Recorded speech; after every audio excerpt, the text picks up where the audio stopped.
How are you? Oh, oops. Man, my keyboard's not working.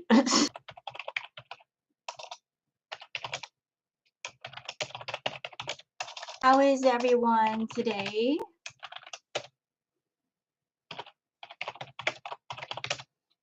Welcome, everyone. I'll be doing my tarot card reading of Miss Foodie. Everybody's been asking for that, so I want to do an update on Miss Foodie, Natter, Dee Dee, and Peace. We're going to cover all of them.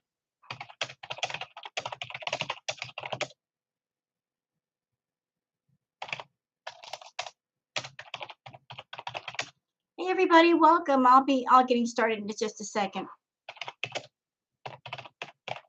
I'm just doing my pin message real quick. Hey, Jana, how are you?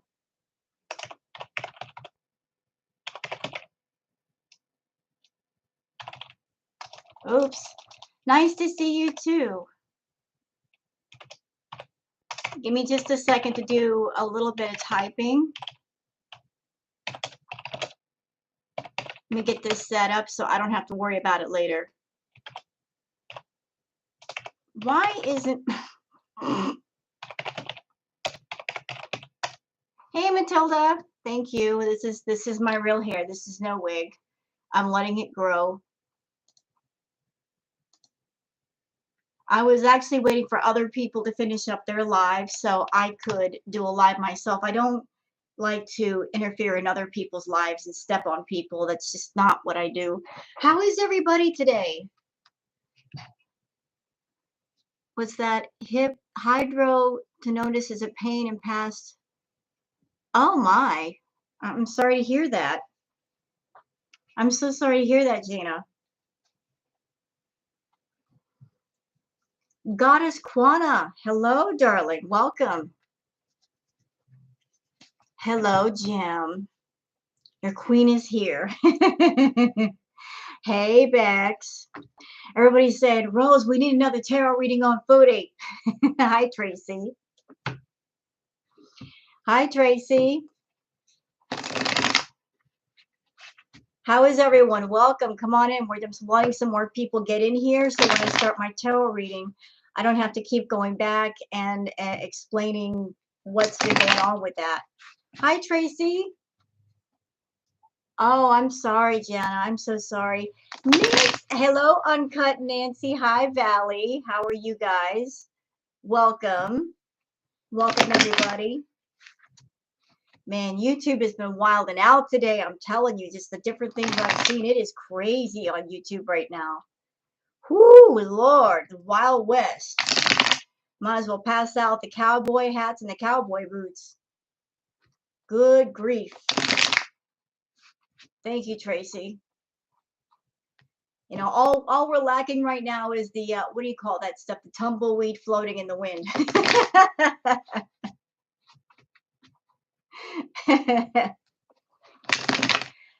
It's a wild world out there. So how is everyone?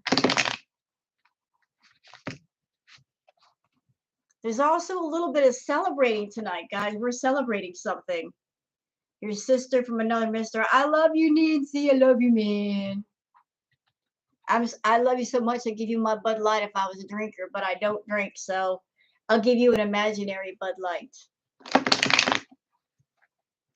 A big one, nice and cold, just the way you like it. I love you, man.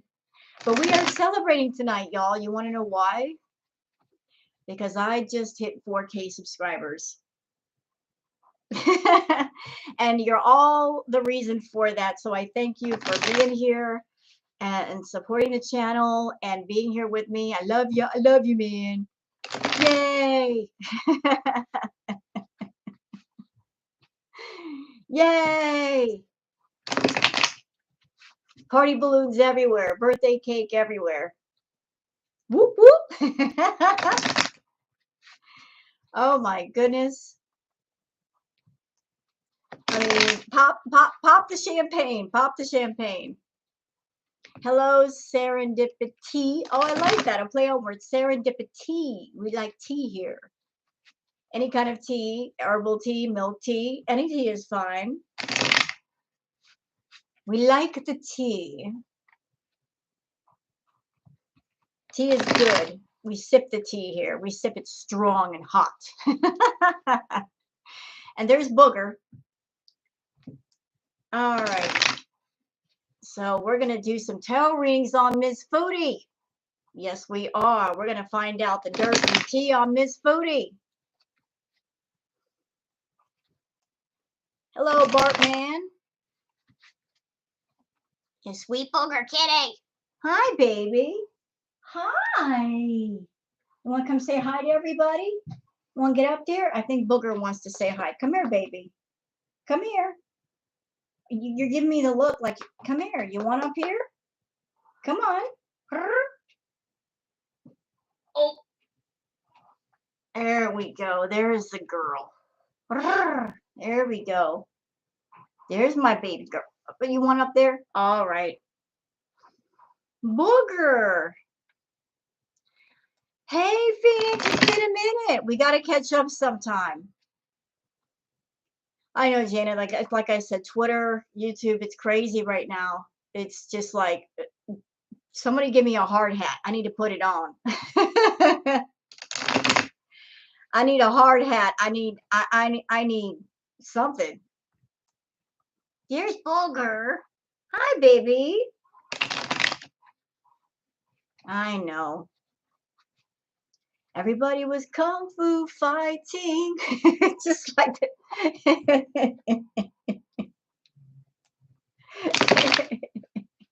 Hey, Kai Bear.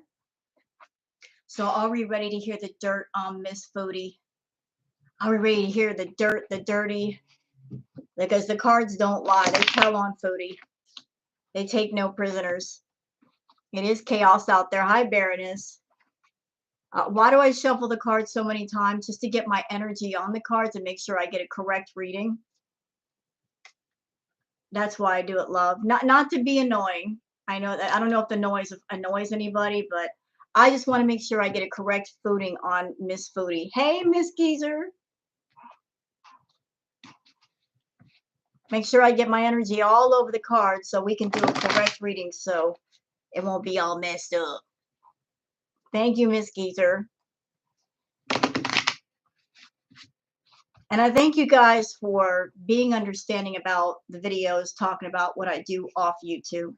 I don't know how anybody would take that, if you guys would take offense to that, but, you know, it's just time to put it out there so certain individuals stop trying to use that to try to embarrass and humiliate me. If somebody's trying to use something against you, the best way to disarm them is to take it back yourself. You know, own it. Oh, okay, Jana, you're going to leave? Oh, okay. Well, you can always watch the replay, darling, if you want to know what's going on. I love you too, man. I love you, Jim. Jim's cool. We've been talking for a while. Grandpa Jim Pondu and I, we go way back. Hi, Wide Awake. I already knew it. I have judgment. You have judgment. Oh, no. Why do you have judgment? I'm being judged over here. I don't want to be judged. I want to be loved. Hello, Pandora. How are you, dear? So what do you think my cards are going to tell me? What do you think they're going to say? What are your predictions before we get started? No judgment. I love you, Nancy. I love you, man. I'd give you some birthday cake if I had some. I love different tarot readings, like on supernatural people, even places. Nice. Also, supernatural history and magic. Yes, that's interesting. You're going to color your hair. Ooh, sexy.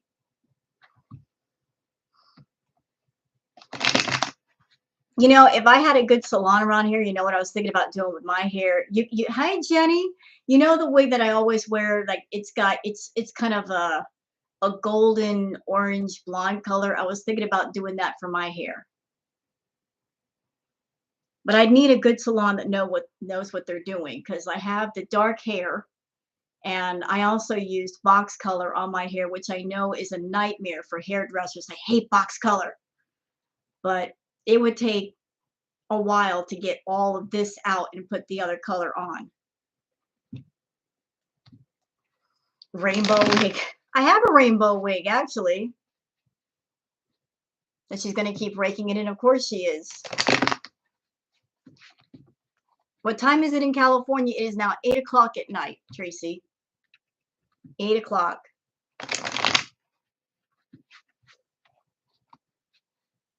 Eight o'clock. All right. So I want to see the deal on this Foodie. I know the Foodie's been working overtime to do damage control with Natter because he's been opening his mouth and saying very offensive things, and she's been doing damage control. I don't know if you guys know this, but after Natter did that live stream where he said very offensive things about Monty, Miss Foodie actually went back to that live stream and she edited out the offensive part. AM or PM? It is 8 p.m.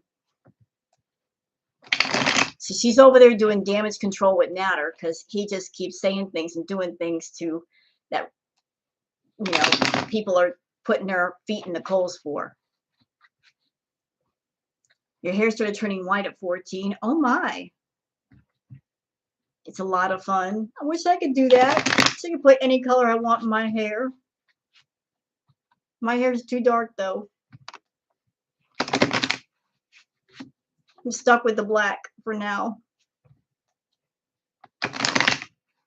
Wig or pet stuff like reviews.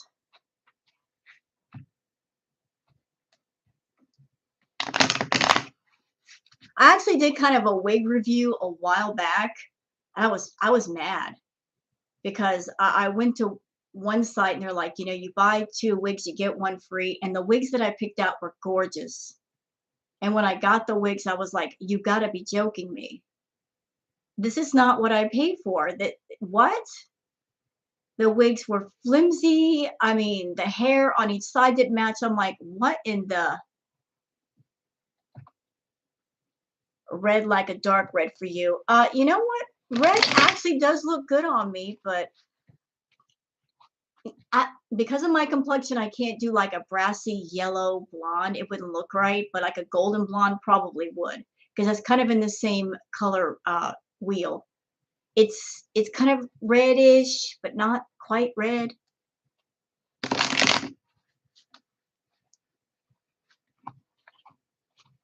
I've actually done like the red thing in my hair before. It didn't look bad. Didn't look bad at all. Are they letting the Queen Mary rot? I don't know. I've heard that, but then I keep hearing that they're gonna fix it. All right. Hi, Bulger. Do you want to come up here? What? She keeps looking at me. What? What? What you want? Come here. You're giving me the look. Can I help you? Yeah. Okay, y'all wait for a minute for the tarot reading because Booger, she likes to be petted. She likes to be petted. This is what we do. She'll hop up on my shoulder. And then after a minute of me petting her, then she wants to get cradled in my arms for a minute. So I'll do that when she gets petted enough. Oh, do baby. Look at the baby. Look. It's my girl. But yeah, they have lovely pet stuff and wigs too. Okay, here we go. She's going to go for that. Oh. And this is why I can't do the tarot reading for the moment. This is what she needs. Look at the baby. Hold on, Booger. All right. She does. She wants her loving. This is, oh, look at the baby. So while we're waiting for her to let my hands free so I could do the tarot reading. So what do you guys think of all the stuff that Foodie's been up to lately? all the nonsense. Like I honestly think that, like as far as her and Natter, they never stop seeing each other. Anybody thinking that is foolish. They never stop seeing each other. They never stop talking. Right now, she's not wanting to talk about him, so that's pretty much a sure sign that they are in contact. She only talks about him when she's mad at him. I don't think she pressed charges, nor do I. I've been saying that for the longest. I've been saying that for a while now. You baby. I don't think she pressed charges either. I think that whole arc was just her teasing her own viewers because she's made promises. She's teased people that she's going to stop seeing Natter. Y'all remember back when she got in a huff and she took all of his clothes over to his house and she acted like that was the end. How many ends have we seen that never stuck? Hey, Petty. Like I don't think there's any charges, y'all. I don't think there's any charges pressed. I think it's all BS. Because they don't like it when people use the law like that, especially when it comes to crazy criminal like Natter himself. Speaking of criminal, here's something I really don't like, y'all. So Foodie did a recent live stream where she ordered a meal from Uber Eats. She ate most of the meal and then she's like, I want a refund.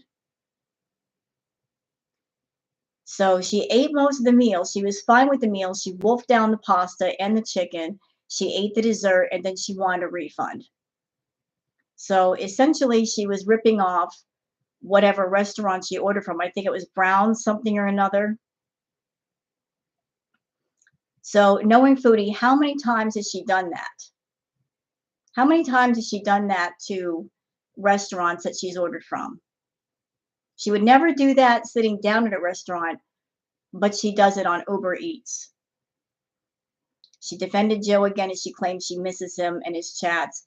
I've got a theory about Mr. Joe. I think that back in the day, Joe was a feeder and he was giving her a lot of money, and that's why Foodie was all about that life of listening to Joe.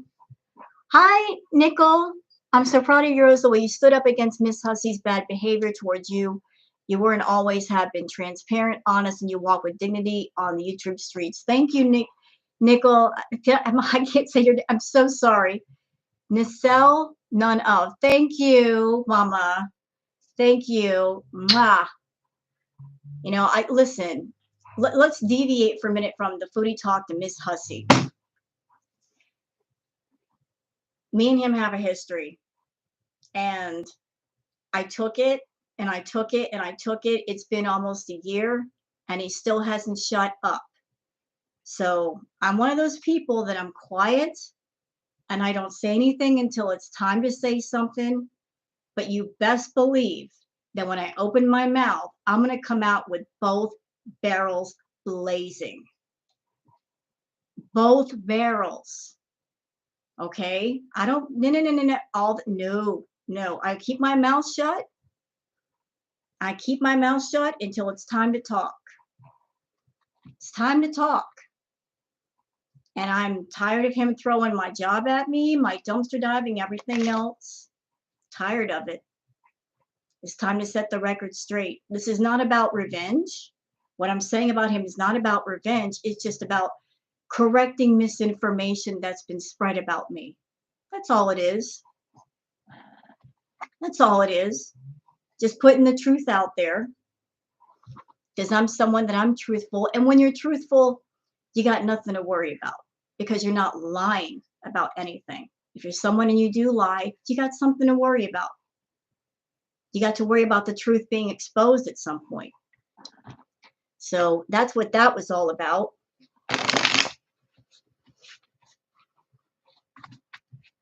That's what that was all about. As far as me and Hussey being compared to each other, he is someone that he doesn't have the same people as friends that he had a year ago. I do. The people that I was friends with a year ago, I'm still friends with. Him, There's a trail of bodies behind him of friendships that he killed off. Never did that.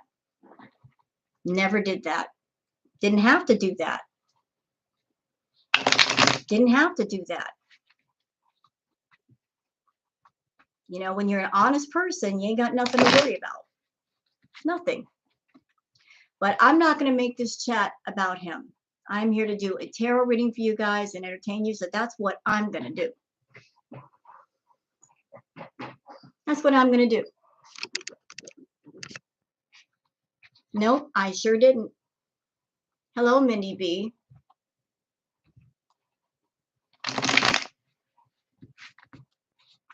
I'm on my channel, doing my thing. Whatever he wants to do on his Twitch is his thing. Let him do it. And I know Hussy might be watching, or one of his people is watching. And I'm just going to say this. You say a lie about me, Hussy, I will make a video and I will expose the lie. I will do that. I will defend myself. Just know that.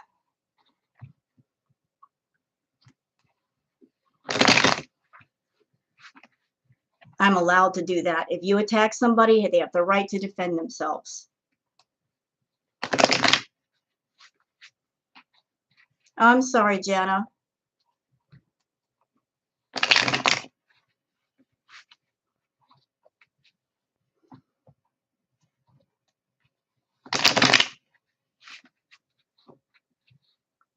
All right. Back to the task at hand. Let's delve into Miss Foodie. Let's get into it. So y'all think that Foodie's going to have no repercussions at all? By the way, since y'all are here, question for the people in my chat. So, you know, I cover Foodie and I will continue to cover Foodie, but I got to tell you, her streams these days are,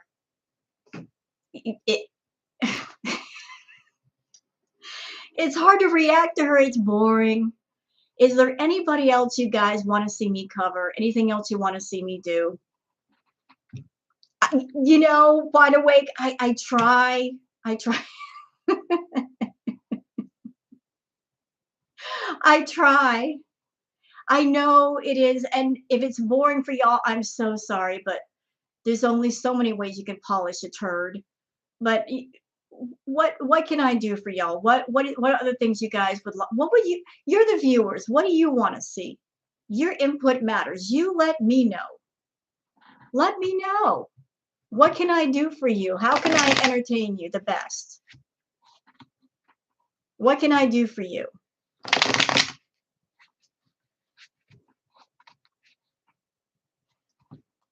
What can I do for you? I am at your service. I wish you would kind of go back with Natter just from excitement. More lives. I'll do my best. I will do my best to do more lives. I promise you that. Tarot readings. She never has consequences for her actions. Well, here is something for y'all that might make you happy. Lately, hello, Hoper lives, sorry. Hello, Ashley. Here's something for y'all. I've noticed that a lot of people, she's not getting a lot of super chats these days, and neither is Natter.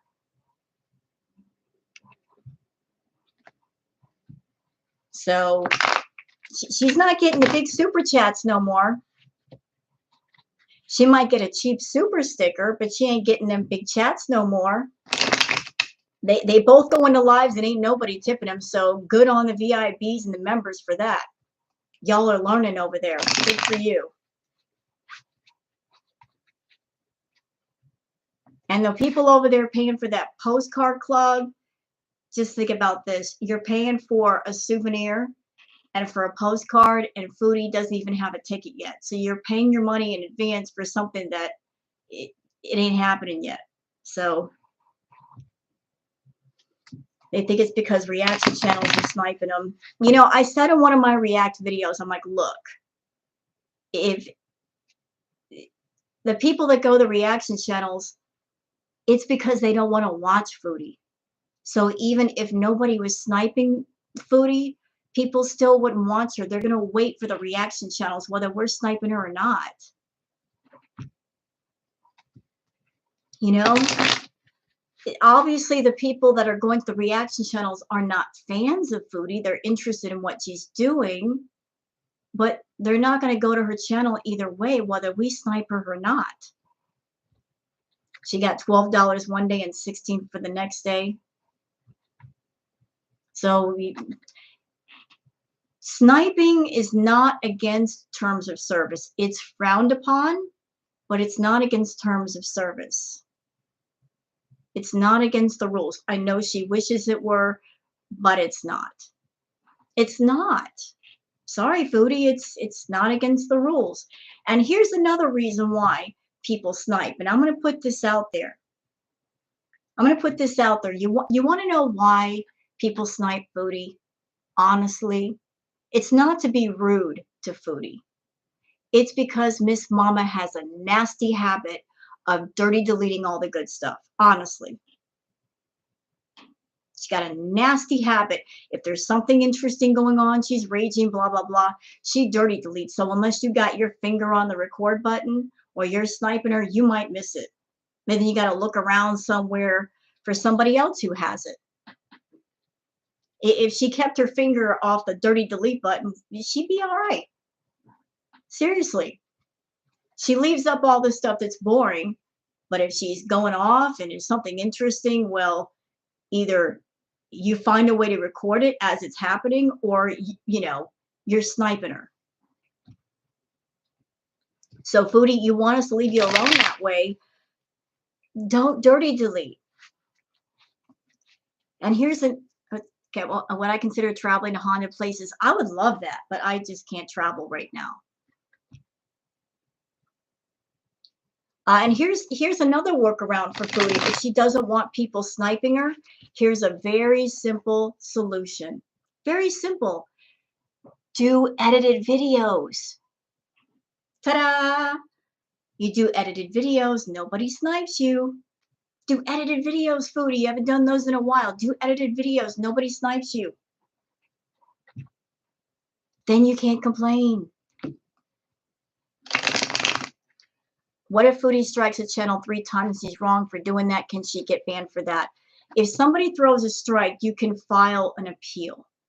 You can file an appeal. And here's a disgusting thing about Foodie striking channels. She said in a live stream, the reason why she goes after the smaller channels is because they are small and they can't fight back. They can't afford to fight back. That's what she said, came out of her mouth. She purposely goes after the smaller channels because they're not making a big amount of income with their channels yet. And she feels she can just shut them down or throw a strike because they are small. So she purposely targets the smaller channels.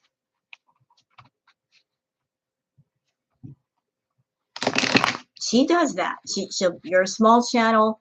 I've noticed that she likes to hit channels right before they get monetized or shortly thereafter, like when they hit their 1,000 subscribers, she'll go after them. Or if you're like below, I don't know, a few thousand, she'll still hit at you.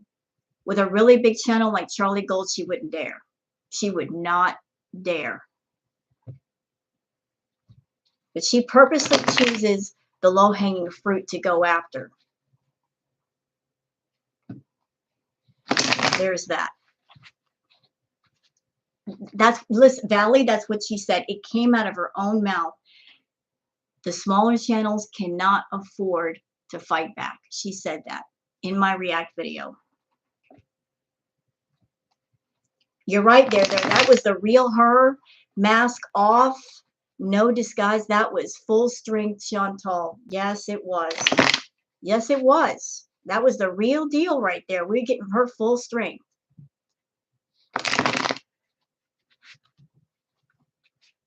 All right, so let me just focus here for a minute. I want to get a good reading of Miss Chantal. Hey, Muta. You know what, Muta? I am going to look around for different people to review. I know there's Alexandra Rodriguez. You know, she's a different kind of train wreck, but she's much more positive and not as toxic as Foodie. I think I'm going to. Hello, Brand. Yes. Hello, Brand. How are you? Hey, Sandy. I think I'm going to review Alexandra Rodriguez. She's a different kind of train wreck. She's not as toxic and dark as Foodie. YouTube Reject was covering her tonight. She looks like something that I could give like some positive reacts to. So yeah, I think I'll cover her. You know, she's not nearly as dark as Foodie, not as toxic. Thank you, Butterfly. Thank you. What's up, Brand? So I'm going to be looking for other people to react to because I'm just getting so effing bored of Foodie. So bored with her. It's like this a broken record with too many scratches. I can't even tell what the songs are anymore. Ugh. Hello, that's my name. No, you're not late at all. Welcome. So I'm just getting ready to do my cards with little Miss Foodie.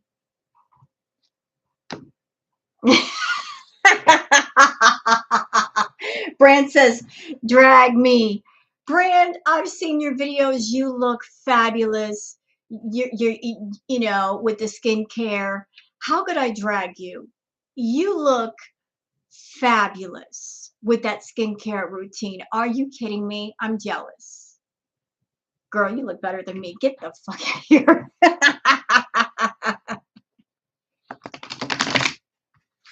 How am I going to drag you? You look too good.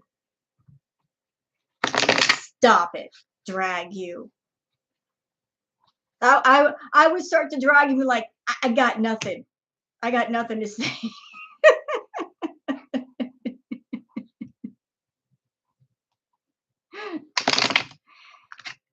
What is what? Who are you talking to, HK?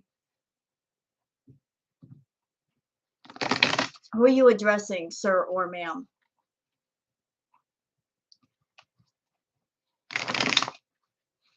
You well, you're not really being clear. Y'all don't touch HK. Let me handle this. So HK, you're coming into my chat and you're saying, what TF is that? Haven't you got anything better to do? What do you mean? I'm doing a tarot reading. And I said, so no, don't touch him. Don't touch him. Let me handle this. Trust me, I know how to deal with people. 51 years old, I know how to deal with people. So what exactly are you referencing here? Like, have I not got anything better to do? Well, tonight I'm doing a tarot reading. If you want to play nice and stay in here for the tarot reading, you're welcome. If this is not to your liking, you're free to leave. I mean, you can go where you like on YouTube. If you don't want to be here, there's other places to go.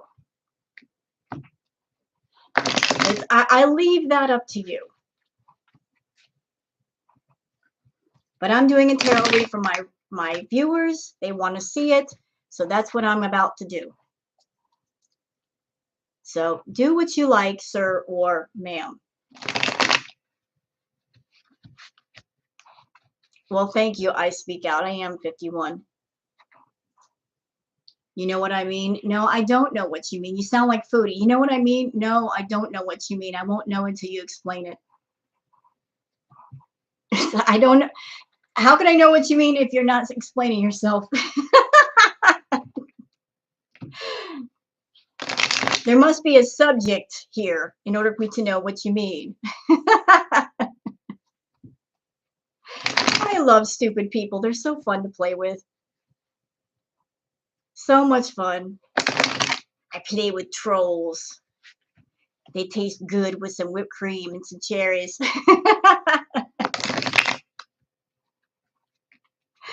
You know what I mean? All right. It could have been worse. I know. On a scale of 1 to 10, I give that troll a 3. And I'm being generous.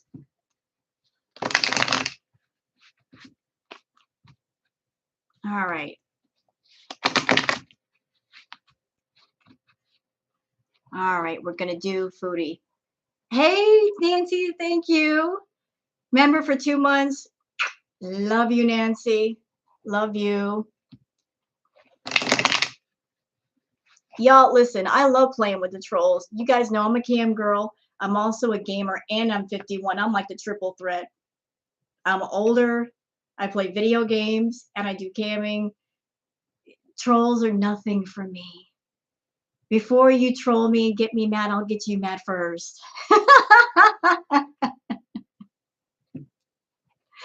You'll get mad before I get mad. You'll get mad over the fact you can't make me mad. All right, let's do this foodie thing. All right, so we ready? I've kept you guys waiting long enough. The anticipation is building. I'm making you guys sweat. I am a badass. At least we're dealing with stupid people.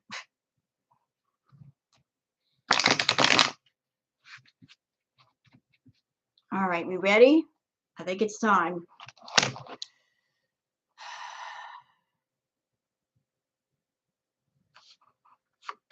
All right. Ooh. All right.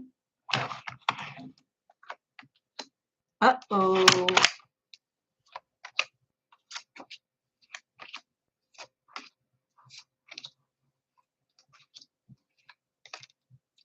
Oh. Oh. Y'all know when I rub my hands together, man, it's going to be good. Good.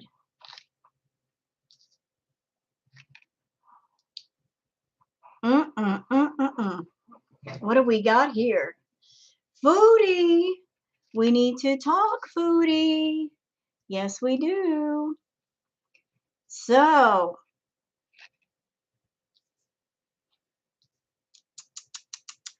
girlfriend. All right. Let me just spread everything out. All right. So the first couple of cards are not bad. First card is this. This has to do with pentacles, usually mean work, business. This is Foodie over here, and she is working on different ways to make money. And she's looking around to see like where she can make the most money, like whatever OnlyFans, her YouTube channel, memberships, whatnot. She's trying to branch out and do a lot of different things. Okay. Next card is this. You know, like this is what she wants with Natter. She just wants this. She thinks that by making more money that this is going to come to her, right? Like she's working in the background on trying to entice Natter with more money. Promises are being made, all of that. You know, she's just really talking it up with him. Hi, Lisa. No, I haven't played Dying Light yet. I'm waiting for my graphics card, darling. Hello, Ms. T. Hello. All right, and here's the card of conflict. This is what's in her way of those things. King of Pentacles. That's Natter. So Natter is he's basically taking a lot of her money. He's taking all her money, controlling that money. Yep. You know, she's on her side thinking at some point there's gonna be happily ever after with Natter. She's gonna try even harder to get into a relationship with him, to entice him away from Dee Dee, get him all to herself, and you know, Natter's just there to take the money. He's all about making that money. But as far Natter's popping up in here, he's popping up in here. So this card is let's see, 1, 2, 3, 7 of Wands. We all know about the drama with Natter, the things that he said, and Foodie's over there doing damage control. It's not over. Natter is going to continue to put his foot in his mouth, and Foodie is going to be just, fending off all the static. It's going to affect her channel. It's going to affect his channel. The beats have gone where no man dares. Don't make me think about that right now, man. How cruel are you? You're rude.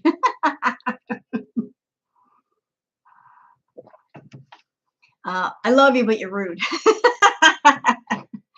Dude, is Twitter not enough? I go on Twitter and I see parts of Foodie I don't want to see.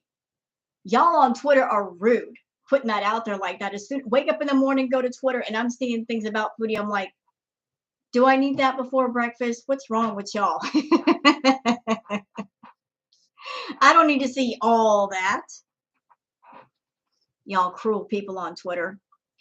So let's see. So yeah, Foodie is she's going to be getting flack for the things that Natter has already said and the things that he's done, and she's going to be just in defensive mode for quite a while, just doing what she can to sweep everything under the carpet.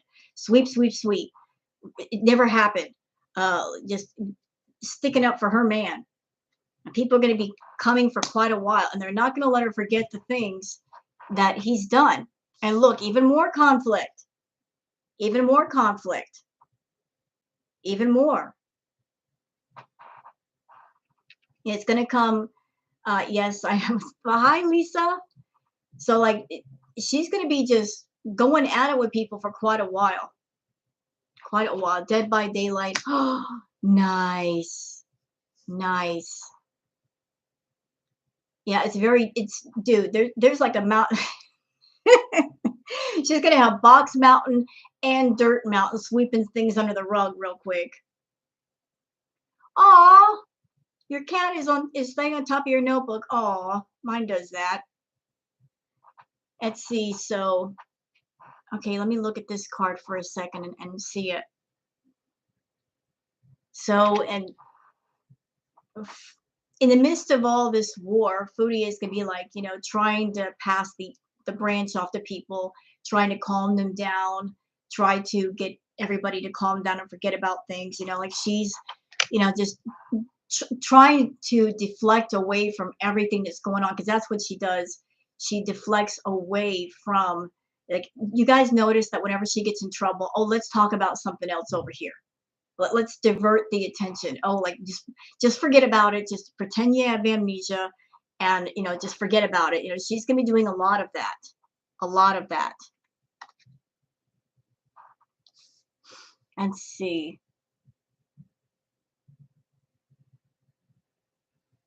She's got another trip planned with Natter. She's gonna go see him soon. She's got something planned with him y'all don't know about. She's going to travel to see him, or he's going to travel to see her, but they're going to meet up somewhere. But who's surprised by that? Let's see. So this card, y'all saw that I shuffled up the cards really well, right? This card keeps popping up for all of her readings. It just pops up somewhere. This Judgment card. Judgment. Something's going to happen. Judgment. Let's see.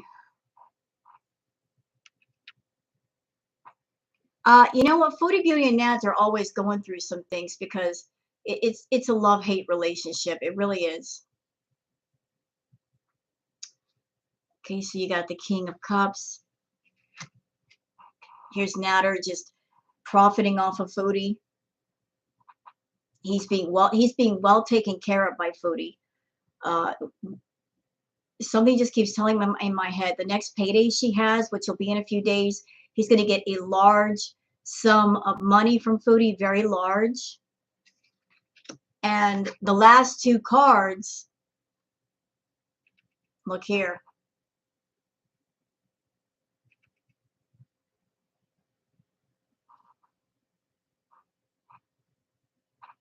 So he's going to get that money, and they're going to have a falling out. They're going to have a big falling out for at least a minute. You know, she's going to flip the F out on him. Then y'all going to hear about him. Like, oh, I can't talk about that. She'll talk about him. She'll talk about him. Just wait it out. She'll talk about him. Her family is almost done with her. I think they are done with her. They barely tolerate her. Now, same old cycle. Yeah, listen, it's coming, y'all. It's coming. Just wait. I mean, today is the 18th. YouTube payday is on the 21st. She'll get a bunch of money, and knowing that, he's going to take it and run back all the way to Dee Dee, and she's going to flip the F out. We're going to hear all about it. Thank you, Julie. The shaved head saga has been brutal. Get a whole meeting tomorrow. You know what's really sick and twisted? Foodie has said that she has a fantasy of Natter being locked up and then being there for him when he gets out. She actually said that in Cuba.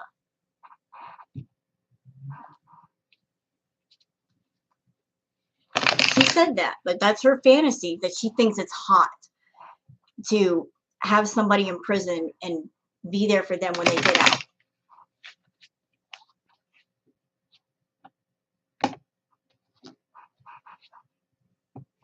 Are they together now? Probably. I mean, she did her. She does her when you know when Foodie's with Natter, because she'll do like a stream or a bunch of streams during the day and then disappear at night. You know, that's her way of going, oh, I got my work to do before I go see him so that I can be with him at night. Yep.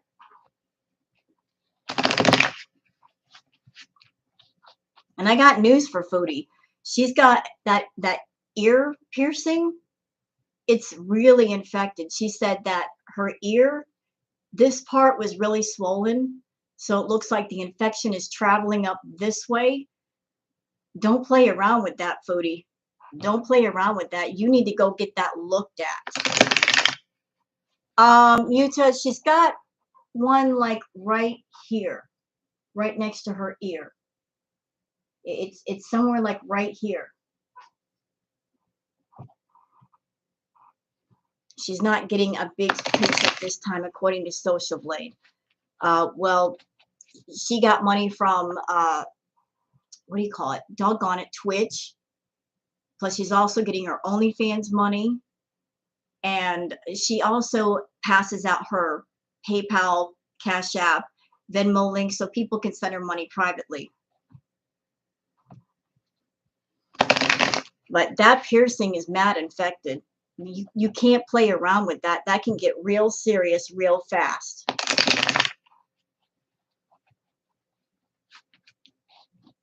You can get staph infections from that. That is nothing to play around with.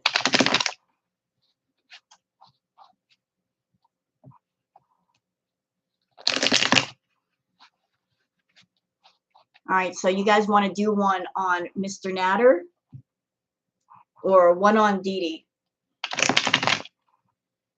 It's a very thick area to go through. It does. It does. You think it looks necrotic? I can't really tell because the stud is like a green color, so it's hard to know what's going on there. It's not like a clear stud or a diamond or something. It's green, so it's hard to tell what's up. Okay, so all right, you guys in the chat, but I'm asking you guys, which one should I do first, Dee Dee or Natter? You guys, give me your opinion right now. You guys have a voice, and I'm listening.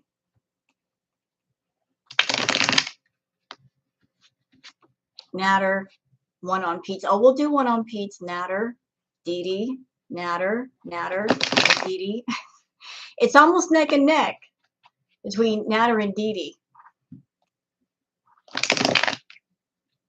Dee Dee first, then Dee Dee, first Natter. Okay, okay. Natter first, then Dee Dee. More Natter. Everybody wants to know about Nats. Natty Daddy.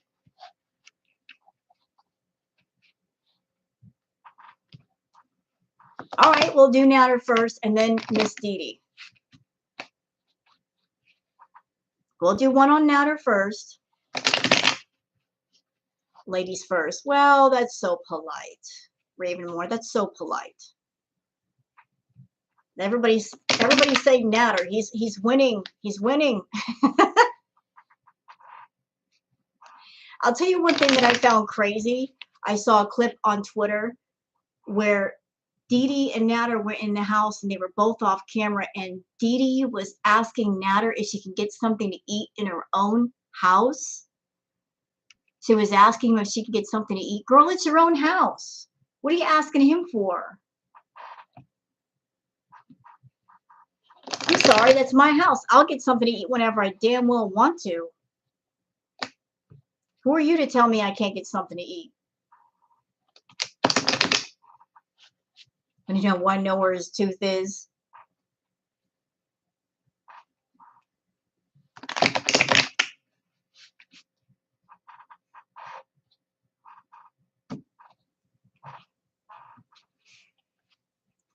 I heard for the bar for the top of the ears, it's really hard to hear. You know, and I've heard that if it gets infected, that can be serious. That one with the bar going here to here, yeah, that's easy to infect. And she was also talking about getting a tongue piercing. I don't have a tongue piercing, but I know that that can get infected, especially if you don't keep your mouth clean, which she doesn't brush your teeth. But if you get a bar on the middle of your tongue, what usually happens, if you get a bar in your mouth, you know, you're playing around with the bar against your teeth, that can crack the enamel.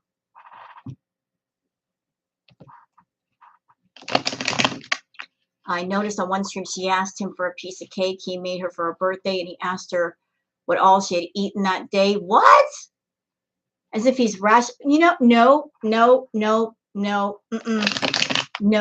No. I'm paying the rent. It's my house. Don't you dare try to tell me what I can eat in my house. You better take your stuff and go right now. No. Why is she putting up with that? Nope. Trying to tell me what I can eat in my own house. Nope.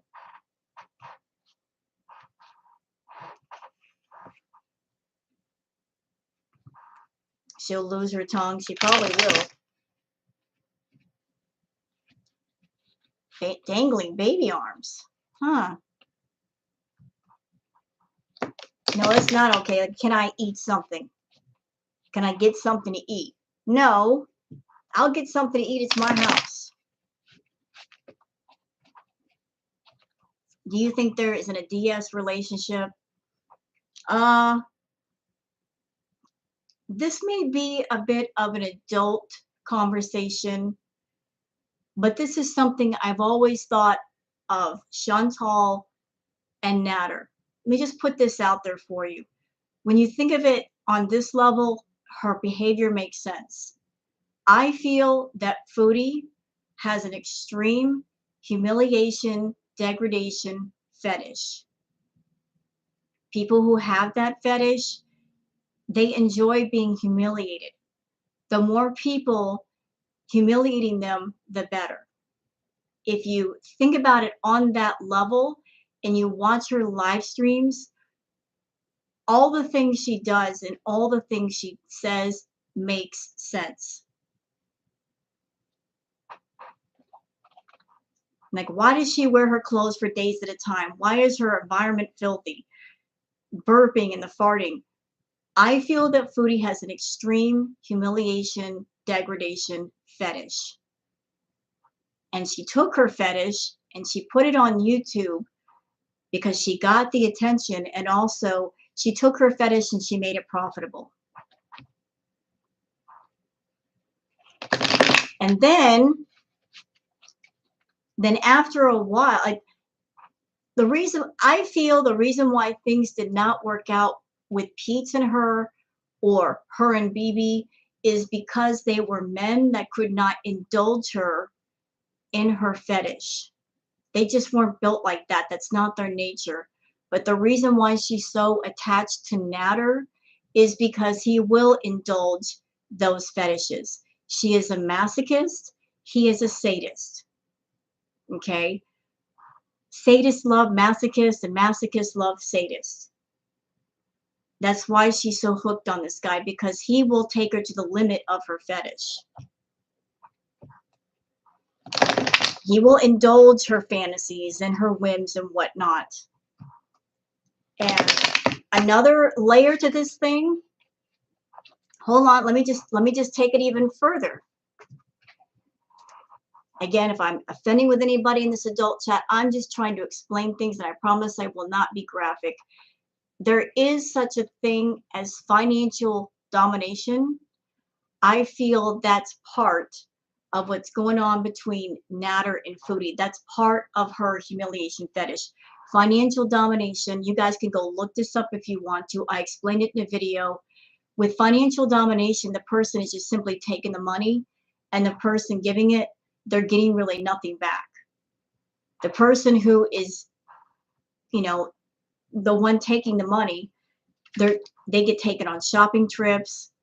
They're not really doing anything sexual. It's just they're taking the money. And the person who's got the humiliation fetish, the person who's the pay pig, it gives them a sense of being degraded and humiliated, that they're giving up money and they're getting nothing in return.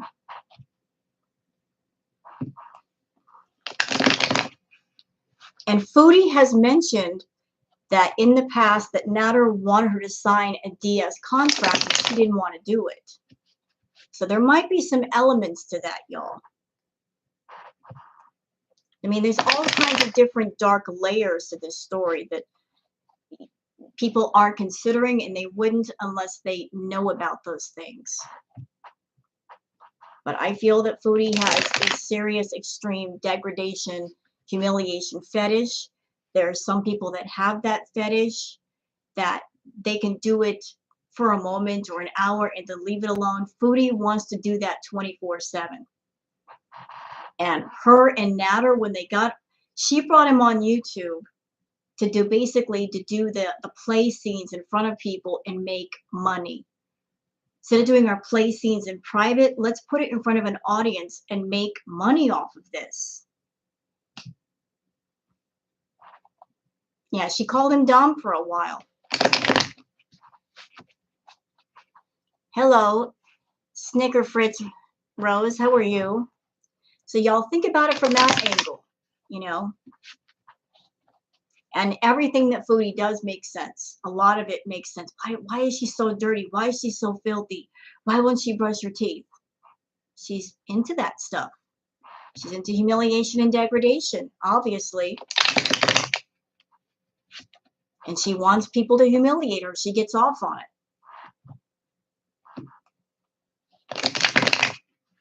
And she's making money with her fetish. Big time. All right, so let's go on. Let's go on to Mr. Nad's Natty Daddy.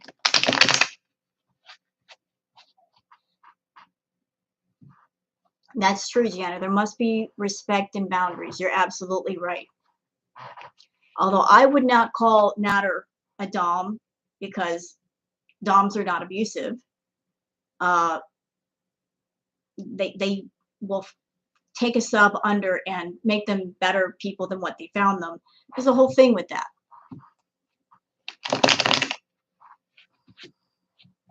I think it was a game for her, but it went too far. I agree with you. Absolutely. I think what happened is she met up with Natter. I heard, I cannot confirm this, I heard that Natter and Chantal met in a fetish chat room. I can't confirm that. I've heard that somebody did a video on it somewhere. I've tried looking for it on YouTube. I can't find it. But this person said they met in a fetish chat room. And I think what happened, y'all, is that she met up with Natter. She had these fantasies. He said, yes, I will indulge you. Here's what's going to happen. Laid everything out for her. And Foodie started doing things with him. And then she wanted more. She wanted a relationship with him. She wanted to have this person around all the time. And he doesn't want that with her. And so all the things we've seen, we've heard, have been the result that they had an agreement. You know, like we're not doing anything personal here, no real relationship, and she desperately wants one. So all this drama, it's because there was an agreement, you know, I indulge your fantasies, and that's the deal, and that's it. And she wants to jump into a relationship with him. And Natter doesn't love her, and she's just not getting it through her head. Yes, there are bad doms too. I've known a few of those. They suck. They suck.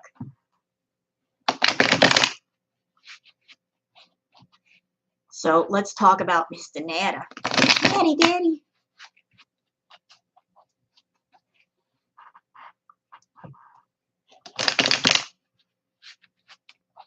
All right.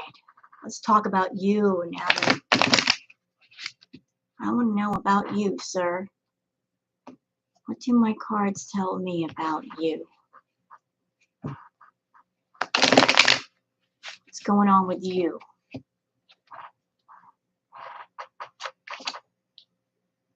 Okay. There it is again. Uh-oh.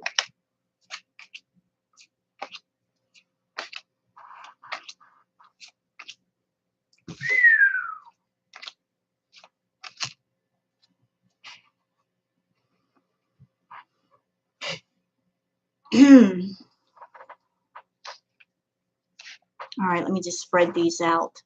It's like a very little room here.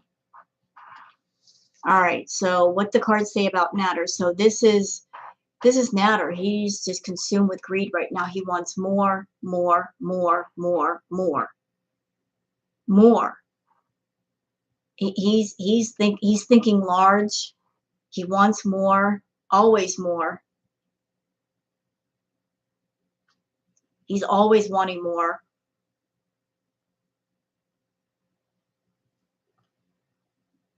You know, he wants more than he has.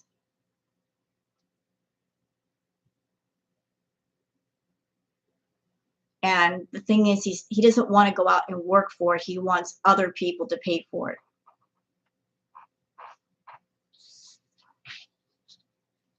You know, so he's wanting all kinds of money, but this card again, at the same time he's wanting all these things, you know, he's fighting with people. He's severely fighting with people. He's just making all kinds of mistakes on his channel because he doesn't know when to shut up. He doesn't know when to shut up.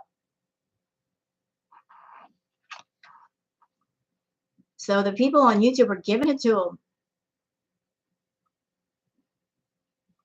Now here's the card that crosses, and if this were not a crossing card, this would represent somebody who is just carrying a lot, and they can't carry everything. It was this way.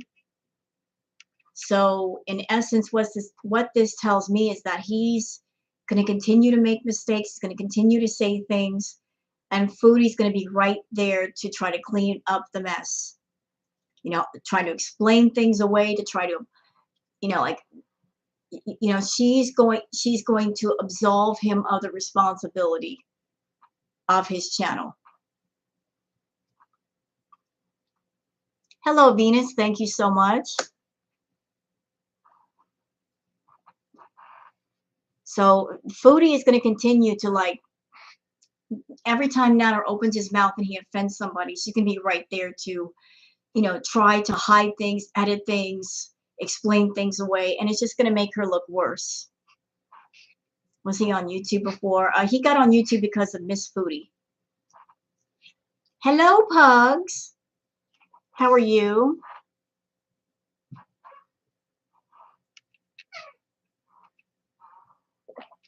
This is what I'm drinking. I love these. Oh, they're so good. Sure, Misty, I can do that for you. Yeah, he's easily triggered. He's got a temper and he doesn't know when to be quiet.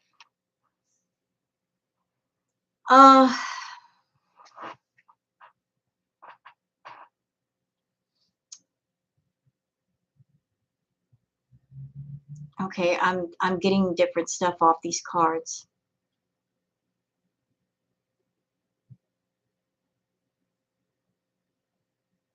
I know this reading is about Natter, but Dee Dee is popping up in this. I'm getting a sense from Dee Dee when I look at this card that she's with Natter. He's living in her house, and you know, things are getting very dark over there. It's getting really dark over there. There's this, the word that comes to mind is intimidation. That's the word that just popped into my head, intimidation. She feels intimidated. She let him in and she feels intimidated by him.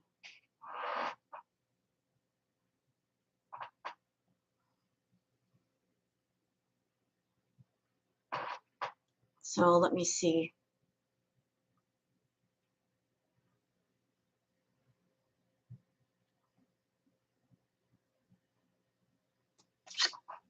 Dee Dee wants out. This is the Empress card. This is the World card. First thing that popped into my mind is, you know, she just wants freedom away from Natter.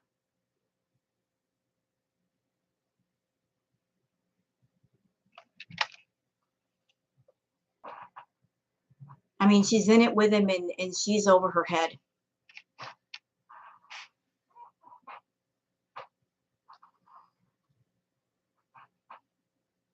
But here's Dee Dee on one side feeling a bit trapped.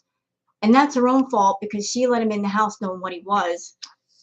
Over on this side is Foodie, that she's trying to entice Natter away from Dee Dee. And he's holding out for more money. He is actually using the fact that he's with Dee Dee to make Chantal desperate enough to get more money out of her. That him being with Dee Dee, it had less to do with having a place to live. It had more to do with using Dee Dee as emotional blackmail. Like, I'm with Dee Dee and I can stay with Dee Dee. If you want me away from her, you got to give me more money. If you want to see me, you've got to give me more money. So he's playing the fact that he's with Dee Dee against Chantal. Like, but keeping her desperate is how he gets money out of Foodie. You know, he can use Dee Dee against Chantal to say, well, I can be over here. I don't have to see you. I've got a place. It has nothing to do with you. Exactly. Never invite them into your house. But Chantal hates anybody being around Natter, so it's like nothing makes her more crazy than him talking to other women, and he's living with another woman, and she does not like that. But Dee Dee let that into her house. So let's see. This is the last card. This is the 1, 2, 3, 4, 8 of Wands. There you go. 8 of Wands.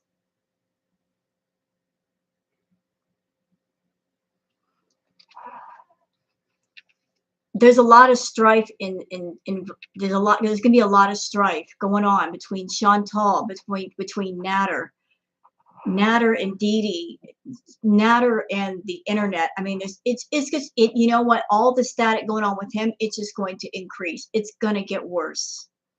It's not gonna get better. Chantal's really good about deflecting, but Natter is not.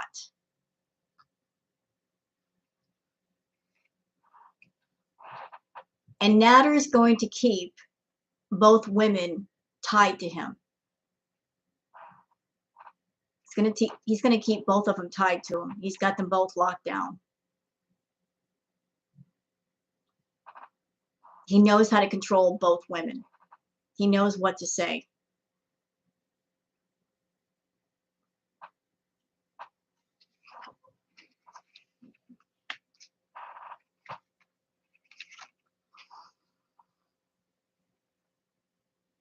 So you got the Magician card. I wonder if she really lost her job. I don't know. And this is whatever he's got going on is going to work out for him. It's going to work out for him. He's going to go through a lot of static first, though, a lot of hate. He's going to have to go through some wars before this happens. This is not going to happen for a while.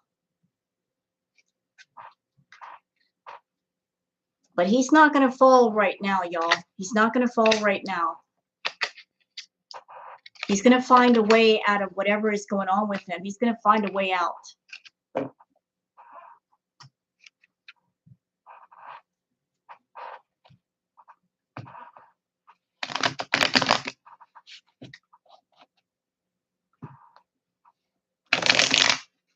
So we're going to shuffle this up again and do one on Miss Dee Dee.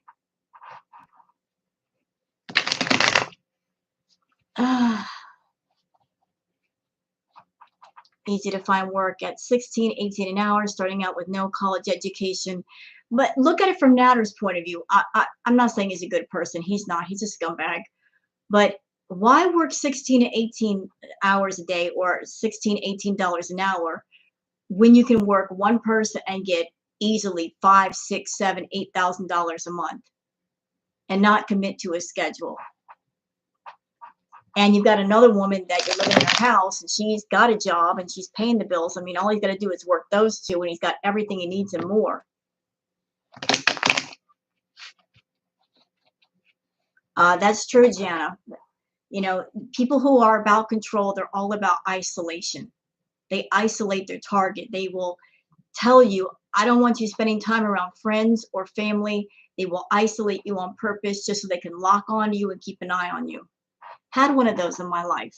Had a couple, actually. Then the next thing they do is they start to break you down mentally and emotionally and insult you and make you feel like crap. They do that on purpose to take your strength away from you and to have strength over you.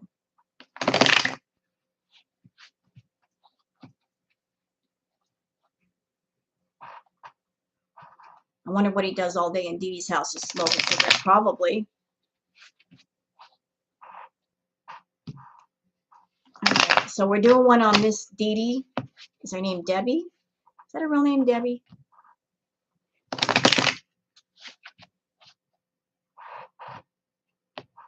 What do my cards tell you about me, about you, Debbie?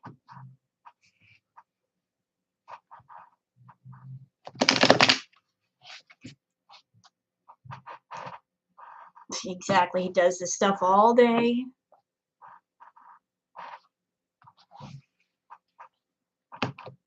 What do you think the cards are going to tell me about Miss Debbie? I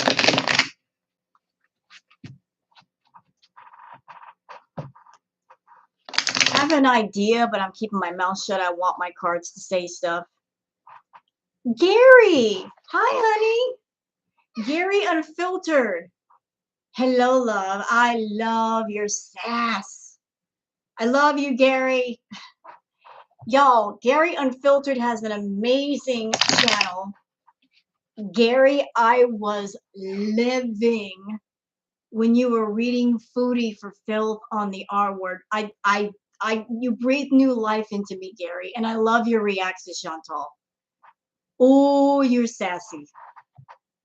You're so sassy. Y'all, check out Gary Unfiltered's channel. He's amazing. His chats are so much fun. Y'all check him out. I love your sass, Gary. We love sassy here. Sass tomorrow, sass today, sass every day. I'm sitting here doing tarot readings on Miss Foodie, Gary, and the cards have been just telling me some stuff.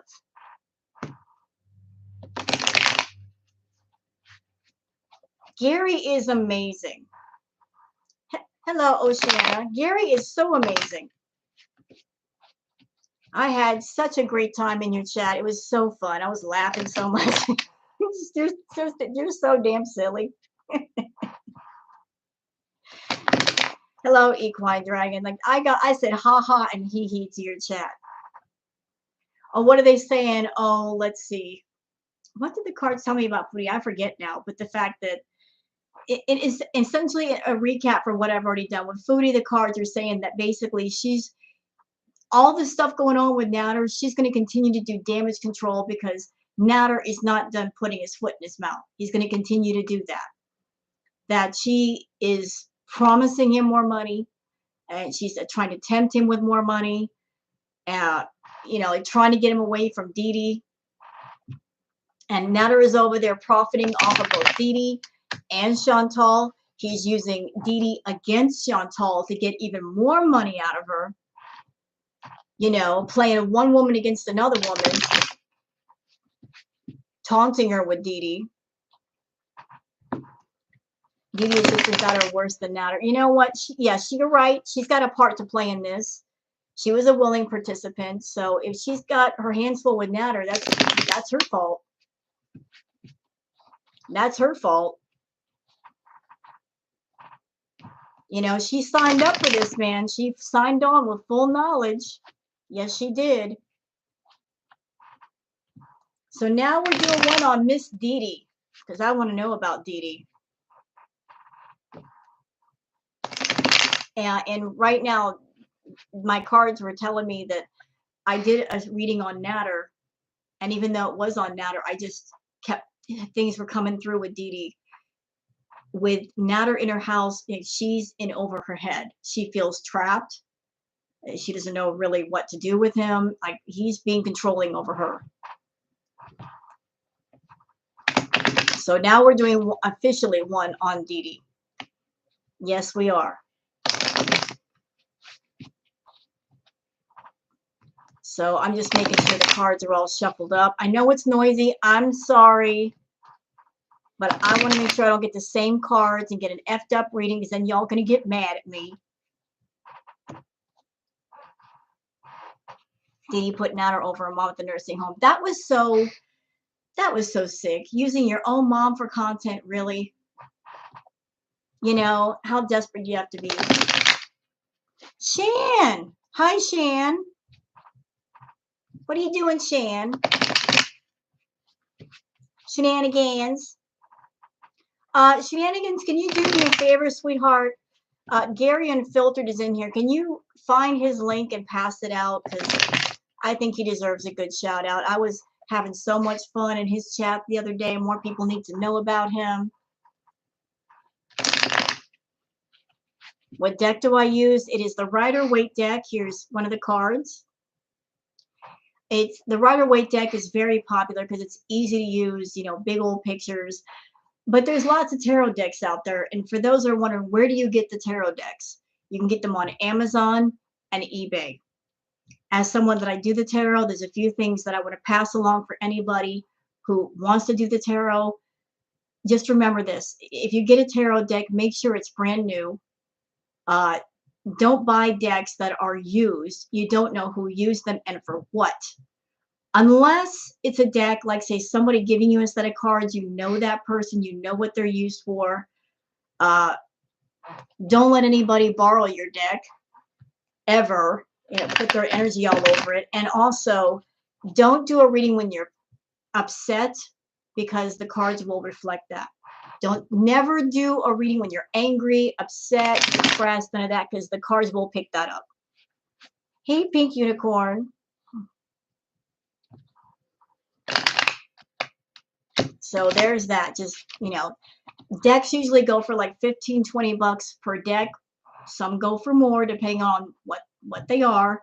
But all decks come with a small booklet explaining what the cards are and what they mean. I could do tarot readings on other YouTubers. Sure, you could ask a question, Gita. Ask away, darling.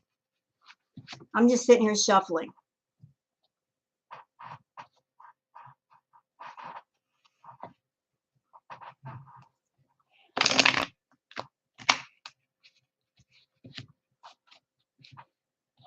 What are whose feelings towards you? I don't know who that person is, love.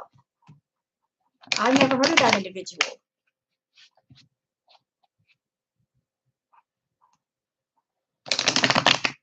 I was in a cute antique shop and they sold tarot decks, new decks, and I bought it. Nice, nice. You're so rusty. Well, you know, I was rusty at first, and then, you know, the more you do it, the more you get the hang of it. You pick it back up. So what do you think the cards are going to say about Miss Dee Dee? And you got to make sure you cleanse your cards. Amberlyn Reed. Let me get through all the foodie stuff first, and then I'll do one for Amber if y'all want. You know, Moody, it is a very strange situation. It really is.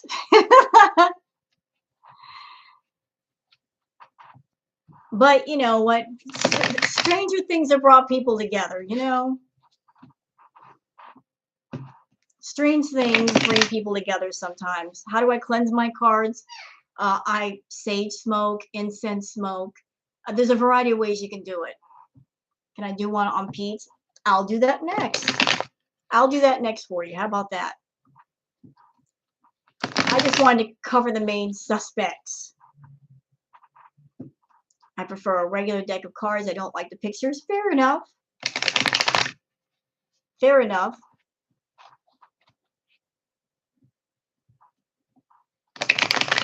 Amazon as incense on it has, yep, that's true. You know what though?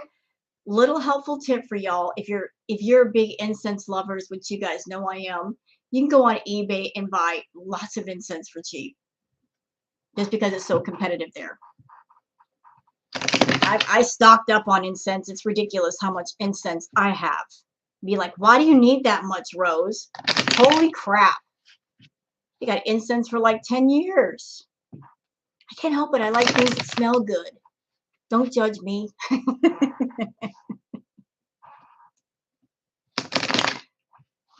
I'm that person. I would go into a shop to buy incense and come out with like 1,000 sticks, and people be looking at me like, what? I like incense. Don't judge. I have a problem. Same thing with crystals and stuff, books, used bookstores. I love used bookstores. Oh, I love used bookstores, thrift shops. What? Don't judge me. I like places like that. Yeah, we never had, you know what? I used to think you can't have too much incense, but I think I do. Ooh, Nag Champa. Oh, that stuff is so good.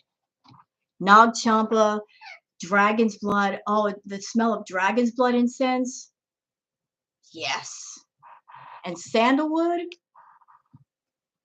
Shades of Africa on 4th Street in Long Beach. No, I never heard of the place. Thank you for letting me know. I love books too. I love books. Nice. All right, so we're going to do Miss Dee Dee. I want to know about Miss Lovely Dee Dee. See what the cards have to say about Dee Dee. All right, y'all ready? Oh. Okay. Ooh. Mmm.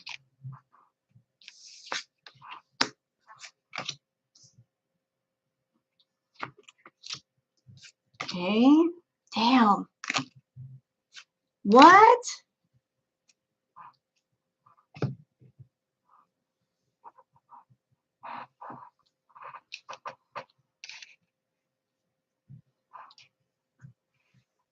Okay then. All right then.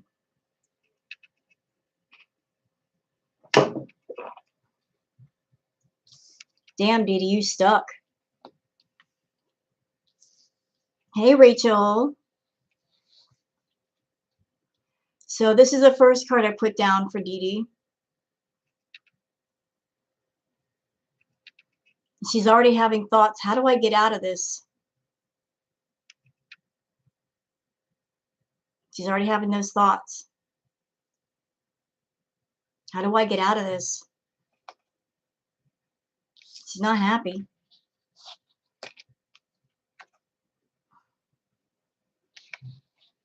She's not happy.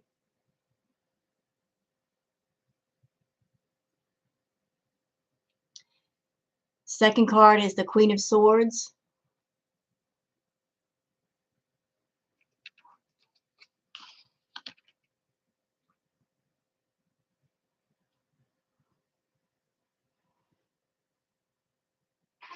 Hold on a minute.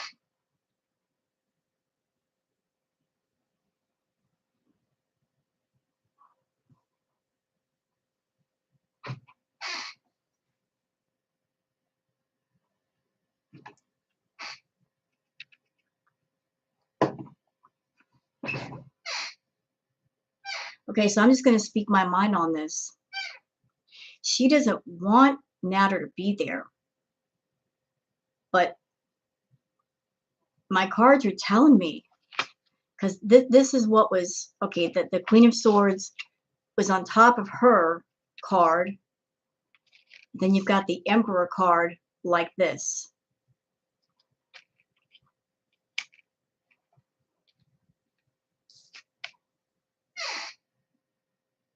So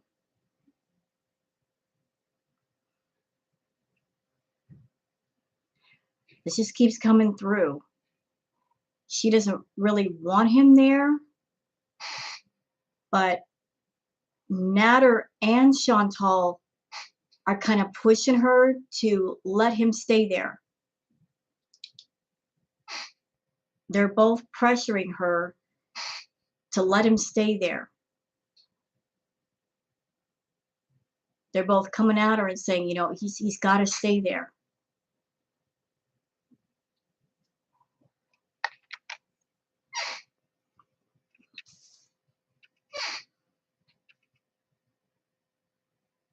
You know, he's being controlling of Dee Dee,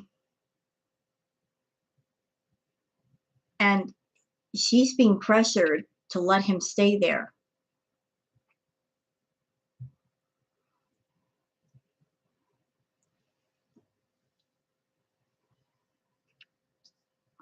Dee Dee, it's essentially like that's her home, and it's a nicer place than what the trap house is, and he's no longer there, so he needs a place to live. So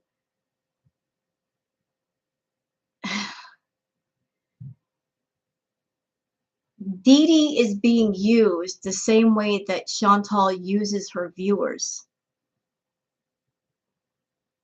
She signed up for it. She let it happen. She let him move in, but it's like she's got something to offer, so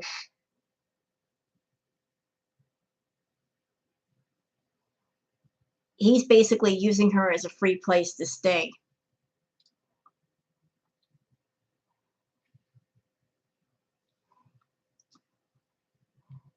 So he's controlling Dee Dee, and all of that.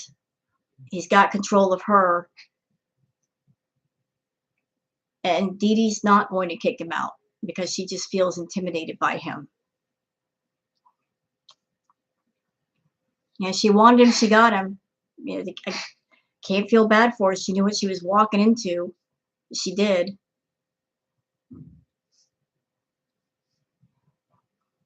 But just he's got Chantal on one side giving him money. He's got Dee Dee on the other side. She's got a nice place to live. She has a job. I mean, he put himself between both women on purpose to benefit differently from both. So he gets the benefits of both. What is she getting out of it?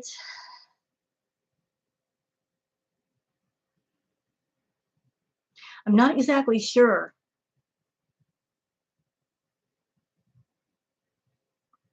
I think maybe the agreement in the beginning was if she lets him move in, maybe there was an agreement about because Chantal gives Natter money, he would give it to Dee Dee. I don't know if that's happening. Maybe that would have been what enticed her to bring him in the first place. But now that he's there, I don't know if that agreement is being met because he's there.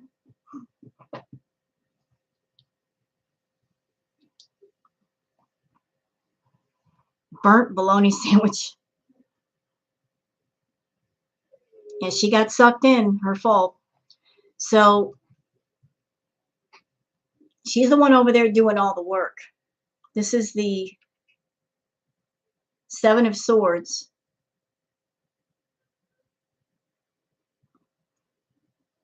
You know, she's doing all the work and she's taking a lot of flack because of Natter. You guys have noticed that ever since the April 1st incident, she's not been much on camera. Like, you know, she started off, you know, reading his chat and all that, but after the April 1st thing, and that was her fault. You know, she lied for Natter, and then she's been getting heat ever since.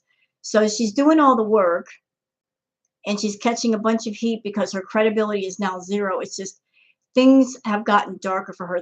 It's not any fun anymore. It's not any fun. It's not any fun. So she's carrying a lot of weight because of that. Like it's the party's over. Party's over. He even admitted to not paying rent or nothing there. Ridiculous. Yeah, that's why he moved in, because at the trap house he had to pay rent, so he could jump over to Dee Dee's place. She's paying the rent. She's paying the bills. Hello, free place to live. And then on Chantal's the other side, giving him thousands of dollars. He wins. He found a way to get a free place to live and get money from Chantal.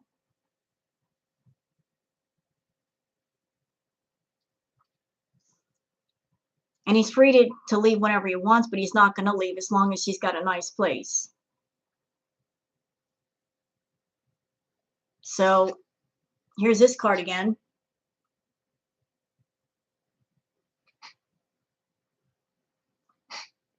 She's not happy. She's not happy. Like I said, the party's over for Dee Dee. It's no fun anymore. Not been fun for a minute.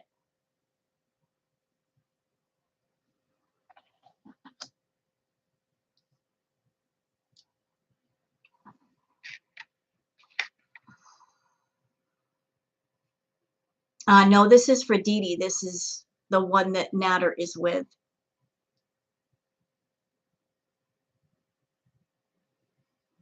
So the Ace of Pentacles, I feel that there was an agreement in place that if Natter moved into Dee Dee's place, that he would get money from Chantal and give it to her. That's the reason why she let him move in the first place. There was some kind of agreement there, not so much of a paper contract, more like a word agreement. There were promises made. I guess she thought maybe she'd get some kickback from whenever Chantal would give him money. And I think maybe some promises have been broken. There's nothing nice about him. And she feels stuck. This is the Hangman. She feels stuck. She feels stuck. What do I do? How do I handle this? How do I fix this? She feels stuck.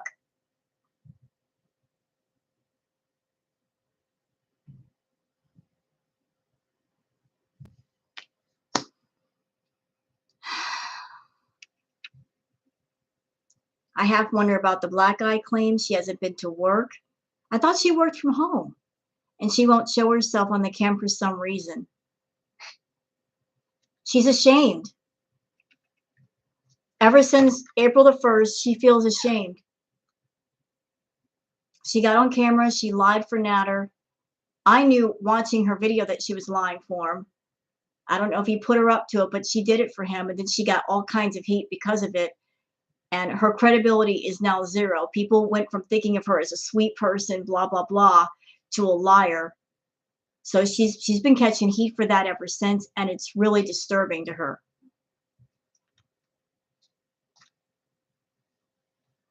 She's not happy about it. So here's Natter, you know, like he's profiting every which way off of both women. He's got a nice home that he can sit in. Here's Foodie behind him, giving him all this money. You know, he's living it up. He's benefiting. My comment hasn't been addressed, sorry. What if Natter has such sexual prowess it keeps his women content? I don't think it's about sexual prowess as I think about he's very good at manipulation and control. He can get into people's heads and know how to control them if they're weak. You know, and as far as negative people like that, the first thing they do is isolate their target. You know, they push you away from family and friends because they don't want you getting distracted and they don't want anybody coming forward and threatening their control. The next thing they do is they start insulting you. It could be publicly, it could be privately, but they start cutting you down. You're ugly, you're fat, you're worth nothing. They start whittling away at your self-esteem until there's nothing there. And then once they figure out that you're at that point, then they pretty much got you. And every once in a while, they'll throw you scraps of love and attention and make you think, oh, you've done something right and that they care about you. Then they'll take the scrap away and then give you another one later.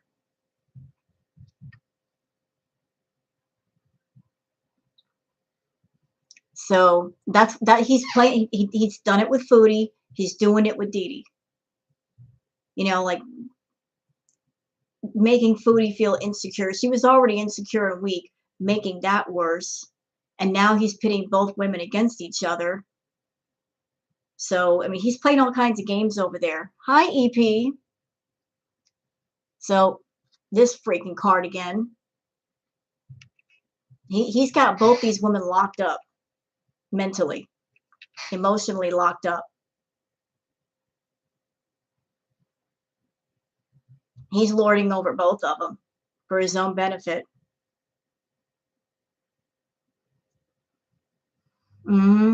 Y'all saw I shuffled the card, just came up again.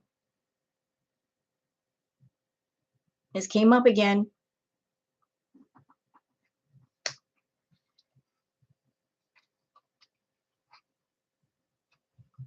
Interesting. The Judgment card after that one.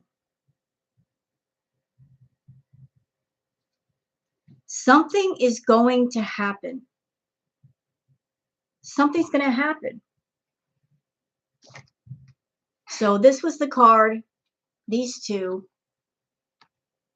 You had this card and then this card on top. It looks like something might happen to where Natter is out of the house. Maybe she might break away from Natter.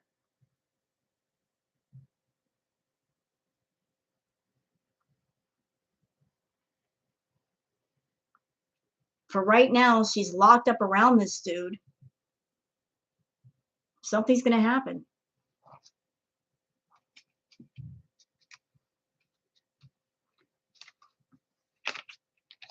But Natter is over there playing those mind games, and he's got both of them all twisted up. If she was smart, she would move while he was away. See, that's the thing. You got to stop and think about what it takes to move somewhere. You have to have money to move. Wherever you go, you need first, last month's rent, security deposit. You got to have money to turn the utilities on, moving van, all that. That's a lot. I don't know if she has that kind of money to move. And honestly, she shouldn't have to because that's her house. What I would do if I were her is if he went to go stay with Chantal, I'd be putting all his stuff somewhere and saying, you want it, come get it. Put all his stuff outside the door and say, here's your stuff. I'd have the locks changed while he was gone if he's got a key and say, that's freaking that. You know what? I didn't see anything where Foodie Beauty would be off YouTube.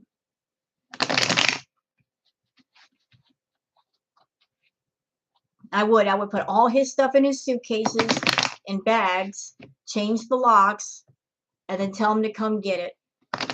If Foodie took him to a motel and she's driving him back, if she knew when he was being driven back, just go, look, I put your stuff in bags. It's right outside the door. Take your stuff and go. Let Foodie can have you.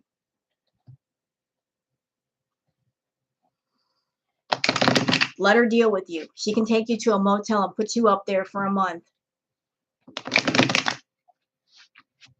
Right? He doesn't have residential rights there. He doesn't have bills being delivered there. He's just staying there as a guest. There's a squatter's law. You can't just lock someone out. I don't know if Canada's same. I don't know either. But his name is not on the lease. I don't know how long he's been staying there. I don't know if he's within the limit of squatter's rights. If he's there for 30 days. How long has he been there? How long has he lived there? Anybody know?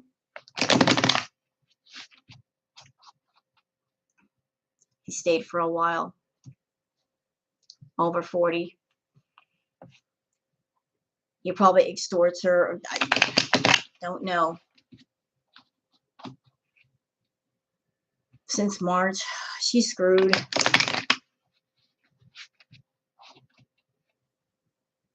Been a couple of months, yeah. It might be too late. The ship might get a court order to get his butt out. He's getting mail there. Is he getting mail there? I don't know.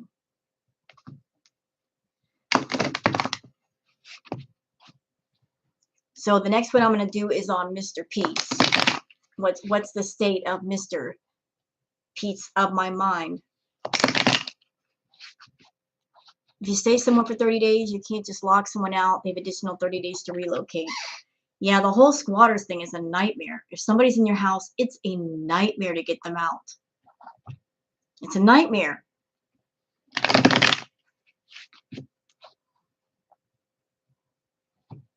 It isn't the best. No, you're right. It's not.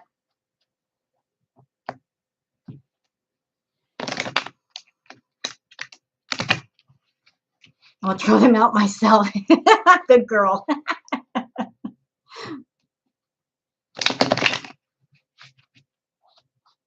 Taller roll the bunch. You know, can I just tell you something? I used to feel sorry for Pete's. I really did. I used to feel really sorry for Pete's, but after all this time, I really don't feel sorry for him. Y'all think back when he first moved in with Foodie.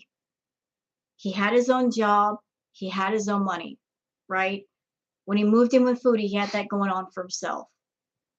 Foodie wanted Pete's to quit his job to do the YouTube thing with her. For a long time, he resisted that and said, no, no, no, no, no.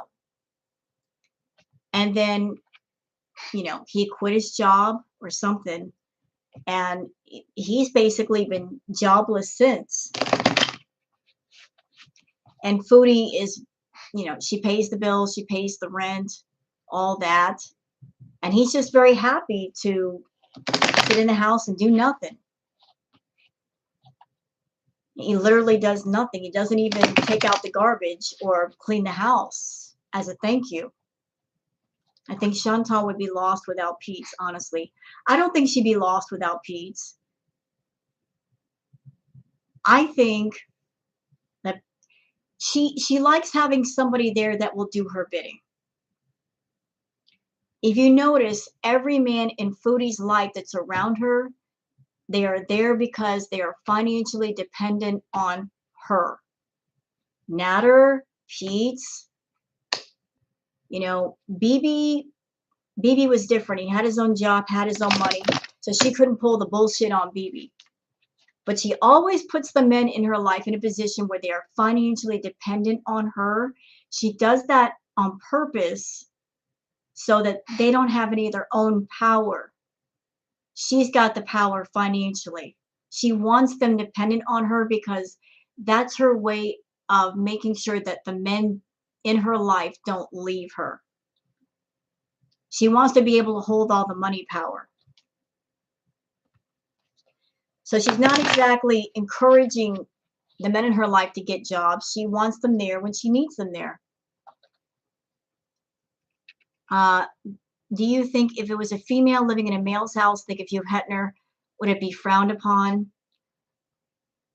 You mean like the Playboy Mansion? Well, I've heard horror stories about what the Playboy bunnies had to go through when they lived with Hugh, like all the rules and stuff they had to go through. But you know what? It's like this. If you're someone and you choose to be a sugar baby, you're benefiting off of somebody else's income, and they put a bunch of rules down and they want to exhibit control. You've got two choices. Either abide by the rules and deal with them or walk out. You know, if you're depending on somebody else's income, then they're free to make the rules. They're free to make them. It's their income, their rules. So I mean, Pete's, he's able to work. He's able to get a job. He literally chooses not to. And I think in the time that he's been around Foodie, his physical health has gone down. His mental, emotional health has gone down. Being around Foodie has been very detrimental because her bad energy feeds his bad energy. You know, being around her has made him even more reclusive, living in a filthy environment that is not healthy for anybody. It's been bad for him. But I mean, he can go out and get a job and get away from her, but he chooses not to because his bedroom has become his little safe space and he doesn't want to leave it. But the bad thing about a safe space like that is that you become too dependent on it and you don't want to go out and live. You know, you keep yourself in a bubble. You got to come out of the bubble. There's a lot of life outside the bubble. Come out of it and do things. Life is great if you live it. Foodie is also a crap friend because Natter has threatened Pete so many times. You know what? Some thoughts about that. Foodie, she put herself between Pete's and Natter. I'm absolutely certain that she talked crap about Pete's to Natter and crap about Natter to Pete's and put them at war with each other on purpose because she likes the idea of men fighting over her. You know, it gave her a big rush knowing that men were defending her and fighting over her. And she likes being in the middle of all that drama, having men fight over her. El Scammy. Yeah, she likes it. She likes being in the middle of the drama. Fight over me. Yeah, it makes her happy. When in all truth, they're both in a lot of ways exactly the same. They're both men living off of a woman's means. They're both grown men being taken care of by a grown woman. They may have different personalities and different ways of going about things, but they're both the same. They're both leeches.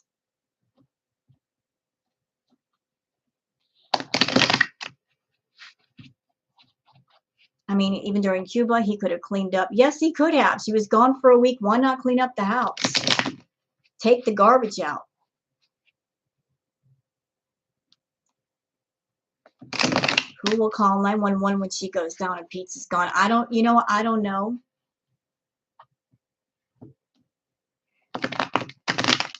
I have no idea. Imagine trying to have a girl over if you were Pete's. That ain't never going to happen. That place is filthy. That's disgusting. Fruit flies everywhere, moldy pots. No. Hey, baby, you want to see my moldy pot? How about the bags of garbage sitting on the balcony? They've been there since October. Yeah, that's a real turn on.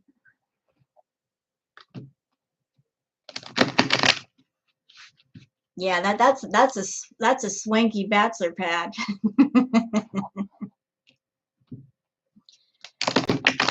Where would she sleep? He has a twin bed. Hey, man, if you're feeling froggy, get on the floor.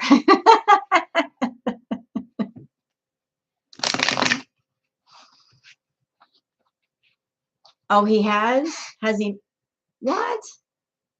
Well, shame on him if he did. Shouldn't be talking like that. Minimalism, I've heard of that. I'm interested in that lifestyle. I know it takes a lot of discipline, but I think that's great. Neither one of them went live tonight. Well, you know where she is then. Foodie, we see you over here. We know where you are, girl. How much y'all want to bet she's going to come home tomorrow all stuffed up? Yep. Oh, my nose hurts. All congested. Her throat sounded all froggy. It's my allergies. I'm still sick. Girl, what? You what? Did you make another visit to the outhouse again, Foodie? You were visiting your old outhouse location, weren't you? You have the cough again. Yeah, I'm sick. You know, y'all want to know when she overdoes it with the snow? Here's a dead tell for Foodie. When she overdoes it with this, notice she always goes for like the cold drinks and the ice cream. Miss, I've got the vid. She was reaching for ice cream. She's done that before. Ice cream, blizzards. Yeah, she was doing that because her throat was all raw. So she comes back, man. Look for that ice cream. Super Chat Cat. Hello.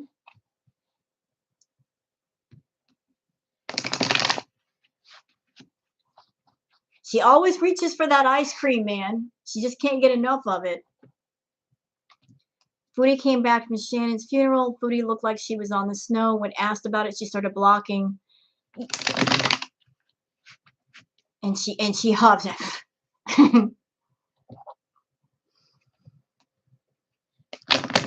He's smoking, drinking, all that. Well, Foodie likes to do the white. You know why she does the white stuff? The white stuff gives her energy because without that white stuff or an upper, she doesn't have any energy. She's not eating healthy food. So the white stuff gives her energy. But what it also does is it keeps her from eating. She's trying to use the white stuff as an appetite suppressant. She's trying to use it to lose weight, but then when she does the green stuff, it stimulates her appetite and she goes nuts with the food.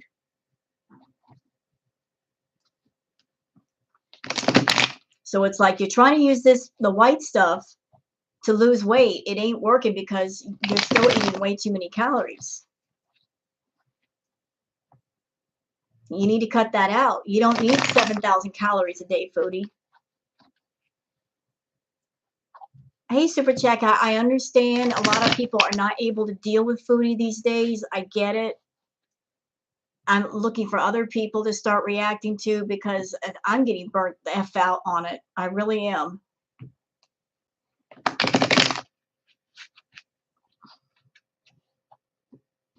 I'm looking for other things to add to my channel. All right, so we're doing one on Mr. Pete's. Yeah, her health it's terrible. Can you read on the VIPs as a group how much longer they will stick around? I don't know if I could do a group. I can try, but let me do the Pete's one first, okay? I honestly think the VIPs will stick around with her. I mean, she's put them through hell, and they'll still stick. They're the diehards over there. No matter what Foodie does, they're going to stick around. But I have noticed there are less super chats. A lot of people are just like, we're tired of this crap. You're not doing any real content.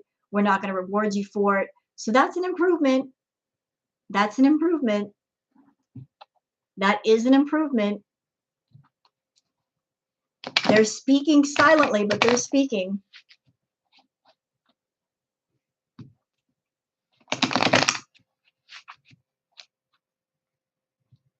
I mean, people are still signing up for the BIB memberships, but no big super chats anymore. I'm sure she's not happy about that.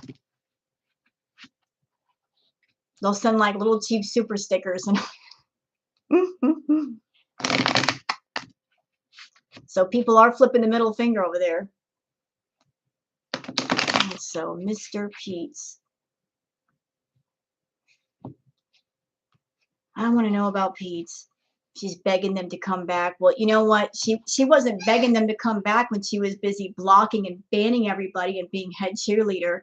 I don't care if you all leave. Da da da da da. Well, I guess you do. I guess you do.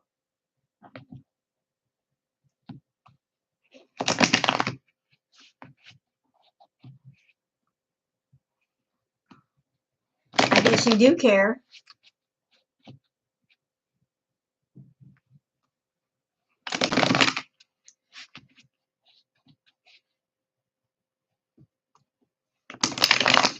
All right, so we're gonna do Pete's.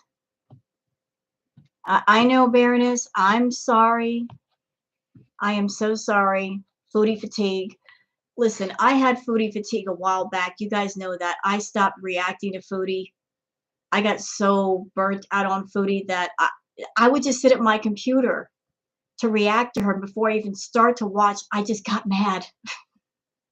So I did my ambiance stuff and I loved it. Oh, it was so nice. It was so nice. And unfortunately for us, the content has not changed. I was so happy doing my ambiance videos. Doggone it. I was so happy giving you guys positive content. Something nice, something relaxing.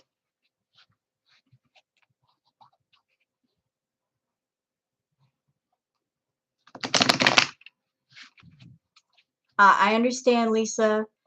Take care of you. It's okay. Trust me, I see you. I get it.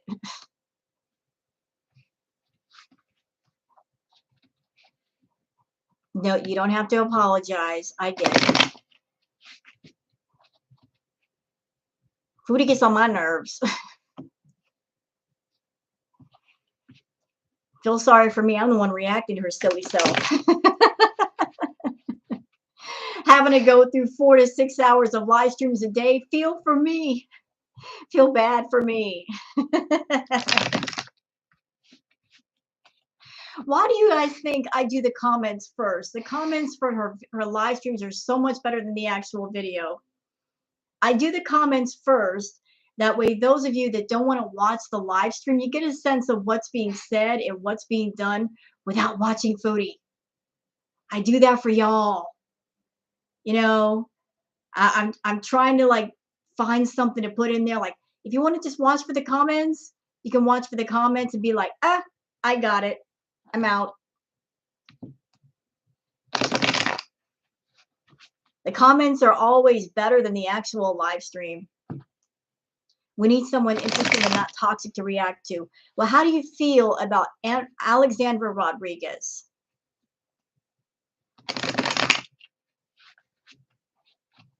How do you guys feel about her?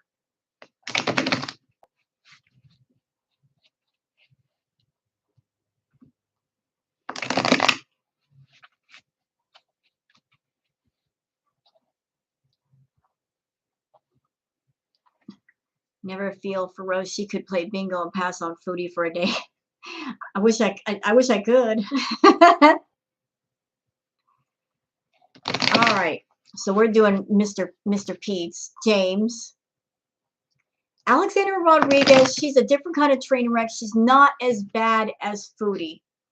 She doesn't take drugs or drink on camera. She doesn't put her face all up in the camera. She does different things. YouTube Reject actually did a react to some of her vlogs, and they look pretty interesting. I think it'd be a lot better than Foodie. It's a lot lighter, you know. It's a lot lighter and a lot less dark. And I think that's what you guys want. You don't want someone who's so dark. You know, you want someone who's not, you know, like there's different stuff. There's different stuff. It's not the same thing all the freaking time. I don't know. She's got blonde hair. She recently had a gastric bypass. Yeah, you're right. Amberlyn Reed is so boring. She is. And Amberlyn Reed has been doing everything in her power to get her crown back. She's been doing mukbangs. She went on stream drunk. She's trying over there. She just can't get it done. Light by Jen. Well, let me do Pete's. Okay, let's do Pete's. Let's finish out all the cast of the Foodie Beauty non-reality show. Got my red wig. My red wig I got off of Amazon. I think it was Amazon. Yes. Are you talking about the golden blonde long wig with the bangs? Got that off of Amazon for 20 bucks.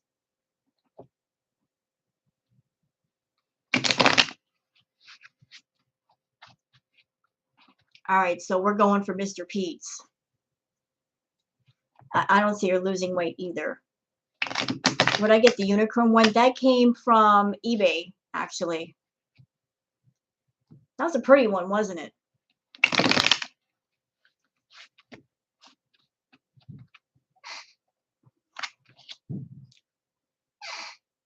Ooh.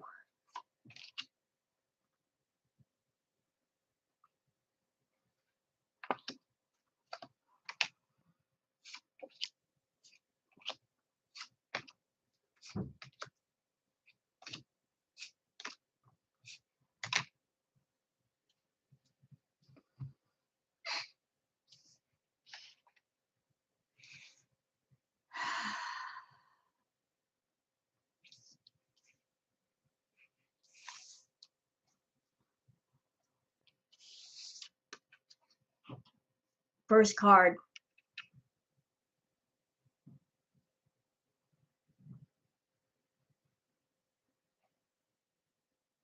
So he's definitely alone over there.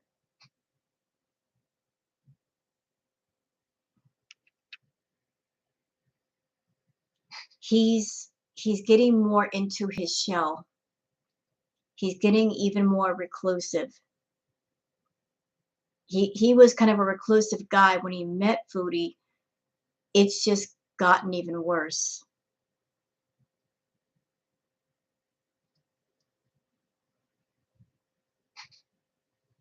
The walls are closing in. He's just, he stays in his room. The house, the filthier and nastier that house becomes, the more he stays in his room. The environment is toxic, and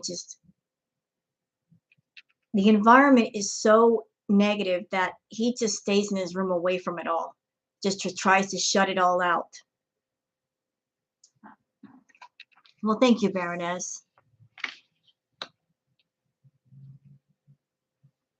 He's in a position with Foodie that, like, this environment is what it is. He could clean it up. I mean, he is there, but he's like Foodie. He just shuts his eyes and avoids it. He's all about avoidance. He doesn't like confrontation. He shuts his eyes. He's in a position where he cannot talk back to Foodie because she's paying for everything. So he just stays quiet and he shuts his eyes.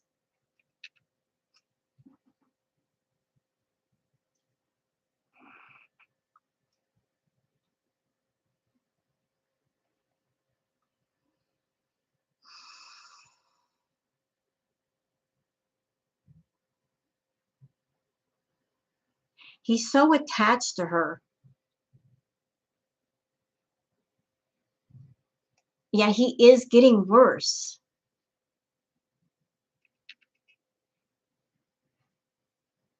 And Foodie is deliberately keeping Pete's weak because she likes to have that control over him. She doesn't want Pete to get strong and go out and do his own thing. And he follows along with that plan by staying weak and not doing for himself.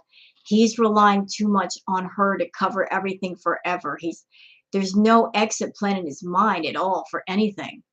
He's just under the assumption that she'll always be there, that she'll always take care of everything. You know, he's deluding himself that everything's okay financially. She's making all this YouTube money. She will never leave me. She'll always be there for me. And so that reinforces that negative bubble that he's been living in. So she literally keeps him crippled. She's not helping for him to stand up on his own and walk by himself. She doesn't want that, because if he did that, she would lose control.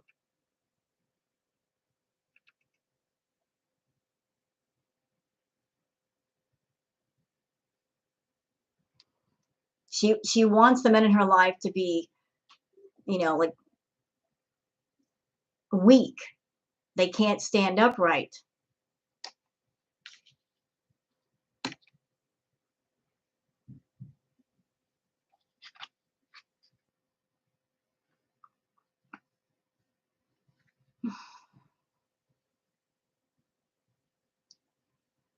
So this was this way. Normally, if this card were upright and in the right position, this is someone who has a lot of plenty and they're choosing to walk away from it. It's this way. It's conflicting. So the meaning is reversed. Pete's got on YouTube thinking that he was going to make a crap ton of money with his channel. His channel is not doing so well. He's not, like it's petered out. He's not going to make a whole lot of money there. Like, the money he gets from YouTube is not that much. He's kind of floundering with it. What do I do with my channel, and how can I make things take off? It's not taking off. It's not taking off. Like, his channel has not caught fire yet.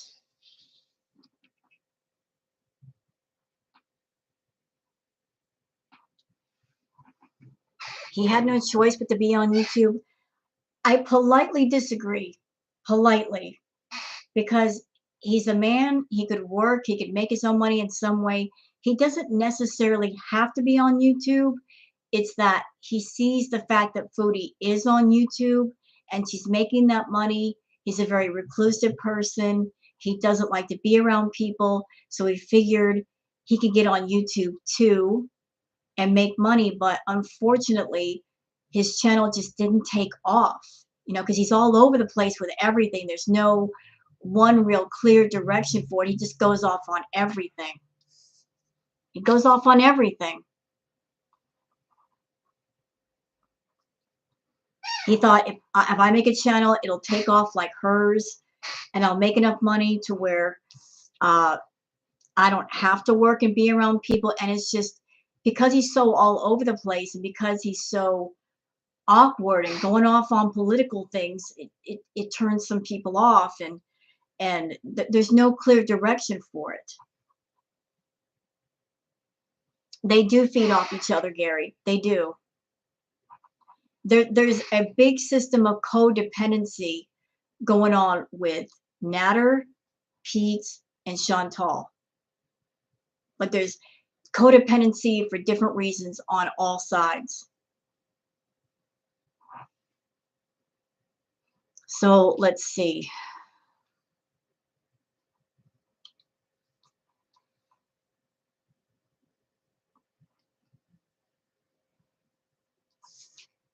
So this card, Strength, this is Foodie treating Pete's like basically a pet. She doesn't see him as a person. She sees him below her. She likes keeping him below her. Like, good boy, Pete. Yeah, that. She's got the strength and he doesn't. And he's so, whatever attention she gives him, he laps it up. He's just so happy to be around her and spend time around her. And she knows that. She plays that against him. She literally treats him like a pet. Let me just pet you on the head, you good boy. And he's so starved for attention that this means everything to him. Like if you guys notice the streams that she did where she was cooking with him or taking him somewhere, he was so happy to do anything with Foodie, anything at all, anything. And he would go into serious depression when she's around Nat, or he would just go into his room and just, I don't want to, la, la, la, la, la, I don't want to talk about this, you know, I don't want to deal with this.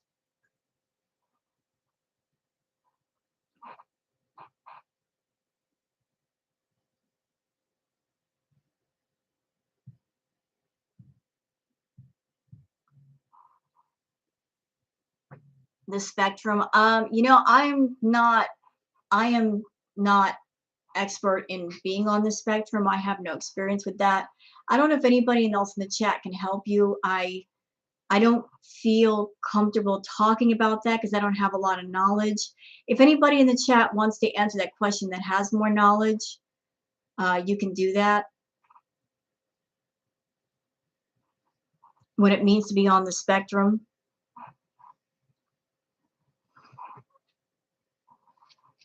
I'll be the first to say I don't, you know, I don't know everything, you know, like I'll be the first to say I don't know anything about that. So let's see.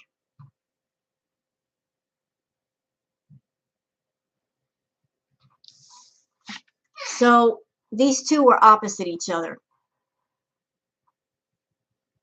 So Chantal is over here treating Pete's like a pet. And she's got Natter over here because Chantal is attracted to strength. And unfortunately, Pete's doesn't have strength. He doesn't have it.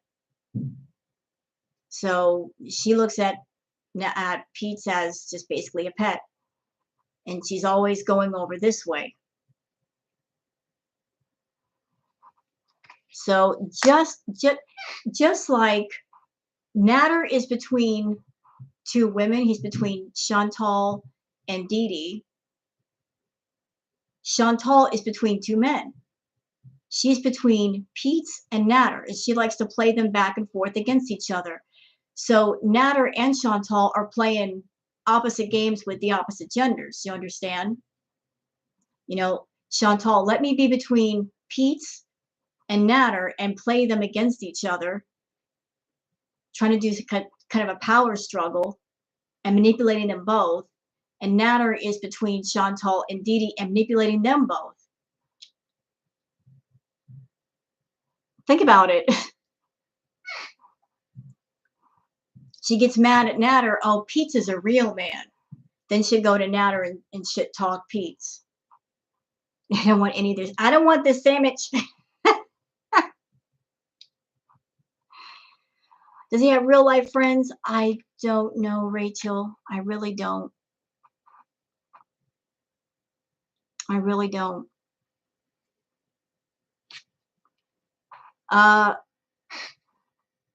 So Pete's is not spreading out and putting, you know, the feelers out about all the different things he could do. He's solely relying on YouTube to bear fruit. Like, this is YouTube. He's looking towards it and thinking that it's going to take off. He's not looking at YouTube and other things. He's just, you know, YouTube is it. I know I'm going to make it work, blah, blah, blah. But yet it's not taking off yet. What he should do is plant many seeds and see which ones grow. But he's very focused on the one project. He honestly thinks that because of Chantal being there, everybody knows about her, that his channel is going to take off. And even with Chantal's influence, it really hasn't taken off the way he wants it to.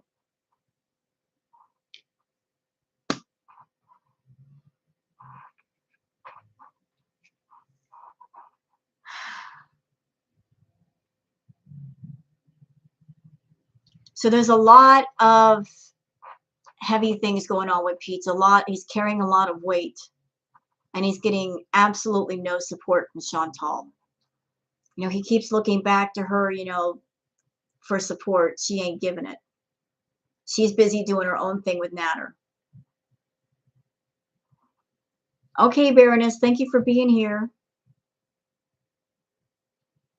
He's going through a lot of struggles, and he keeps thinking Chantal's going to be there to support him. But, you know, she's far off doing her thing. You know, he's over there dealing with things by himself. He's still under the impression that she cares about him, and she doesn't care. He's just a meat byproduct that she has to deal with. So, looking out towards the horizon, looks like there might be a couple of things added that he might try his hand at to bear fruit, but still it's going to be a waiting game.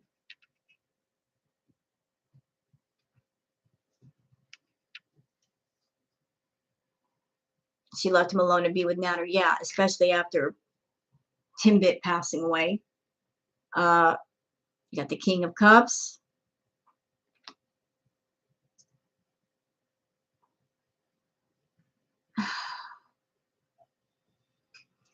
Pete's is going to be left alone with his projects.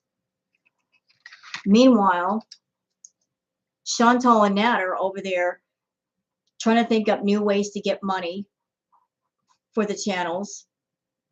This is the two of them, the King of Cups and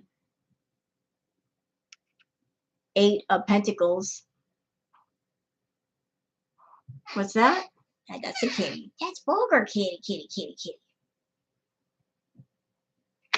He does need to get away from her, but he's never going to get away from her because he's relying on her too much. He's not even thinking for himself.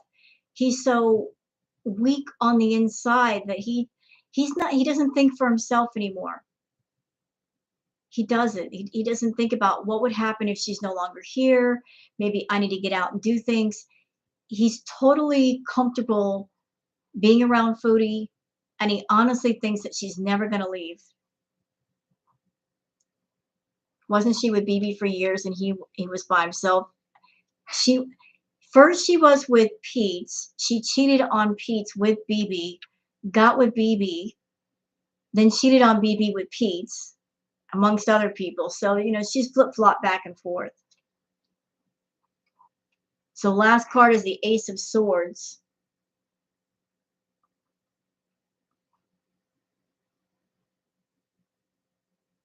I'm not quite sure about this card, what this means. Something, some kind of something. Maybe Pete's might have a moment where he goes off or something happening to him. Yeah, they're all grown people. They're all grown people. There is a lot of history between him and her. They met in high school. That's how they came to know each other, was high school. Like all the way back then. All the way back then.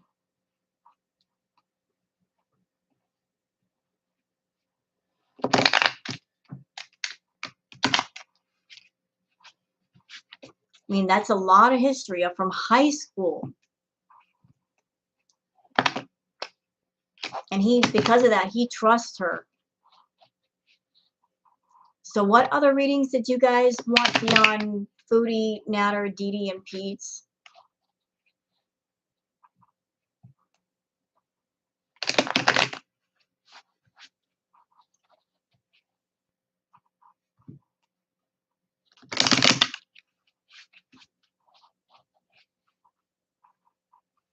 Dee Dee's brother. I don't know who that is.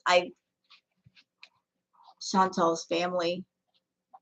From what I hear, the villa is in his name, but she pays the bills. You're right. The villa is actually, he's the one on the lease, not Foodie. He doesn't want to do anything else but be her manservant. Well, because he's got a free and easy life. He put his name on the lease, but she pays for everything, of course. He doesn't live in filth. Chantal's family. You know, honestly, the whole Life by Jen thing, I'm scared to do a reading on Life by Jen because she's in a bad way right now. I'm afraid of what the cards would say, to be honest with you.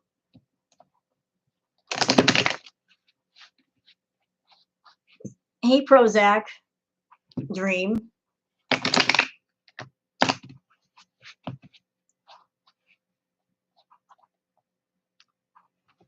Yeah, Foodie Beauty never defends Pete unless she wants to get under Natter's skin. Then she defends him. Chantal's family.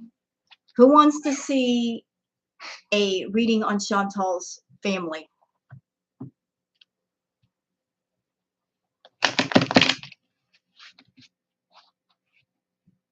He has untreated mental illness. That I do believe. I believe that Pete is supposed to be on antidepressants. And once upon a time, he used to go see a therapist, and that was helping. But then he stopped seeing his therapist.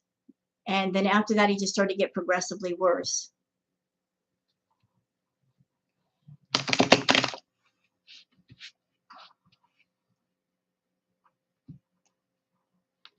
Yeah, they do get worse. You got to treat your mental health. Your mental health is very, very important.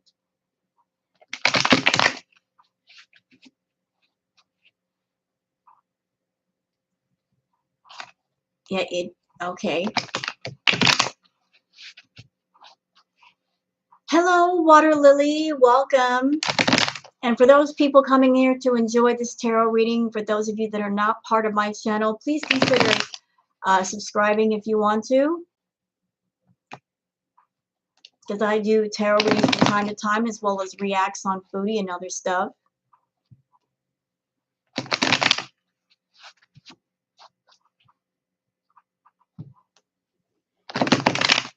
Okay, so we're doing one on Chantal's family, right?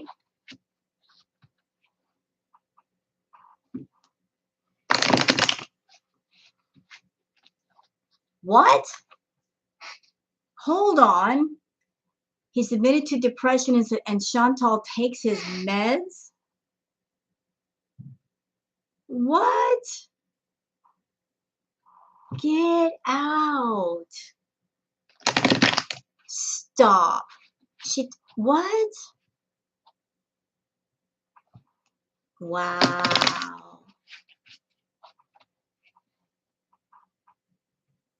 They share meds when they're...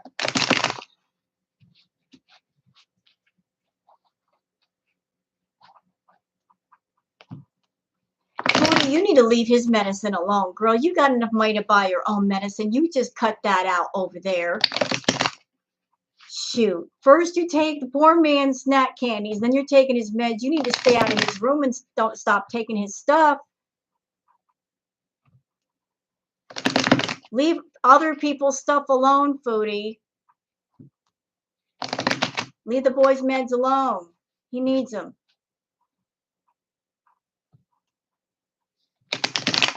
That don't even make no sense.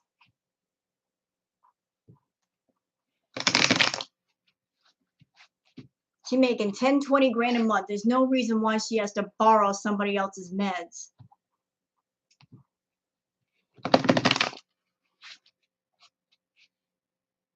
Good Lord, Rachel, it just doesn't bad.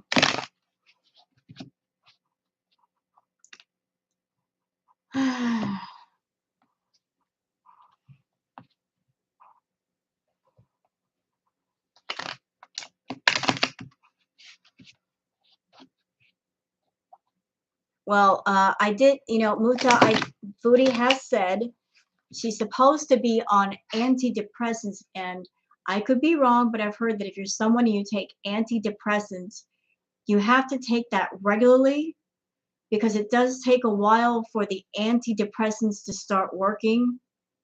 You know, and let's just say you stop for a while, then you got to restart and start taking them for them to start working. It's not like you take one pill and you're all better. It takes a while, like days, for that stuff to kick in. And she's not very good about taking her medicine when she should. She's supposed to be on antidepressants and also blood thinners and all that.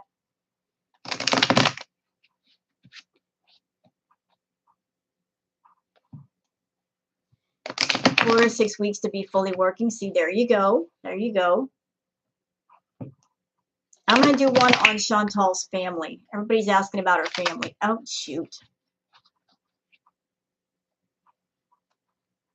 Right. They take time to get into your system. True, true. You can also suffer withdrawals if you stop taking your meds abruptly. That makes sense to me.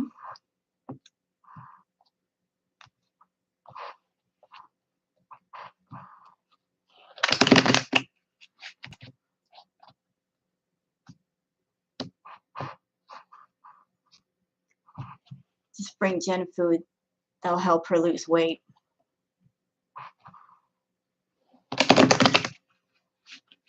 I can kind of answer that question without even doing a reading.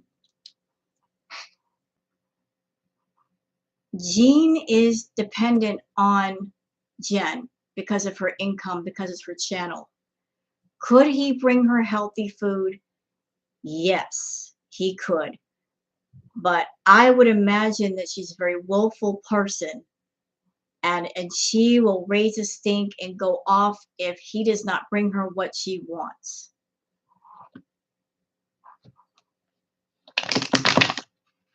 I mean, you can bring healthy food to someone like that, but who knows if they're going to eat it that day or not.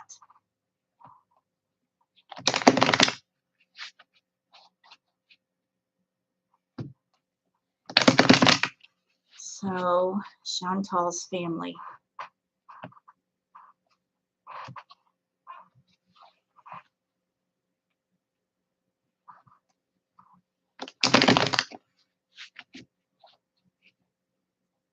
Look at Precious. What do you mean? Precious was a movie. That was a movie. A very sad movie, actually.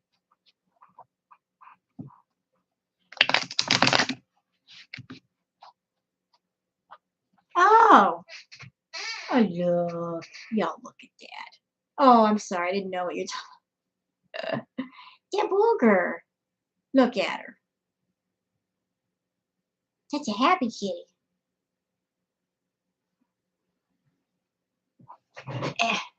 So I can let you guys see her.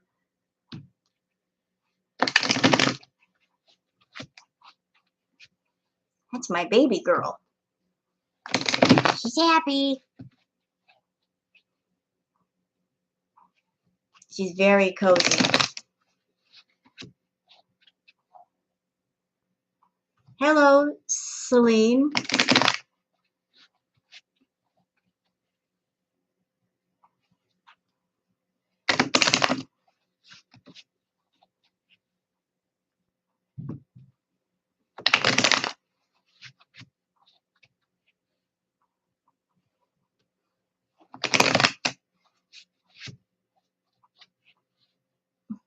All right, so we're focusing on her family.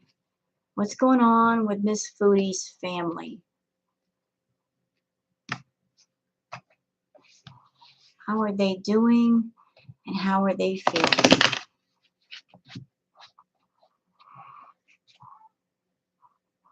Where is Sparky? I got something to tell y'all about Sparky. So Sparky is no longer here. I have a male neighbor who lives downstairs from me. That's where Sparky is. And why is Sparky there? Sparky's very hyperactive, and my neighbor fell in love with him. And hold on a second, y'all. Listen, don't get ahead of me. Don't get ahead of me. I love Sparky. I love Sparky. But he was very hyperactive, very hyper. And I literally could not sleep.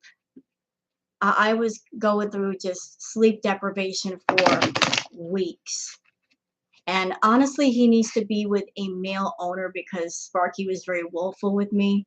My male neighbor fell in love with Sparky. I know exactly where Sparky is. He's being well taken care of. And I can see him whenever I want. And he's happy in his new home. He's very, very happy. And I told the guys, I said, listen, if you ever need food or supplies for Sparky, just let me know. I'm still his mama. I will, anything you need, just let me know if you ever need it, and I'll bring it. I'm here. But Sparky, literally, I could not sleep at night. going 12, 15 hours without sleep. I couldn't do it. So yeah, big Sparky boy's chilling in the bachelor pad with the bachelor. So I mean, I know that everybody loves Sparky. He was a chatty boy, you know, but serious sleep deprivation to the point of near delirium because he would not let me sleep.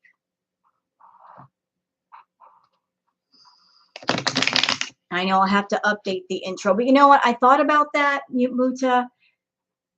I still have the intro. I still love Sparky. There's no reason to get rid of it because he's still my boy, you know.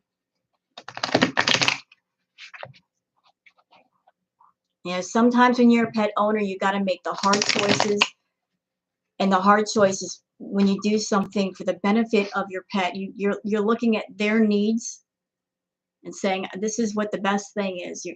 You put that over your emotional needs.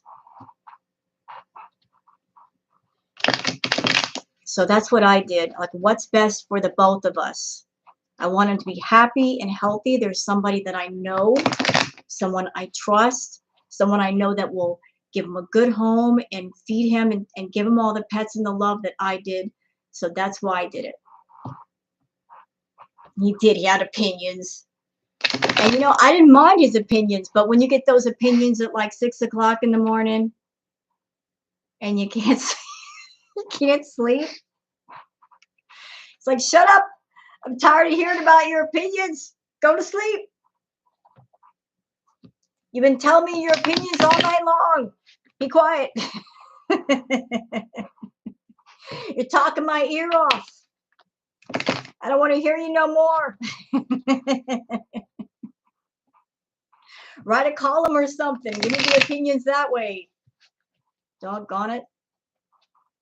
Hello, Dirty Diana.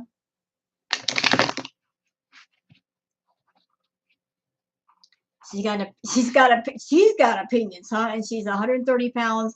Oh, really? Is she a mastiff? She sounds like a big dog. Big old dog.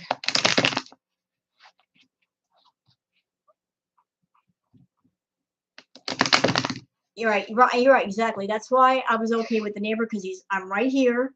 He's right there. He needs anything, he come knock on my door. Not a problem. German Shepherd, nice. Nice. So he's still close. He's still close to me.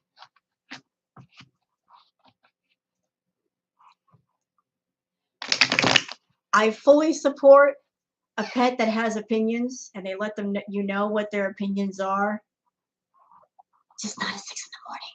I gotta sleep.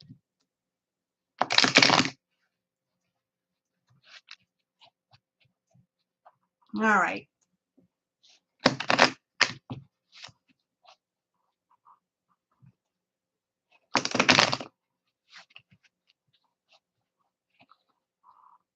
All right. So,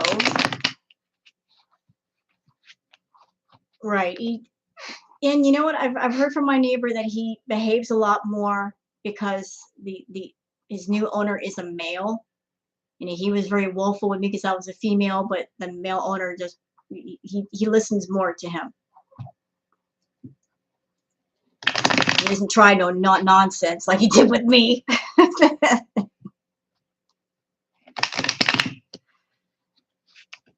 He's still got opinions though. He's still got opinions.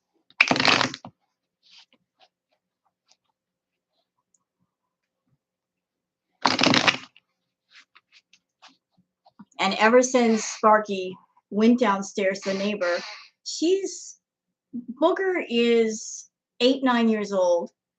So she's not an elderly cat, but she is kind of older. She's been resting a lot more, and I don't know what's going on with her, but she's acting like a kitten these days, wanting to play with me, wanting me to hold her, biting on my feet. You know, she doesn't bite hard like she's trying to hurt me, but when she wants my attention, she'll bite on my feet.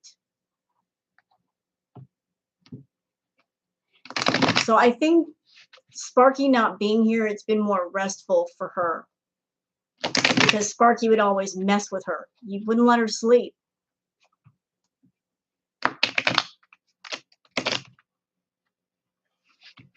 So we're doing Miss Chantal's family.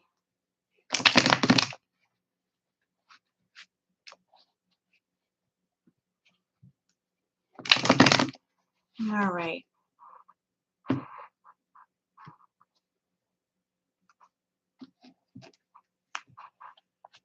What happened? Oh, I'm sorry, Muta. 16 years? You know what? It's sad when you lose a pet, but I will say this to you. I'm sure because of you, he had a great life. You gave him, as his owner, that you loved him. You gave him the best happy life that he could have. That's all we can do as pet owners. Unfortunately, they can't last forever, but they give us the gift of unconditional love while they're around. You know, the love they give us is a precious gift.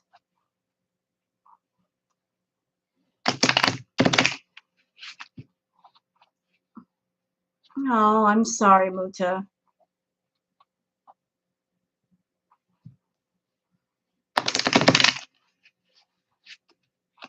You know what, Muta? You know why I did that? Because he knew what was going to happen, and I'm sure that he loved you. He knew it was his time, and he did not want you around to see that. That's why he did that. They don't want to hurt you. It's like they know it's time. They don't want to put you through that. He knew. So hearts in the chat for Muta, for his Sparky. Hi, Charlie. Like, I get it, Muta. I've lost some pets. It sucks. But think about all the love and the good memories you had with Sparky.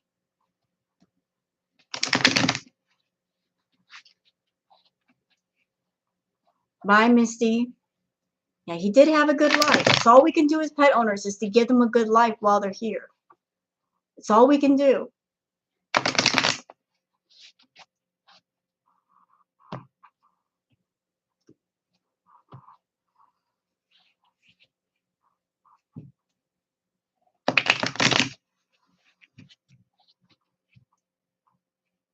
Never fenced in, roam free. Nice, nice. All right.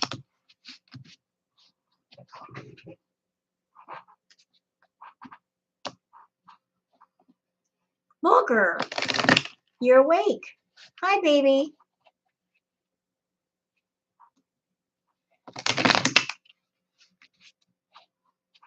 All right, so let me just focus a little bit more, then we'll do the one on the family.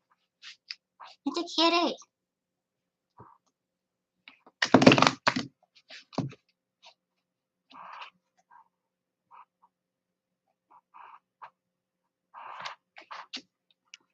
Okay.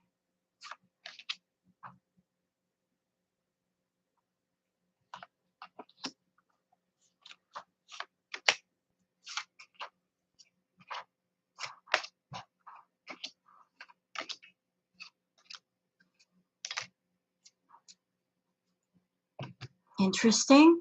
Very, very interesting. Very interesting.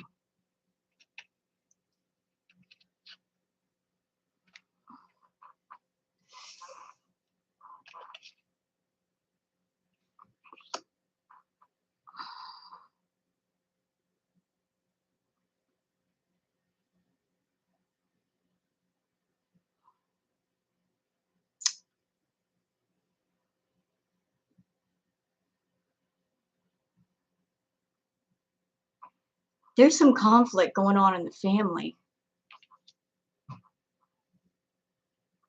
There's some conflict there as far as Chantal. Like, there are parts of the family. Peter Steele, he's been gone for a while, though. Am I a typo negative fan? Yes. Peter Steele has been gone for a bit. He was a great singer. But there's some conflict going on there.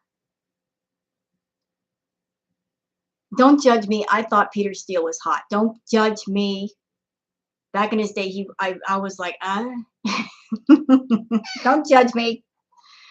But there's some conflict going on in the family.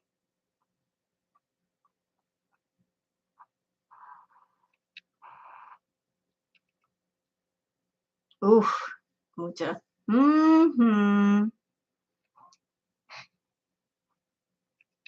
Way before I became a YouTuber, when Peter Steele did the Playgirl edition, I saw it. Okay, don't judge me for looking at it. I was curious. All right. Yeah, I know he posted Playgirl. I saw it. I saw it. Yes, I looked. I peeked.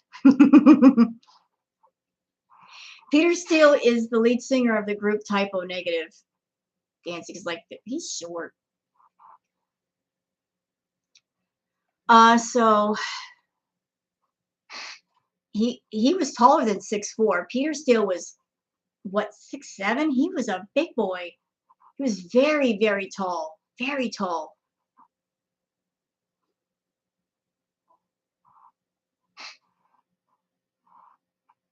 Uh, just to give you an idea, hold on a minute. Look up Typo Negative, the music video Christian Woman. You'll see why that I went gaga over Peter Steele. Okay? That's all I'm going to say. So there's conflict in the family. On one side, like the family is divided with Chantal. There are some that are still trying to hold on to hope for Chantal. There are others that are just giving up. Yeah, damn, he fine. You're right. Yes, he was. Beautiful green eyes, that long black hair. Hello, hello, hello. Hi there.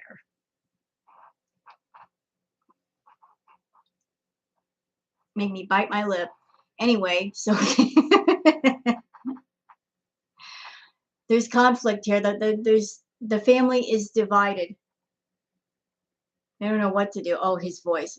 Y'all cut it out. I'm trying to do a tarot reading. Y'all talking about Peter Steele, making me think things I shouldn't be thinking. Focus. Cut it out. Y'all get me distracted over here.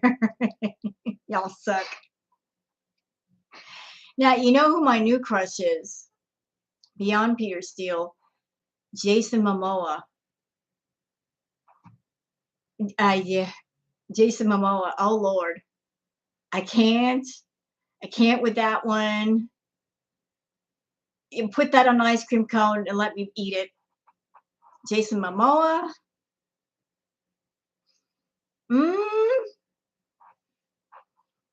And then I got other crushes.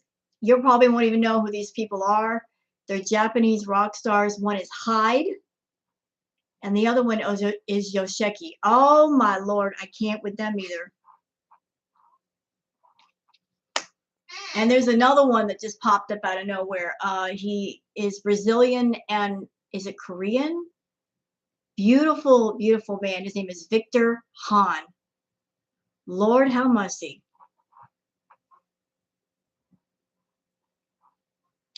Hyde. Yes, Hyde. Ooh.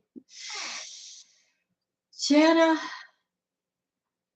Why Trent Reznor, you know, he very talented man is Trent. Very talented. Yes. 9 Inch Nails, yes. But I was never like doing this over Trent. I'll be honest. But I thought he was talented. I thought he was talented. But Jana, Hyde when he was in Vamps, yes or no? Lord have mercy. When he was doing the vampire thing, I can't. I can't. You heard about Victor Hahn? Have you seen him? Have you seen this one? Dave Gahan from Depeche Mode. I like Depeche Mode. Not really wild about the guys, how they looked in Depeche Mode, but I love the music. Love the music. But Jason Momoa, Hyde, Yoshiki, Victor, I want that for my birthday. I take them all. All right. Y'all get me distracted. Victor is gorgeous and talented, and his record company did him dirty. Did him dirty. The deal they gave him was so ridiculous. The 6 years and he can't perform anywhere. He can't do anything. What kind of contract is that? The fuck? Keeping that poor man down for what? I'm subscribed to all of Victor's YouTube channels. How about that? Victor Han versus Natter. Victor all day, every day. Victor's attractive. He's very talented. He's got charisma. Natter would never win that, ever. Victor by a landslide. I know this got derailed. See, this is y'all did this. I blame all of you. This is your fault. You, all of you. You guys did this shit. I blame all my viewers. I can do that, you know. Okay, so where are we at? So let's see. So the family is conflicted about Chantal because there are those that still support her and those that are like, we're done here. We're done. There's a family member saying, we're going to cut her off completely. And others saying, we're not going to. We still believe in her. Her mom is one. Her aunt is another. The aunt is on the fence, you know, like she's losing hope in Chantal, but the mom is still blindly believing in Chantal.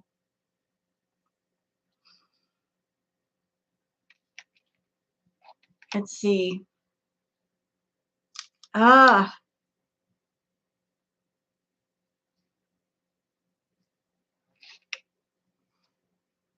Chantal's still trying to stay in contact with her family because of money. I see money cards all over the place. Her family's got a little bit of money.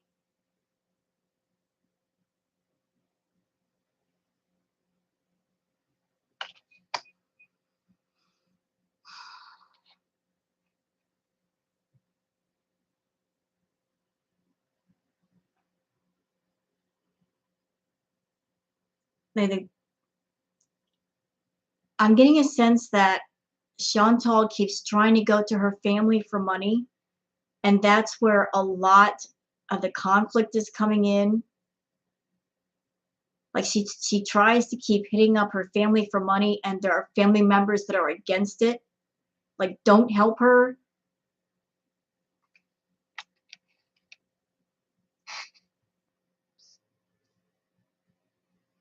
So that's what's causing the conflict.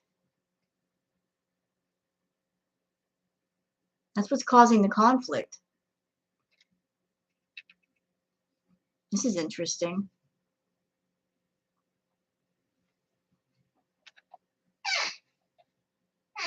This has happened before. These cards have come up before with her family. Y'all remember these? Look at the similarities between these two cards. Look at the similarities. You've got two containers gathering from one source and going to another.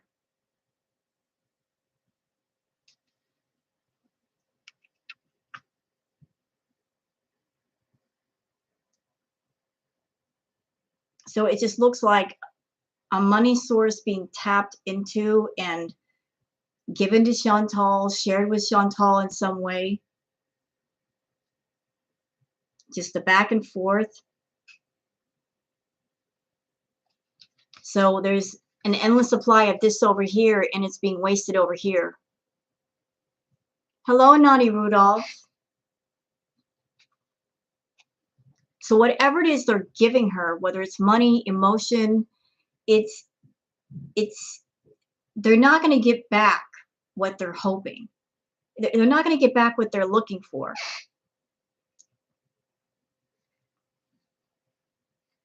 They're not going to get it back. It's being wasted.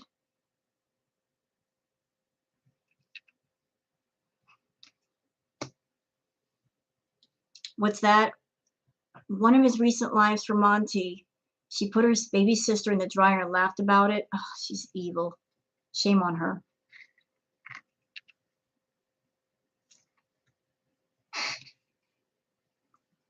I don't know what's going on with her family there, but there might be some sort of celebration going on. Something good is going to be happening for the family. Something very good.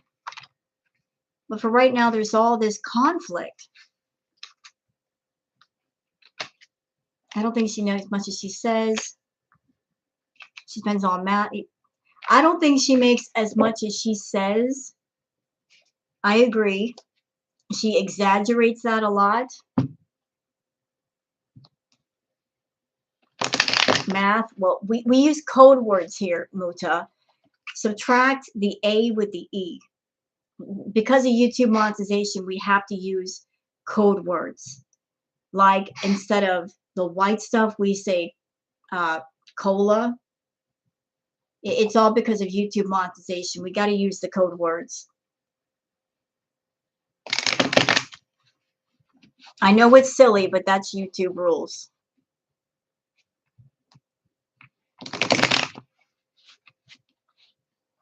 Because if you use certain words and YouTube picks it up in the video, they will put you as limited ads and so forth. Sister is engaged. Well, there might be something good for the sister. I wish your family all the best. I mean, they've been through hell because of Chantal. She's not made it easy. You know what, Muta? I politely disagree with you on that. Let me explain why. Because it is possible to do a stimulant like math or like cola and be overweight. Let me explain how that works. Chantal has an ED, which is not in recovery. It's still raging. She's using stimulants of some kind to keep the hunger away because she's trying to use that to lose weight. But then she F's up by when she's, going all day long and she's got to come down. She has to take something to bring her down, like the edibles. What do the edibles do? They stimulate her hunger. So if you have a problem with food and you've kept it in a cage all day, as soon as you let it out, it's raging and she's shoving things in her mouth, She's packing on the calories. That's where she's gaining the weight. If you basically have gone all day without eating and then you do something to stimulate your hunger that way, and Chantal always does too much in the way of edibles. She's not doing a little, she's doing a lot. We're talking into the hundreds of milligrams. That hunger comes back. So you've got regular hunger and then you've got a problem with food. That's a Godzilla that's coming out of the cage and it's coming out full force. So she's just going to town, eating all kinds of food.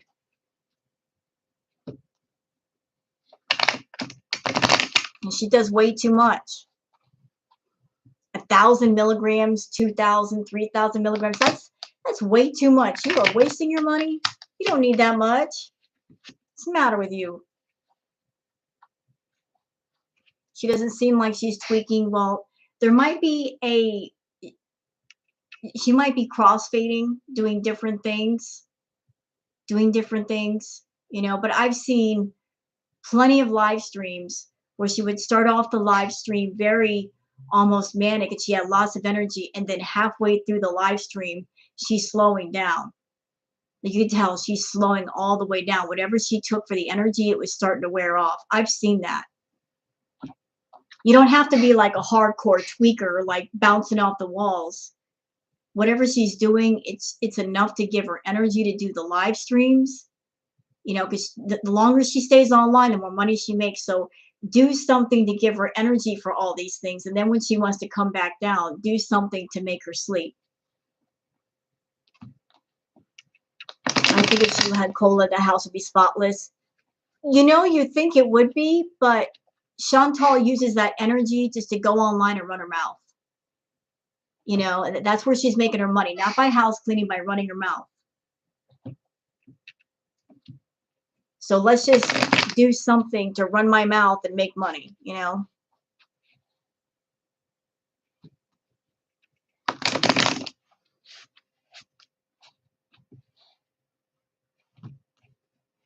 So what other readings did you guys want? Sorry, like I'm taking requests here. And she might be doing different things for different effects. She might be crossfading, and that's why it's hard to tell what exactly she's doing, because it could be this thing, it could be that thing, it could be another thing, it could be all the things. We don't know.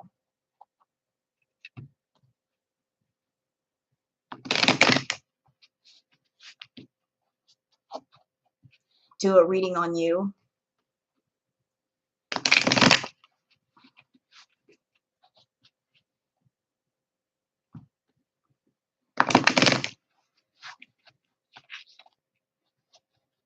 You had the long red wig. You know, I would wear the wigs, but it's getting summertime. It's getting hot.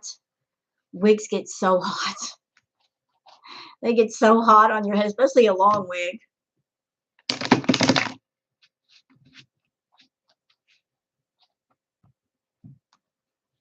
It's gross.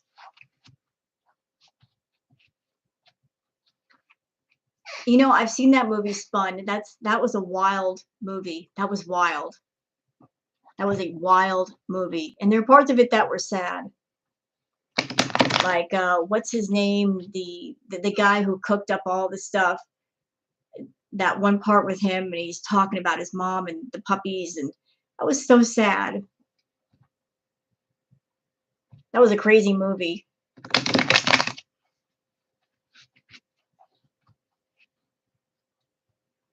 Natter cooks not very well.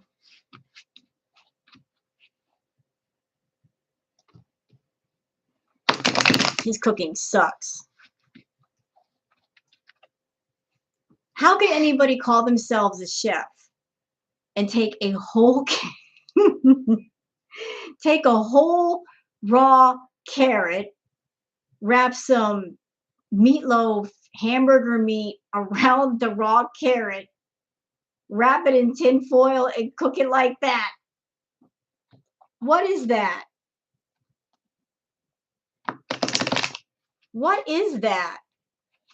And the carrot wasn't all the way cooked. What is that nonsense? French toast. What is equine? What is this I hear that he made French toast with hollandaise sauce? Did he do that? Did he make French toast with hollandaise sauce? Did he do that? Is that a thing? I don't like raw carrot meatloaf. No, I don't. I'll be the first to say nope, nope, nope. It curdled. He mixed what? Mixed lime with milk. How did that? Doesn't even sound good. But what is this I hear about French toast with hollandaise sauce? A poached egg with hollandaise. Isn't hollandaise sauce what you put on eggs Benedict? That's where it's appropriate. Because I know, because I like eggs Benedict. I don't. Hello, dark-eyed. French toast with salt? Okay. It's in your stomach, not mine. Go ahead. You go for it. Key lime pie is hard to make. You're making me hungry. Why do you have to say that? I love key lime pie. I love key lime pie and cheesecake.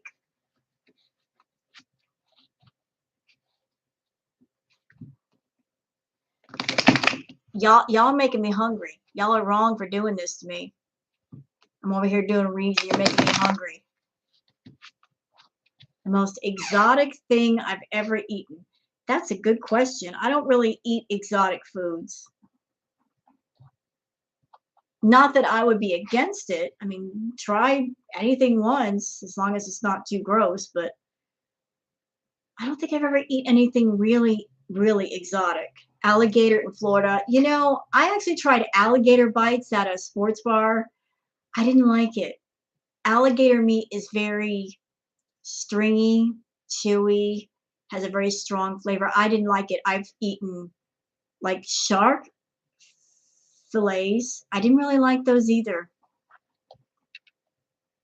Well, hello, dark-eyed reclaimed eternity. Alligator and frog legs. Catfish is good. Yes, it is.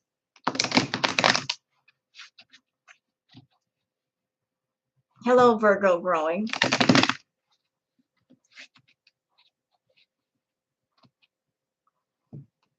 Shark meat is good. Did you? Yeah, you did miss the reading for Foodie, but that's okay. We're still talking, sweetheart. I was taking other requests for other readings that people wanted me to do.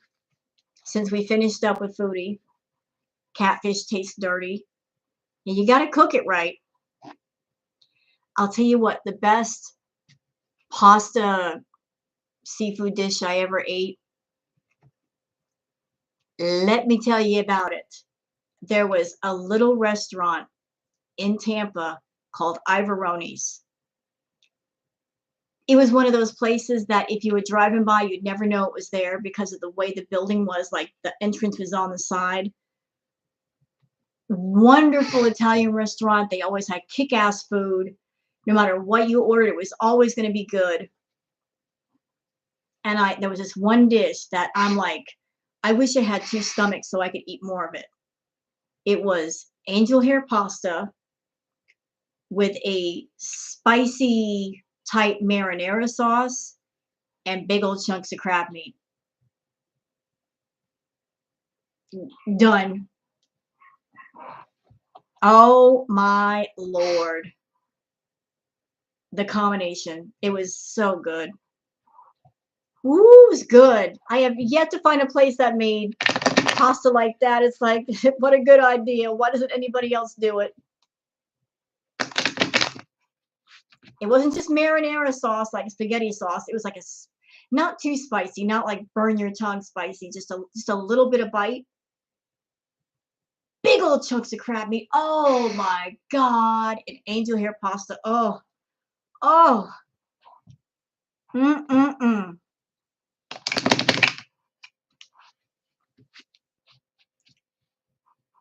Oh, it was heaven. It was so good. It was so good. It was one of those restaurants, the food was so good. Even if you took it home and ate it the next day, it still tastes good. That's always a good sign of a restaurant. Like if you take the leftovers home and they're not crappy the next day, it's still delicious. That's a good restaurant. What happened, Giselle? I guess I missed something. Are you talking about Hussy? That one? It's okay. I handled him. He got handled.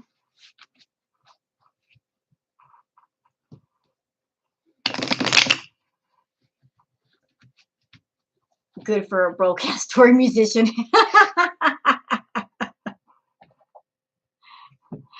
Poor musicians, man. It's hard to make a living out there. But if you're doing what you love, you're happy. So who wanted it? Why is he still coming for me? Because he thinks he can.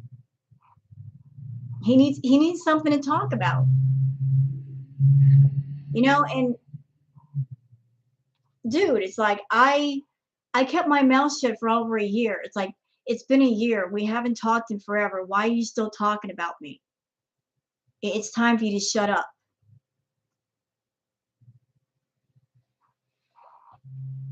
There are other things to talk about. So this is not about, if I'm making videos about him, it's not about revenge.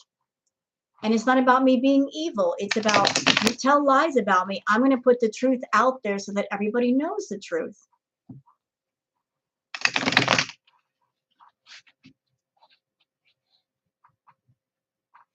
That's all I'm doing, is just putting the truth out there. Everybody needs to know my side.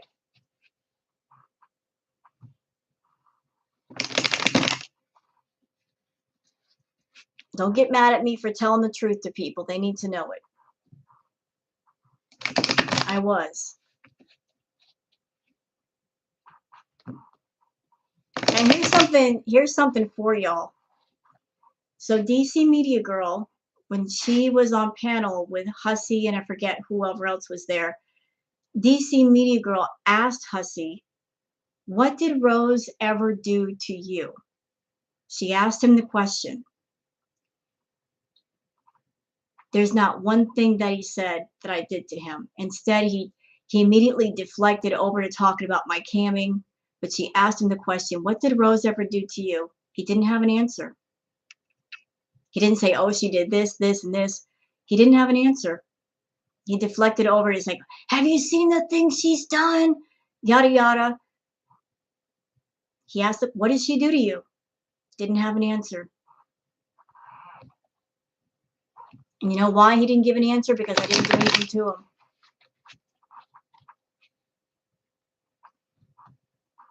Is Hubby trans? No, he's not trans. He is a out and proud gay man. He identifies as gay. There's nothing wrong with being gay, or trans, or lesbian, or bisexual. We support all people here, no matter what your sexual identity, gender fluid. I support all people. Hello, Blue Dolphin.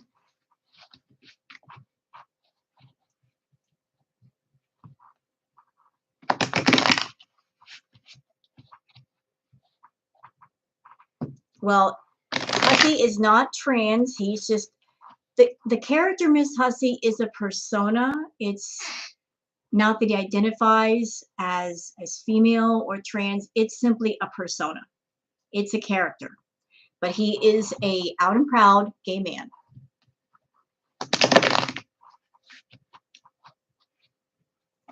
He goes by the name Miss Hussey. That's his character.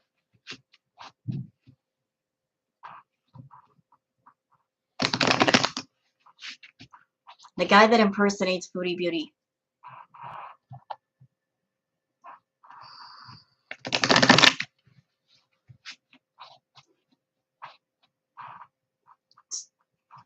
The other one. Which one? Are you talking about Maya? It's Maya time? Because he's done impersonations of Foodie Beauty. Is that the one you mean? Yeah, Maya. Maya is also a gay man. He identifies as gay. He's a real sweetheart. I love Maya. That's my boo-boo. That's my brother from another mother. I'll tell you that. Maya is a doll.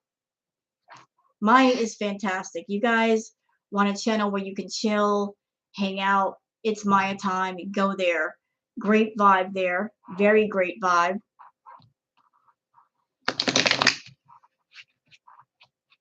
I'm like his little sister. He's like my big brother.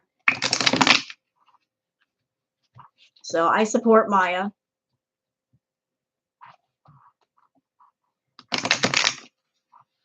All right. So who else wanted a reading? He drinks boxed wine. Well, he's not going to do so much drinking anymore because recently he was in the hospital for congestive heart failure. So he's taking better care of his health. He's out of the hospital. He's all right. He's taking care of himself. So he won't be doing much drinking. No, he's all right. He got the care that he needed. He's back at home. He's okay. He's okay. Well, that's why he's not sitting around. He had to take care of his health.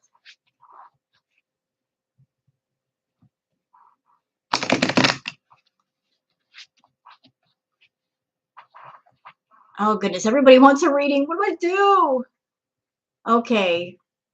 All right. Jana asked for a reading first. Well, thank you, NyQuil, for the super sticker. Thank you so much. Mwah. And then I can do one for you, Dark Eye, and whoever else wants one. So, Jana, did you have a particular subject for the reading?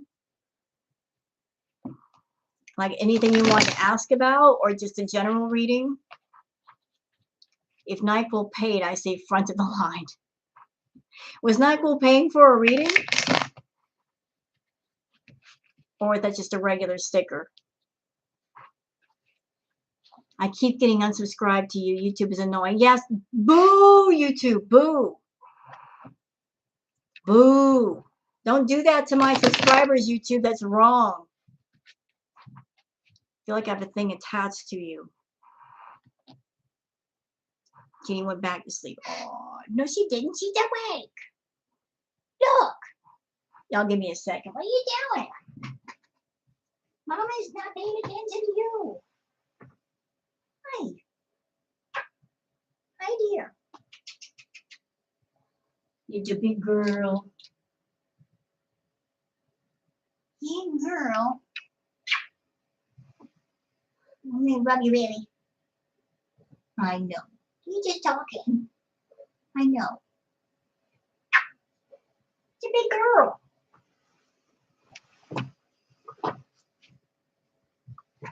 Kitty break.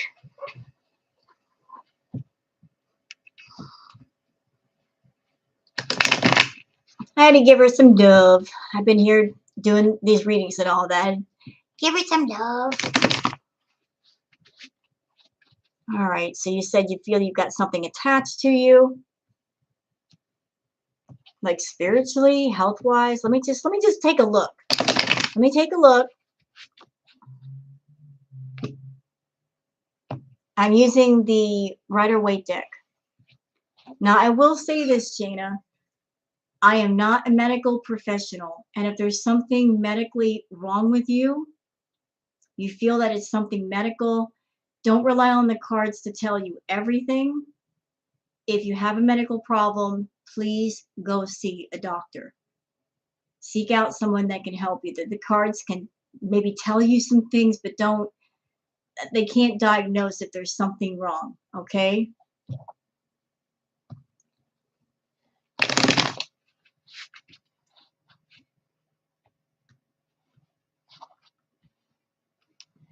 A disclaimer, but it's also the truth, though. The cards can only do so much.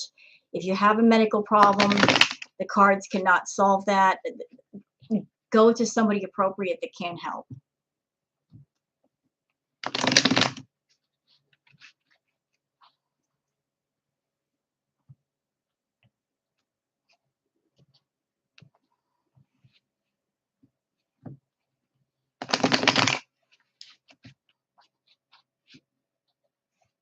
You've not been sleeping well at night, have you?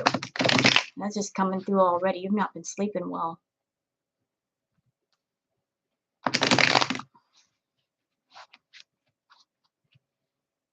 You're anxious. Something is bugging you.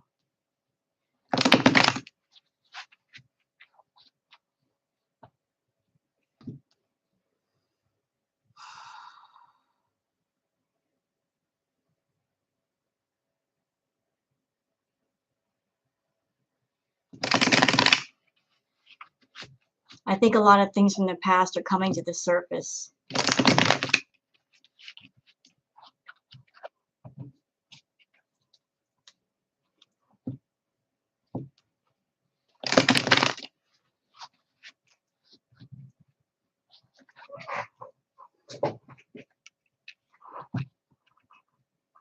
You know, before I even give a reading to you, Jana, two things. You're not going to die. Okay, you're having anxiety, but you're not going to die. Secondly, if you're someone and you care about other people, that's a good thing.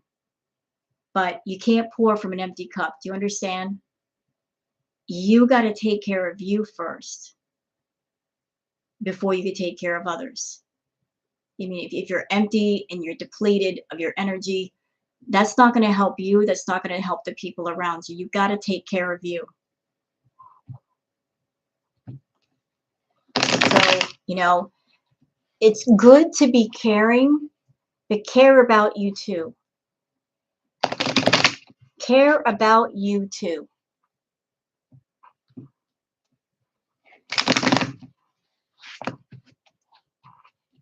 There's nothing wrong with caring about you. It doesn't mean you're a selfish person.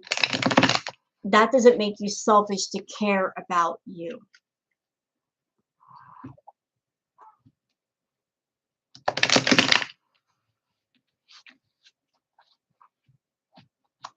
Okay.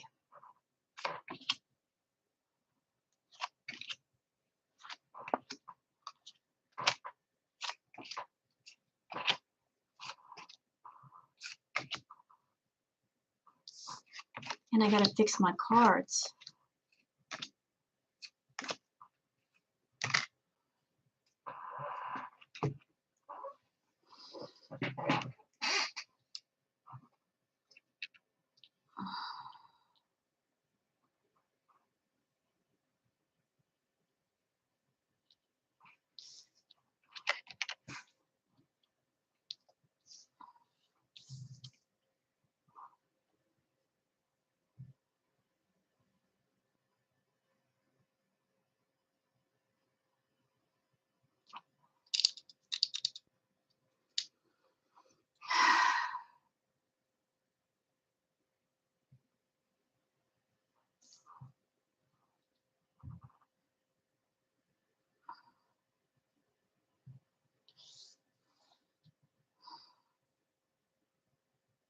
Just give me a second. I'm looking at these carefully.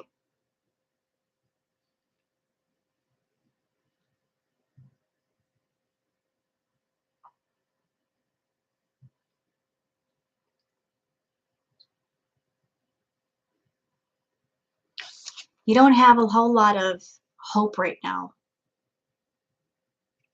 You got a lot of weight on you. A lot of weight, a lot of internal weight. It's weighting you down. There are things from your past weighting you down.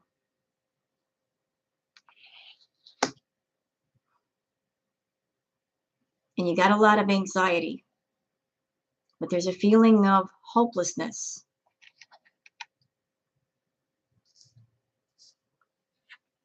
And you're doing so much. You've got so many things going on. Just trying to do, your energy is just going everywhere. Your energy goes to everybody else, and you're the last in line for that. Your energy should go for you first. But you're just like overworking yourself. Oh, and because of that, you're just over worried. And you're just trying to keep up this pace of getting stuff done. And you're not taking any time for you.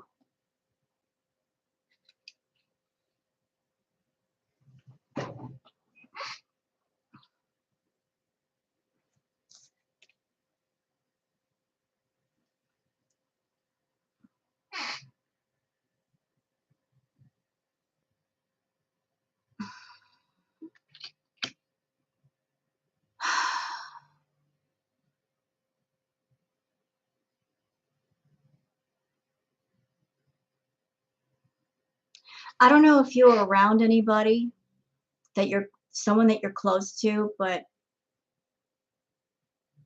there's something there, like lack of communication. There's a gap between yourself and somebody else.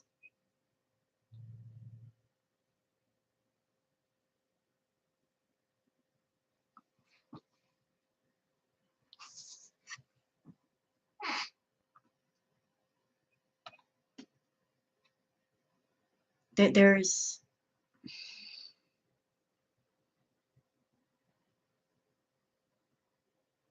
struggles going on. There is a breakdown of communication. That's it. A breakdown of communication, like just something is being strained. Some sort of relationship is being strained here. It's not as harmonious as it could be.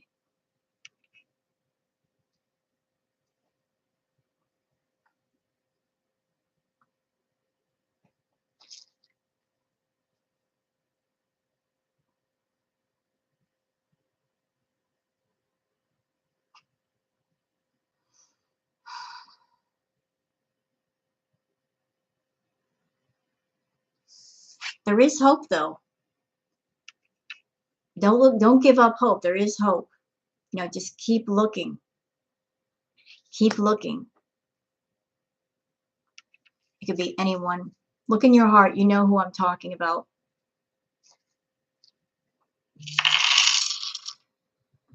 Who is there anybody that you're close to that once upon a time you used to talk to them and you were close to them and you're not right now? Maybe because of all the anxiety you're going through and you're having trouble talking to them. You'll know who those people are.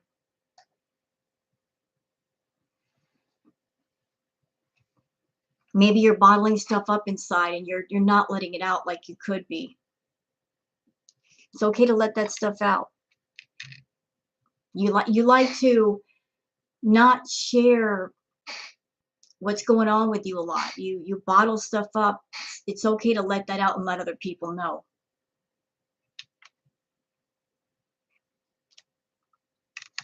So you're going through a lot right now. You're going through a lot right now.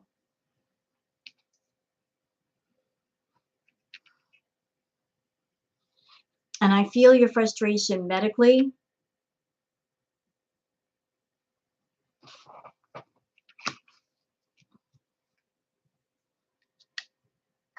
You may not have a lot of answers right now, but the answers are coming.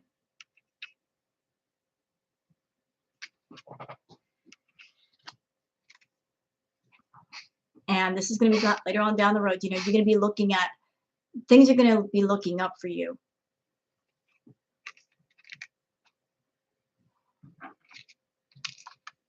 But just try to work on letting go of the anxiety. Because a lot of the nightmares, that is just, I don't know if it's past stuff coming up from your past that you're thinking about with the anxiety or the anxiety itself. But if it's nothing medical that is making you not sleep, just try, before you go to bed, try to relax, take a nice hot bath, just try to calm your mind. Do what you can to calm yourself so you can get a better night's sleep. Thank you, Snicker.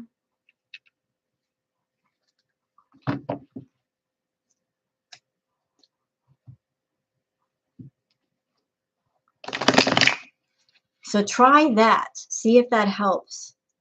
I mean, as far as the medical, that's out of my hands. That's something that those who have knowledge can help you with. But if there's anything that you can do on your own to kind of calm yourself down before bed and help with the anxiety, just rest your mind. It might help. You know, if you get a good, better night's sleep, it'll make you feel better.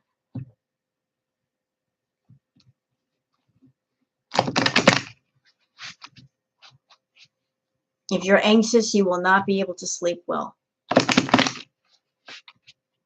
And losing sleep is just going to make you sick. It's not going to help you get better. 2, 3, 4 hours a day. You need more than that. Okay. So who else wanted a reading in here? Was it all the everything is scrolling by so quickly.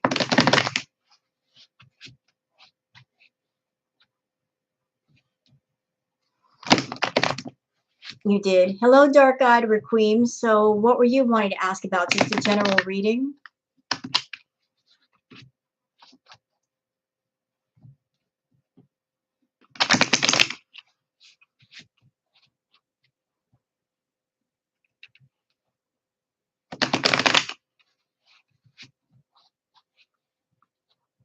Well, good for you, Jana. You're taking care of yourself.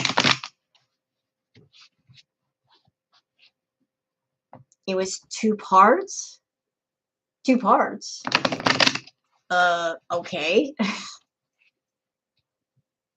What 2 parts? I don't know what the cards are going to say. What 2 parts?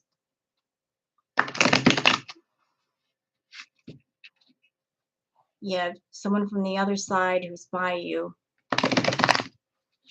You're welcome, Jana.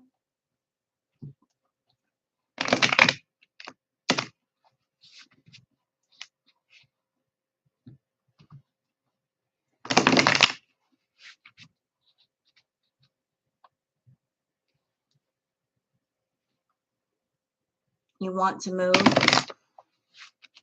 Oh God, I once had a nasty drunk neighbor. He was a nightmare. Ugh.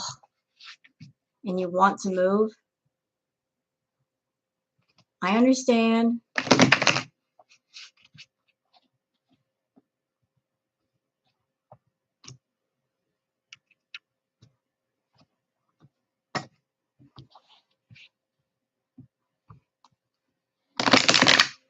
All right.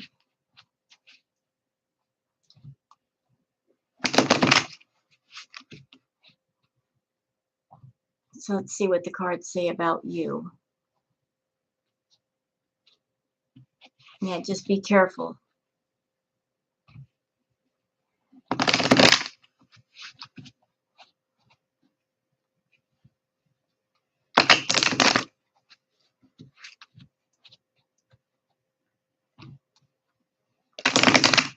right.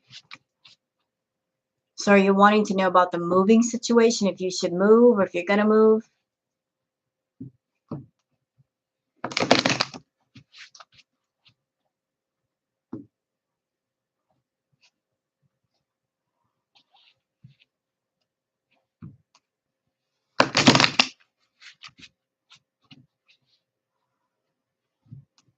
Yeah, there you go. See, I was going to suggest that she listen to some of the ambient stuff, and if my stuff isn't that great for it, like there's lots of rain videos and ocean videos, those are very calming. You know what I do? Sometimes I get headaches or I can't sleep because little known fact about me, I've got sometimes the ringing in the ears, both ears. So to get around that, I have to have like the white noise. I put my fans on or a heater on. But if I've got to go to sleep, if I just can't sleep, I will put on a rain video and then I will turn off the computer screen and let it play. And that helps to help me sleep. But I do have the ringing in the ears. I got it right now.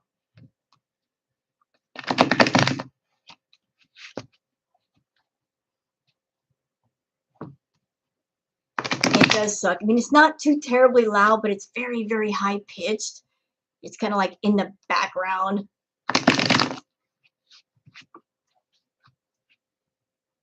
That's been going on for a minute back up there. Right. Music helps. Ocean videos, rain, anything, whatever calms you down. Rain is the best.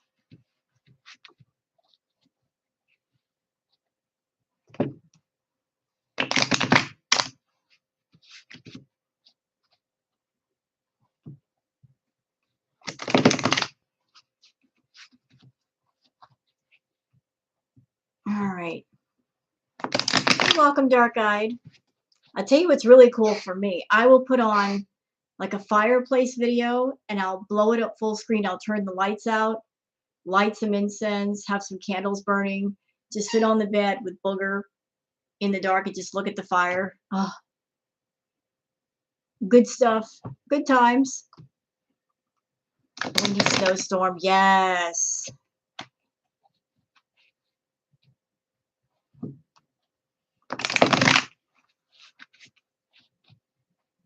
What's sick?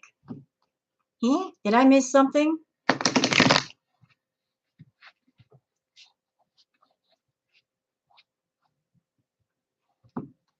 Looking at a fireplace is sick?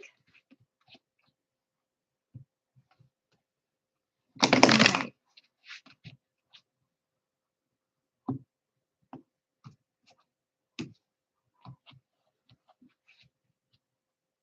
Thank you, Muta. I think a lot of people do like the tarot readings. Yeah, crackling fire. Yes, we love a crackling fire.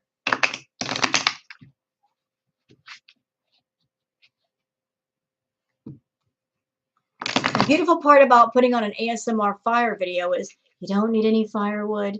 You don't need a fireplace. And it's not going to get that hot. You get all the effects of the flames and you ain't got to deal with all the nonsense that goes with them.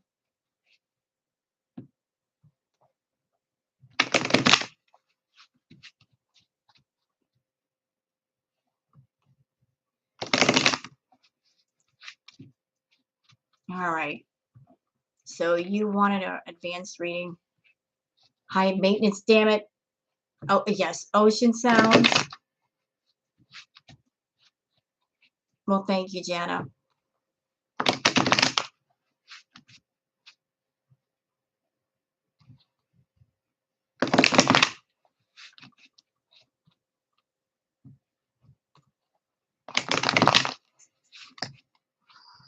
All right. It's getting hot up in here.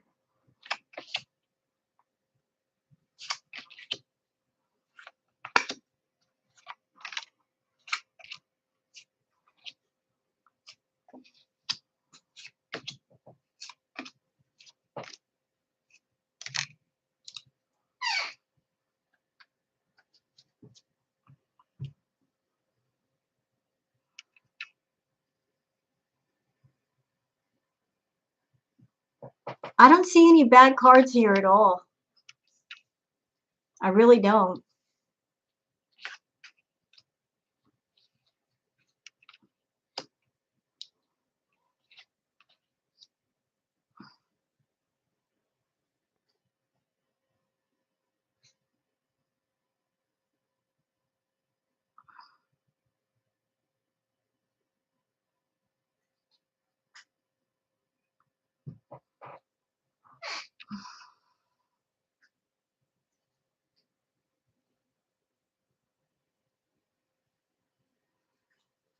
Yes, HK, I'm still here. And you are too. So welcome back. I'm still here. And you're in my room with me. I'm reading tarot for different people now.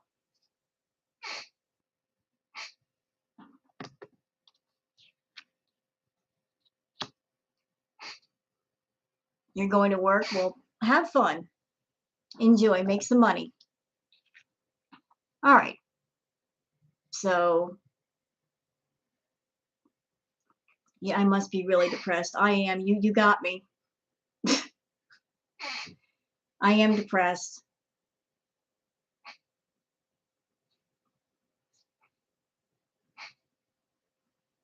You just don't give up, do you, HK? I don't even know who you really are. You're probably a stock account for somebody, and you're not going to come in here on your original account because you don't want to get busted. But go ahead and keep trying me because, dude, you're not going to make me rage. You're not going to get me upset. I'm here doing my readings. If you don't want to be here, you don't have to be here. You don't have to be here. You can go away now. All right.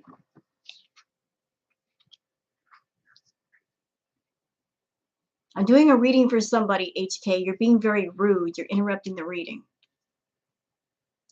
Let's see. So,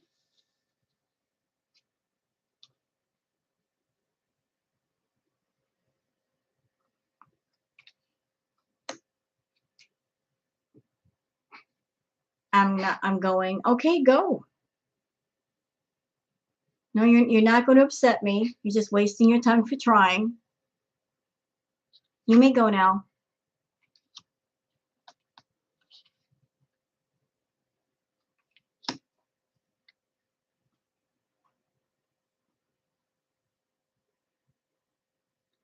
So I see this conflict with your neighbor.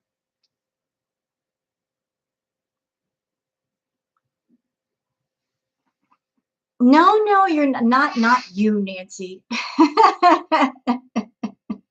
Not you, Nancy. I'm talking to somebody else who keeps popping back in. Unicorn blush. Hello. I'm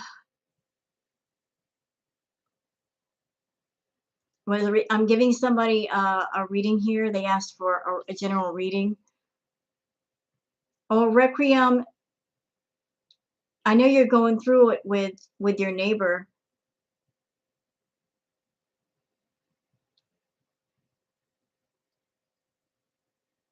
Have you spoken to your landlord about this problem? This problem with the neighbor, have you spoken to them? Because it looks like there are people around that could probably help you. There's people around there to help you. I see a woman figure. There's a woman figure.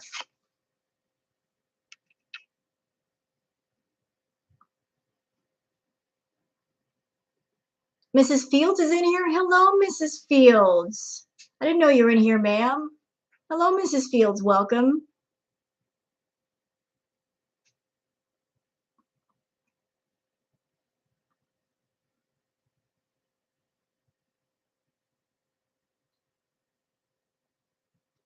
There's a woman around to help you. I don't know who this woman is. I don't know your situation, but there's a woman here. A very kind woman.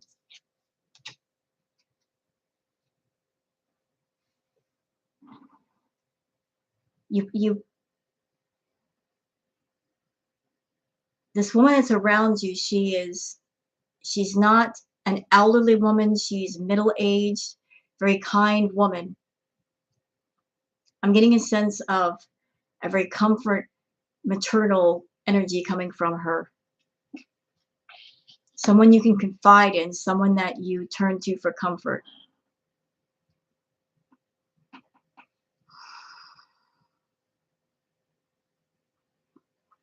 There's someone around you that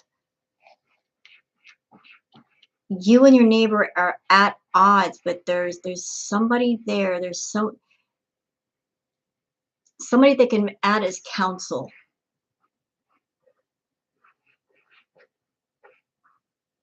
Someone who can play mediator.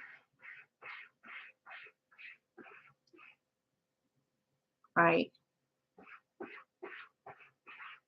If there's any way to avoid this person that you're having the conflict with, I suggest that. I mean, that's the best way to go about it.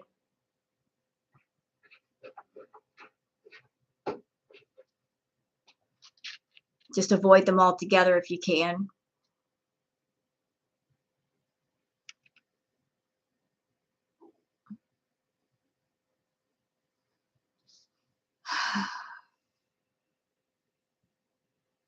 I see you going back and forth between conflicting and just trying to appease them. The end card here, I know you're over it. So if you're looking to move, it's going to happen. It's not going to happen right now. It's going to take some time. I know it's affecting your mental health. If you can avoid this person, please do so. Do that. It's going to cost a little bit to move, but in the meantime, just try to avoid this person. It's going to take quite a while. But in the meantime, I just avoid this person.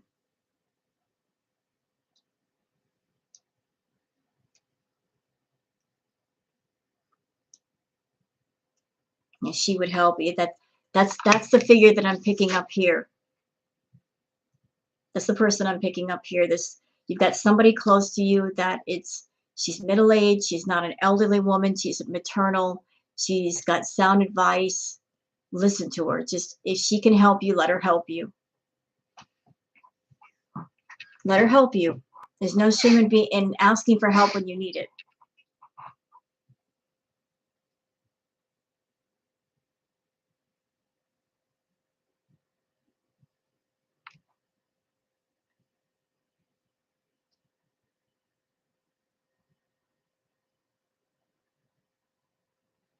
She is a source of comfort for you.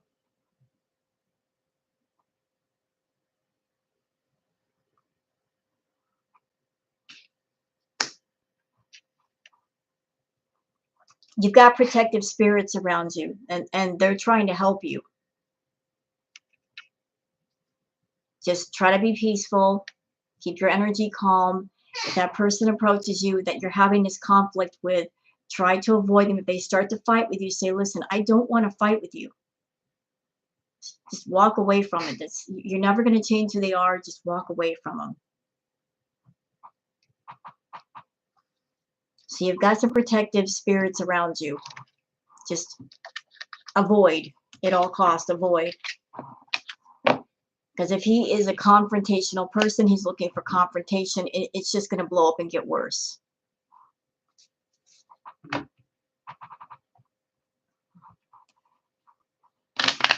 He said hello to you.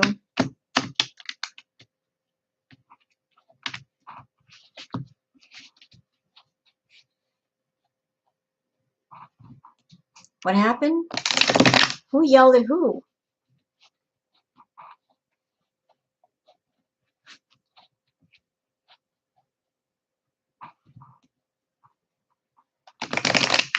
Here's the thing, dark eye. Listen, if he said hello to you, just agree with him. Like, hello, you know. If he yells at you, he yells at you. If he just says hello, just say hello back. If you give him a reason for confrontation, he's going to take it. If he says hello, just say hello back. Don't give him any reason to fight with you. If you're having a moment of peace with the man, take it. Don't feed it. Yeah, exactly. Just don't talk to him. If he's in a fight mood and you can tell, avoid him. But if he's saying hello, just say hi. At least you get a moment of peace and get a break between.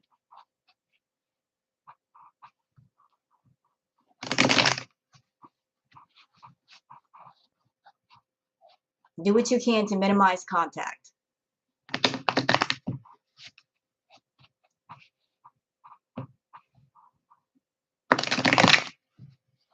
The last stream.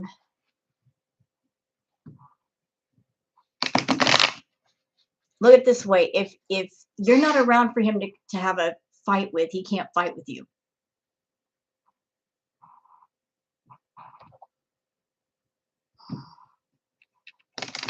And what situation was that, Super Chat Cat? I forget. I'm sorry. I'm getting old.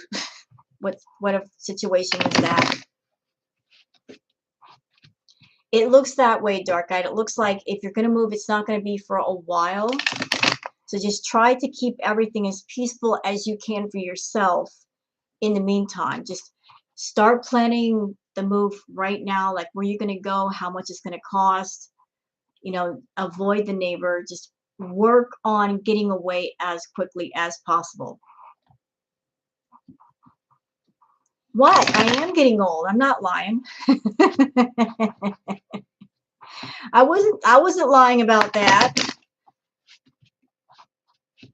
I am getting old. I'm 51. I'm younger than 8-tracks and older than cassettes. What do you want from me? What do you want from me?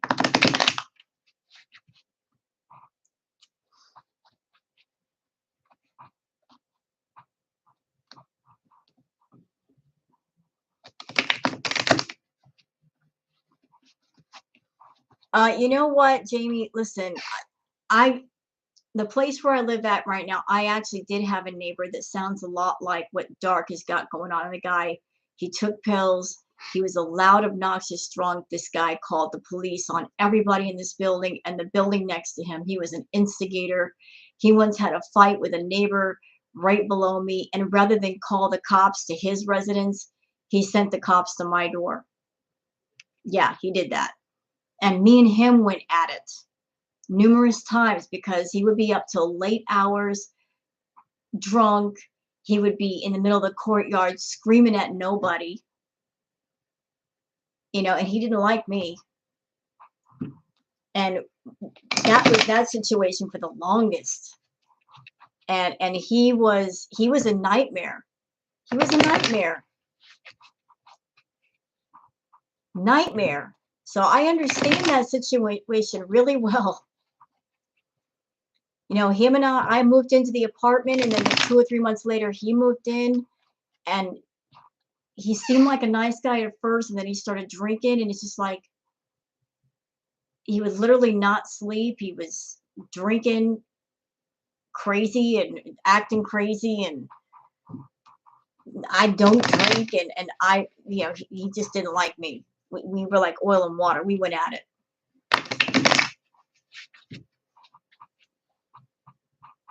He just had all kinds of bad energy.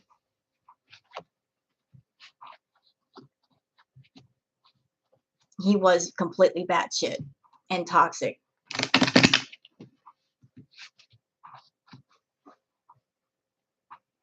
Okay, so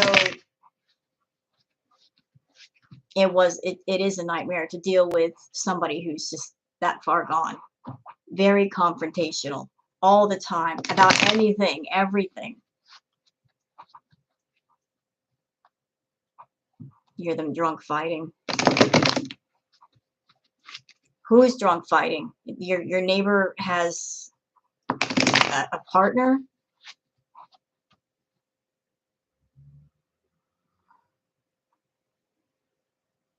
I think we talked about that the last time. Didn't we super chat, Kat?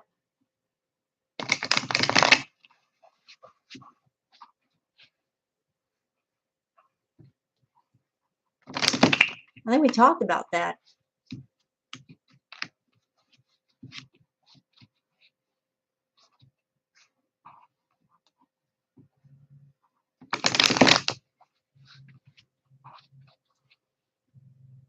Yeah, he will move. He wants to go out. He says moving next year. So this guy that's giving you the problem, he's moving next year, but he never does.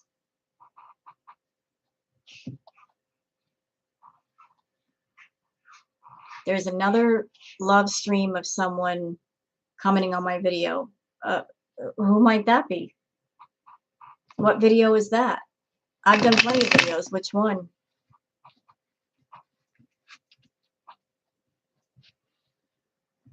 I got sniped. Oh, that's okay, because if somebody's sniping you, that must mean you're doing something right. Hi, snipers. How you doing? I'm just doing my tarot readings. Nothing interesting to see here.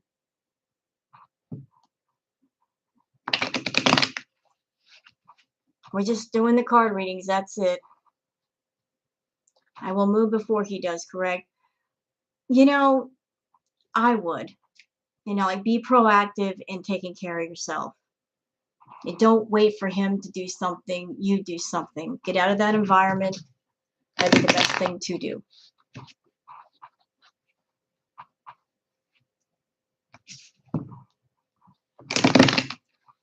So who exactly is sniping me? Does anybody know? Because I'd like to know.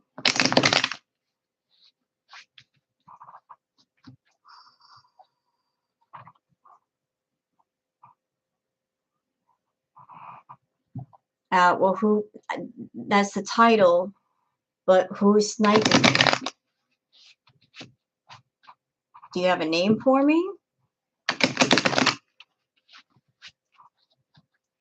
I guess I guess Mrs. Fields. Oh, hey, Mrs. Fields. Hey, we love Mrs. Fields over here. Mrs. Fields for the thumbs up. What you doing, Miss Fields over there? Hi, girl. We love our Mrs. Fields. All right.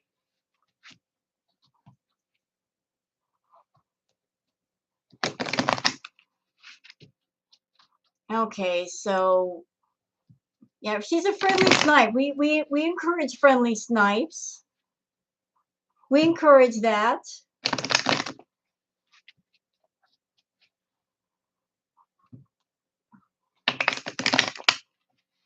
Foodie's over there. All those reactors.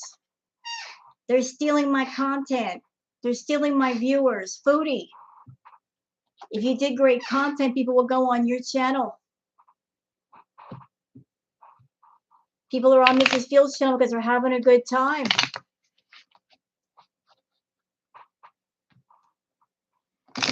All right. So, Super Chat Cat, you wanted to know about your situation. All right. Got a little bit of knowledge about that. So, let me just shuffle. I want to shuffle up the cards really, really well because I want them to. Ah! Goodness gracious.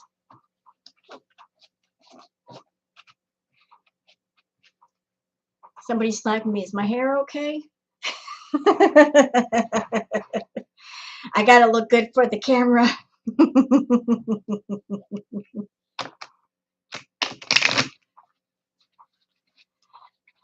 Can I just say to Mrs. Fields, because she's watching, Miss Fields, I love the fact that you piss Foodie off. I love the fact that you piss her off.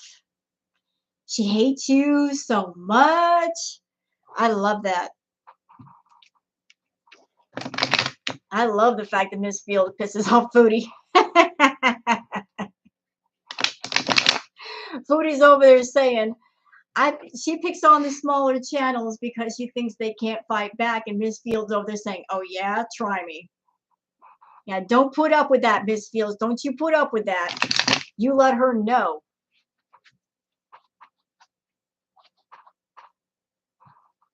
Yes, Dark Eye. You let her know. You can't, who cares if it's a small channel? I ain't putting up with that mess.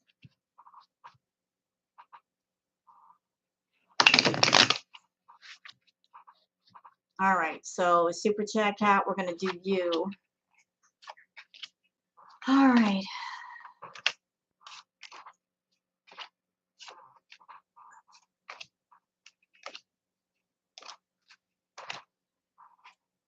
All right.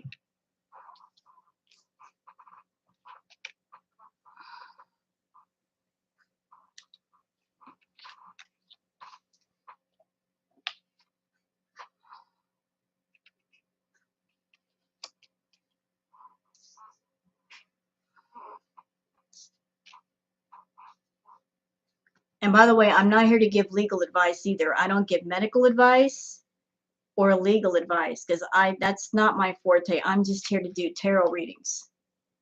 Okay? My cards just tell me what they do, but if you need legal advice, medical advice, mental health problems, go to the right people. So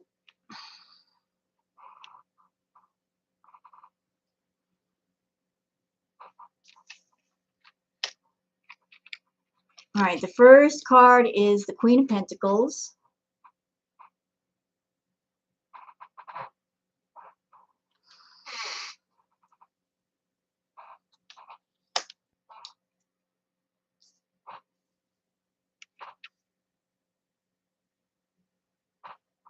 There's so many people wrapped up in this. There's so many cards, so many people.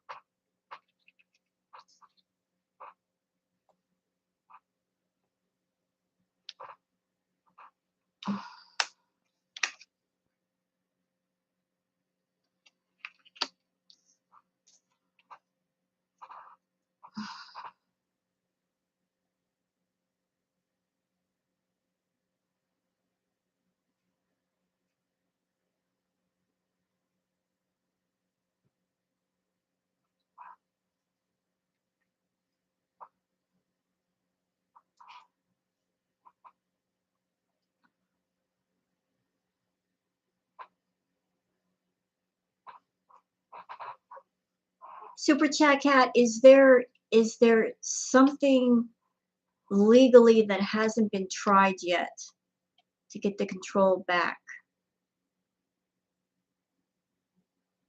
Something that requires higher counsel. Is there an avenue you haven't tried yet? Something that may be a little bit pricey, but it would work.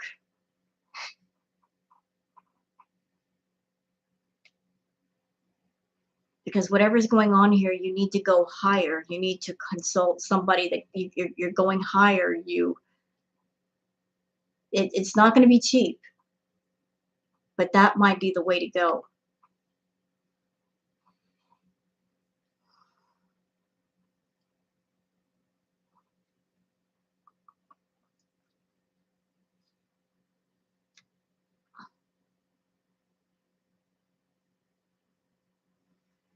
Something it's gonna be a little bit expensive, but it might be worth it.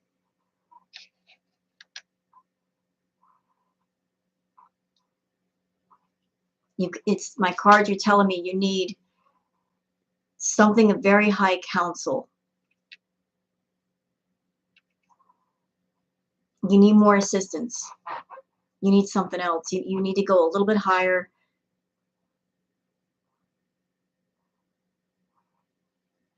Not completely like way out of your prospect range, but somebody that seek out someone that you could just tell they know what they're talking about and they could definitely give you help. Don't stop looking for help. It's out there. It's just you got to go higher. You got to go higher.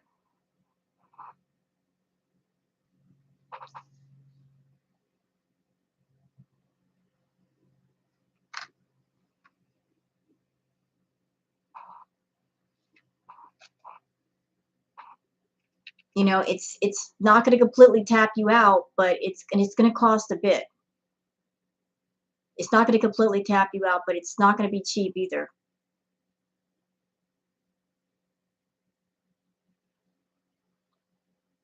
Seek out high counsel of all kinds. See if that could help you. There's going to be a little bit of a loss, but not everything.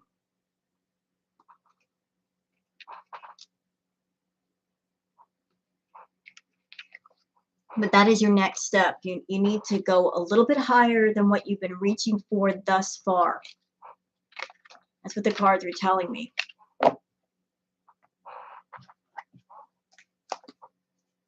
And maybe that might get the results that you're looking for.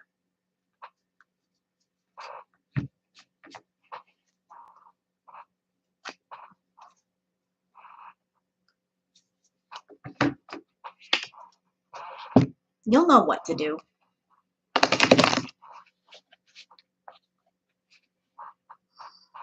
Something of high influence. Make sense?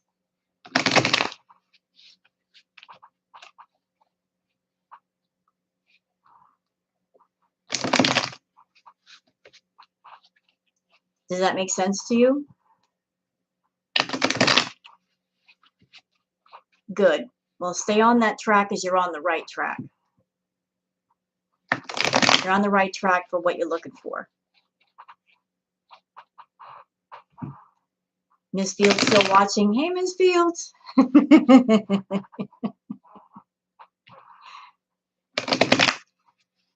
I'm famous. I'm on TV.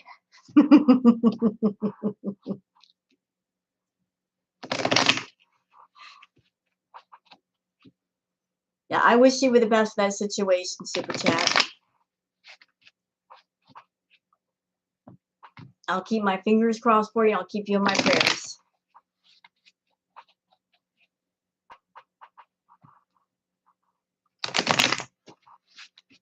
Just don't give up hope, Super Chat. Keep pushing with it. It's really important to you. Keep pushing.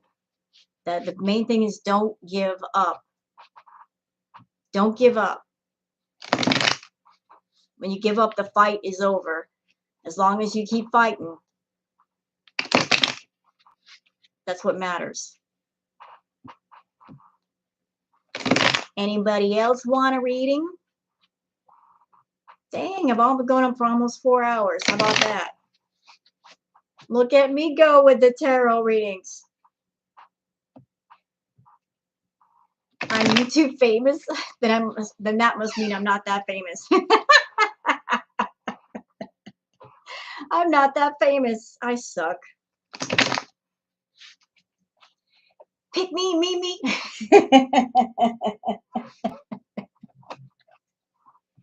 You know what I feel like? I feel like that guy at the baseball games with the hot dogs. Get your hot dogs here, fresh hot dogs. We got fresh hot dogs. Get your red hots while they're hot.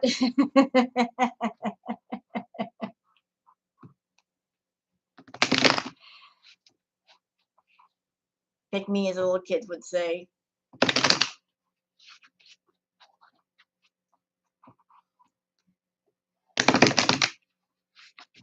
All right, how about like hot and ready? We got some fresh red hots right here. All right, Amanda, I will do you next. What would you like a reading on, ma'am? Just a general reading? With ketchup? Of course, gotta have the ketchup. Eating hot dogs like ketchup would just be savage.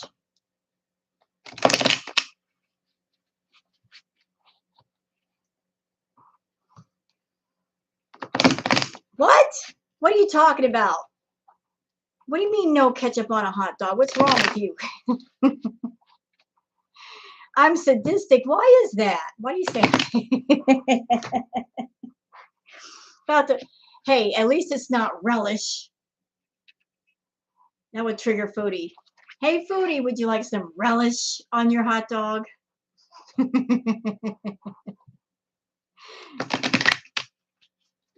How about some ricotta cheese? Relish. I never knew relish was so triggering.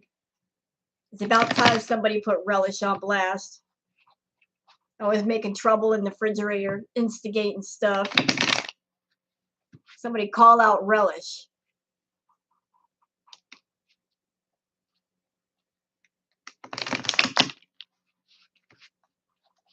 Distant.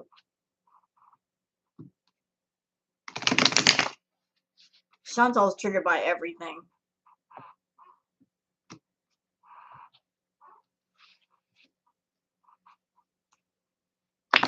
You know, relish gets blamed for everything, doesn't it? It's just chilling in the back of the fridge, minding its business, and then people start pointing fingers and making accusations. Relish didn't do nothing.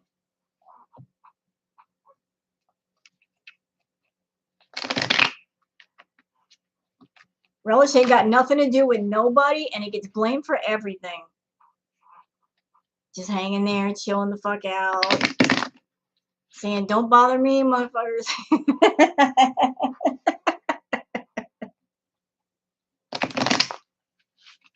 Ketchup and mustard are always ganging up on poor relish. Those two are the troublemakers. And mayonnaise is just an instigator.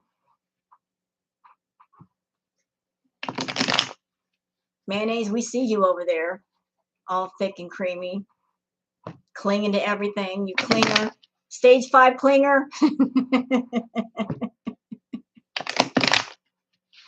Mayonnaise is a stage 5 clinger. Hey, you Jazz.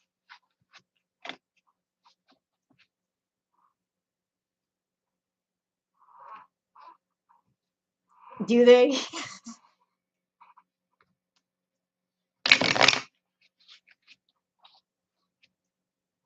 I'm telling you, it's the Wild West in the refrigerator, the condiment wars. You guys never knew. See what happens when you go to bed? All the crap that happens in your fridge and you don't even know.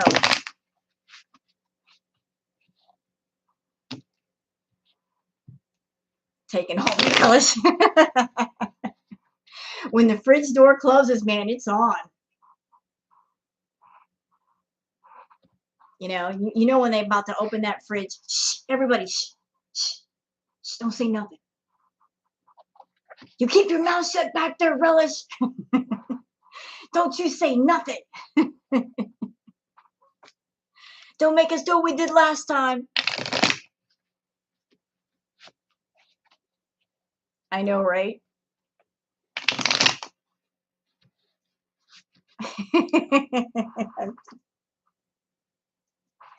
Oh Lord, y'all crazy. Y'all crazy. I love y'all. Free the relish. Relish was framed. I'm redacting the relish. I'm redacting it, I say. I'm taking it back.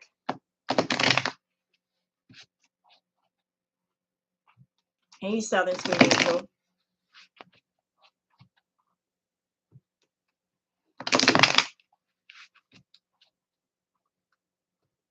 Meat sauce. I'm not touching that with a 10-foot pole. I ain't saying nothing to that. I'll just leave that alone.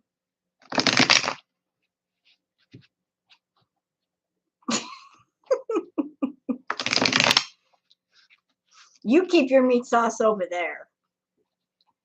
Thank you, Hugh Jazz. You have it unlimited. Do you know the number of jokes I could tell based on what you just said? I'll shut up. I'll shut up. That's just too easy. I'll shut up. No, I love Hugh Jazz. I love that name. Everybody likes a Hugh Jazz.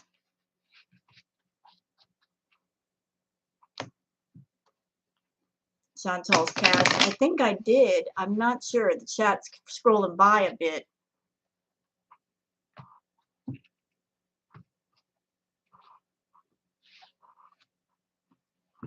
My mouth and my hands are both busy. Get your mind out of the gutter, pervs. You know what I'm talking about.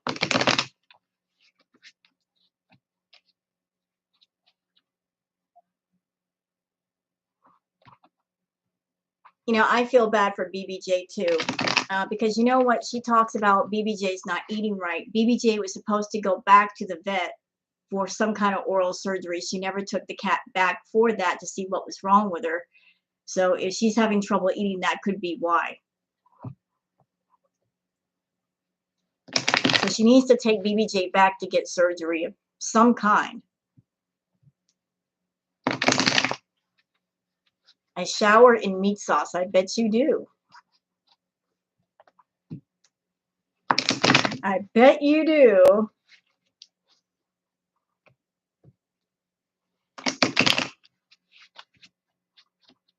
All right, Amanda.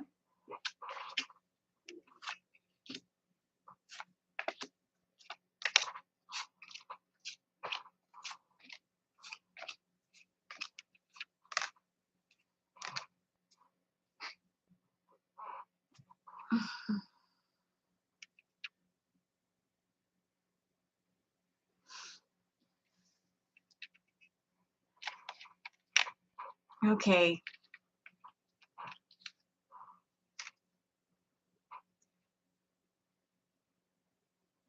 You're working really, really hard right now.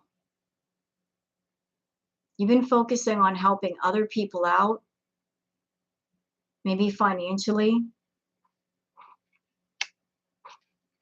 And you're looking, shoot, God, darn it. Okay.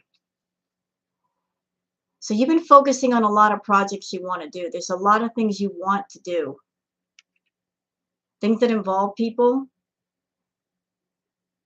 You know, you're looking to the future and you're thinking about things you want to do. And you've been trying to help people out where you can.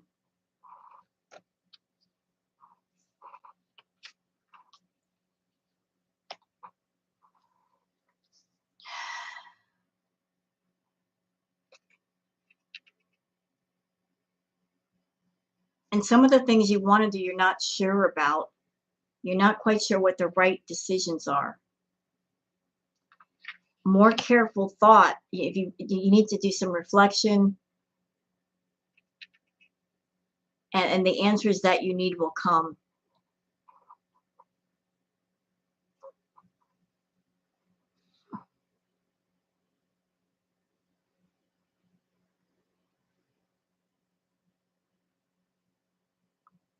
As far as the family and talking to them, these are the cards that came up. Judgment and temperance. So a lot of temperance is needed. A lot of patience, a lot of I'm looking for the right words. Patience, understanding, compassion, looking at things from a broader point of view. If you want communication with certain people around you, you just approach it slowly.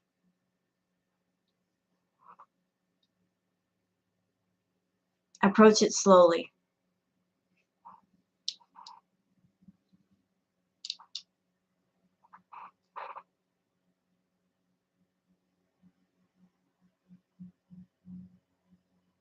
Don't be afraid to talk to certain people. Just approach it cautiously and slowly and start to build back the communication. Does that make sense?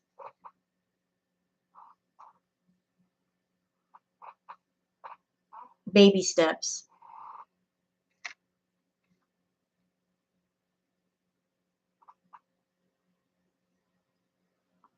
But yeah, I do see that you take care of a lot. There's a lot of things on your plate, a lot of financial responsibilities,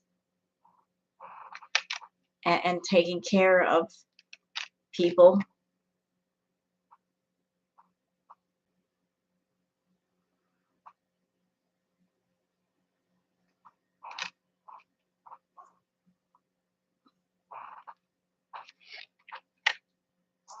Well, if this other person feels that way, perhaps if you sat down with him calmly and talked to him and explained your point of view, no shouting, no screaming, just said, hey, let's sit down and talk about this, and approach it with a sense of not being on the defense, but just presenting your point of view, maybe that there might be a chance of reaching him.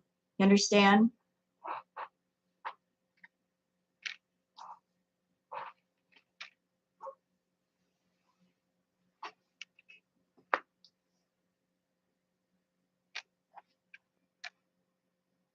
If he's willing to have a discussion, and it's not about a fight or an argument, but like an honest discussion, and you want to hear each other out and just approach it like, I respect your point of view. I see where you're coming from, and I want to give you a chance to say what you want to say, and I'm listening. But also, can you listen to what I have to say? And you both listen to each other.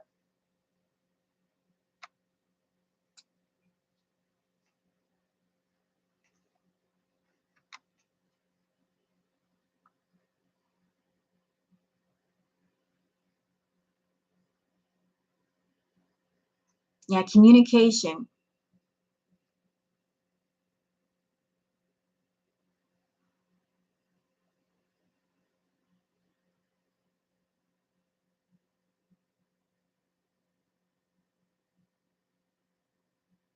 Hold on.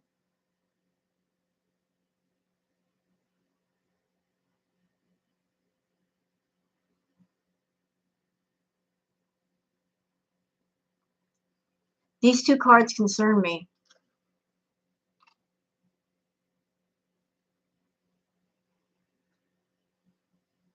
Well, people just been requesting readings. Huge. These two cards concern me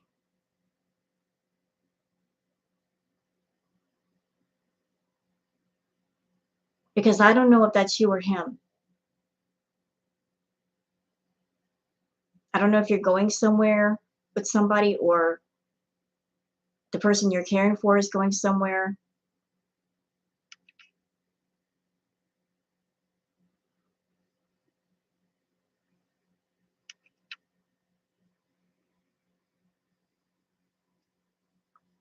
Those are the last two cards. I don't want to make you anxious by showing you that, but that's just what those two last cards are. Maybe there might be an attempt to put this person that you're caring for in a home, and you block it. I don't know exactly. You would know more than me.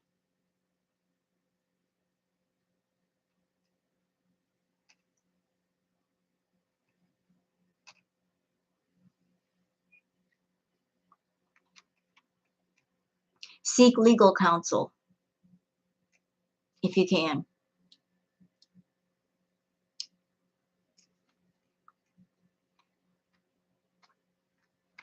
What's the most expensive jewelry I ever bought?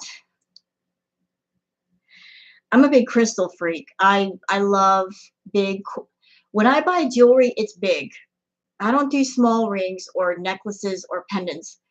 Most of my pendants are about this big. They're huge.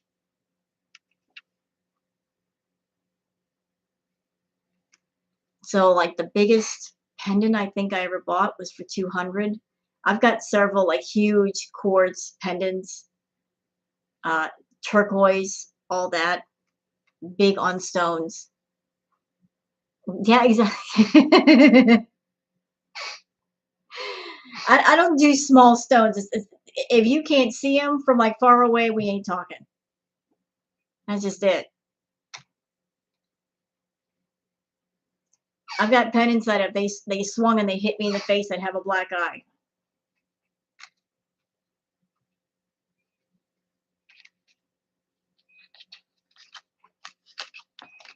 They'll take your eye out.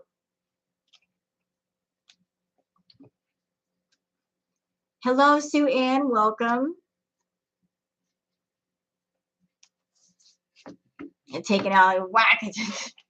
Ugh. What happened? Oh, I got a black eye. What'd you do? Oh, I just hit myself in the face with one of my pendants.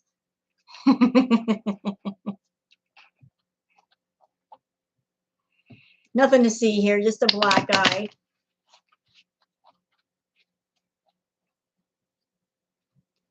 And what do you want a reading on, Tracy? $1,500? Dang, that's my rent.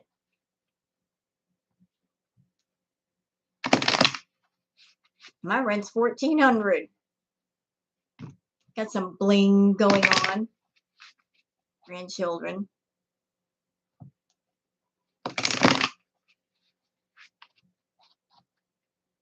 $600. Dang, you don't mess around when it comes to buying jewelry, do you? No cubic zirconia for you. Look at you spending all that money on chains.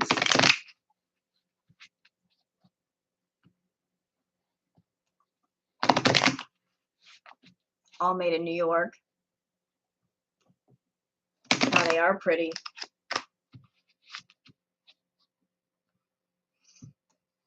Oh, grandchildren.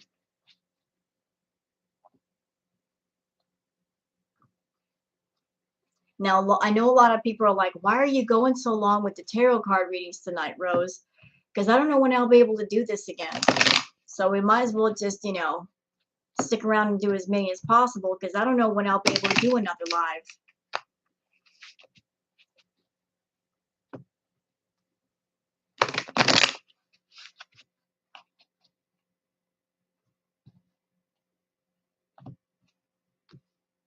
All right. So you want to talk about grandchildren.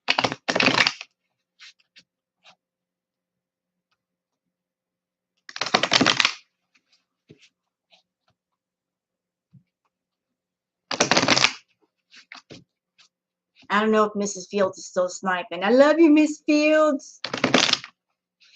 Piss off Foodie some more. I think it's funny.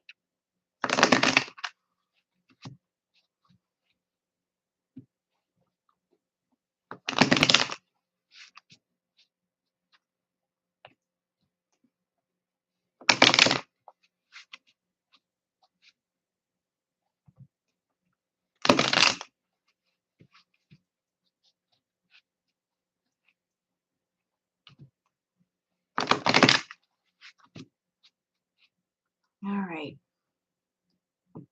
Situation type deal. Is it a bachelor? Huh? What, you mean my house? Oh no, sweetie.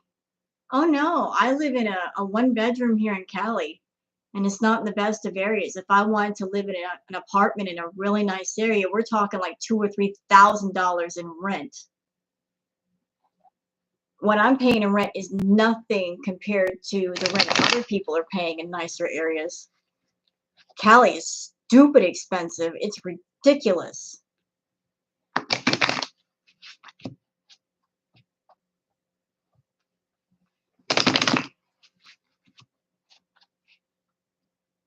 Right?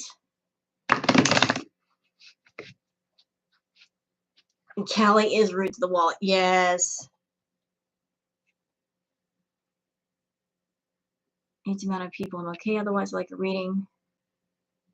Very long legal thing. I can't give you that though. Don't put pressure on me like, what, am I going to get a yes or a no? I don't know. Pressure, pressure. I don't want to be wrong, give you the wrong answer.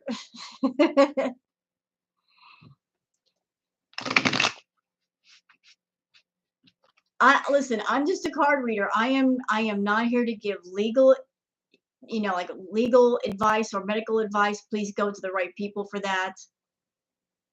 I don't want to say something wrong and then I get it wrong and then everything gets all effed up.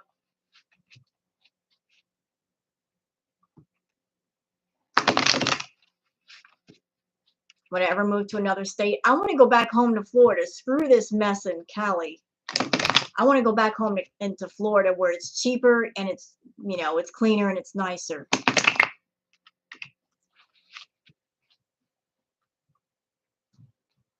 Florida is cheaper. I want to go back home to Tampa. Screw all this nonsense in Long Beach. Y'all want to hear a wild story? This happened. So where I live at, you cannot smoke inside your apartment. I smoke cigarettes too. I have my vape. Okay. I walked outside to smoke a cigarette. The way the building is, there's the back gate. As soon as you exit the back gate, you see like the road alley thing that you travel around, blah blah blah. This is a little bit graphic, but I'll try to be as non-graphic as possible. I exited the back gate, just opened up the door. Directly across from me, standing next to the building, was a woman with her pants down, and there was a man sitting on the ground.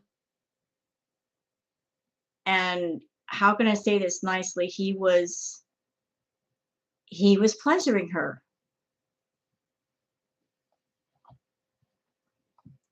Right there like that.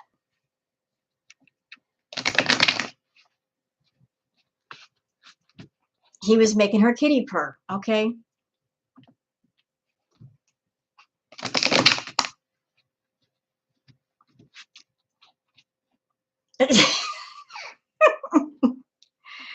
I mean, I just came out there to smoke a damn cigarette.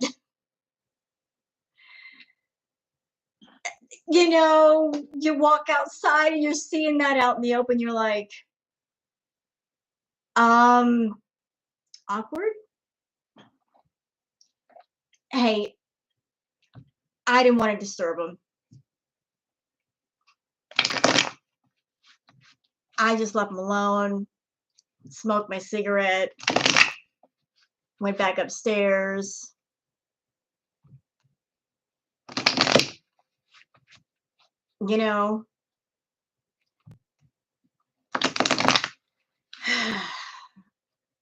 I didn't need to see all that, but I saw all that. I didn't want to. Hey, hello, creator. Them California streets are crazy, I'm telling you.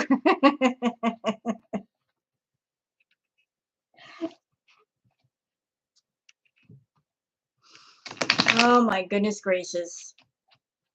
Goodness gracious. That happened.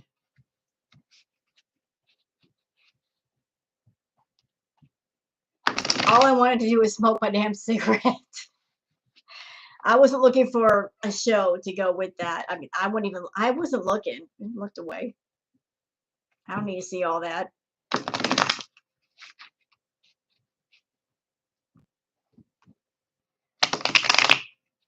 Oh, one of them, the woman actually asked me for a cigarette when they were through. And I'm like, no, I'm sorry, I don't have one.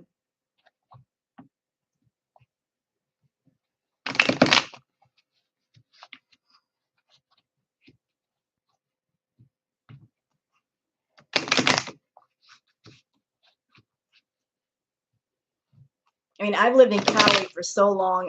I've seen things that when I lived in Florida, I didn't see before. I have seen stuff. I guess I'm just too conditioned to Cali. It's like, no big deal.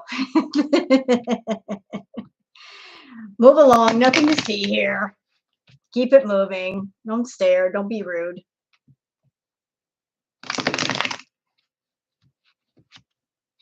Yeah, they are wild.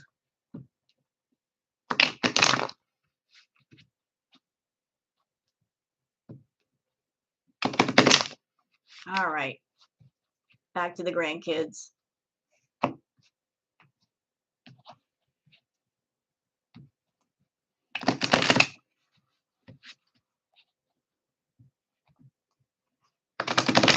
All right.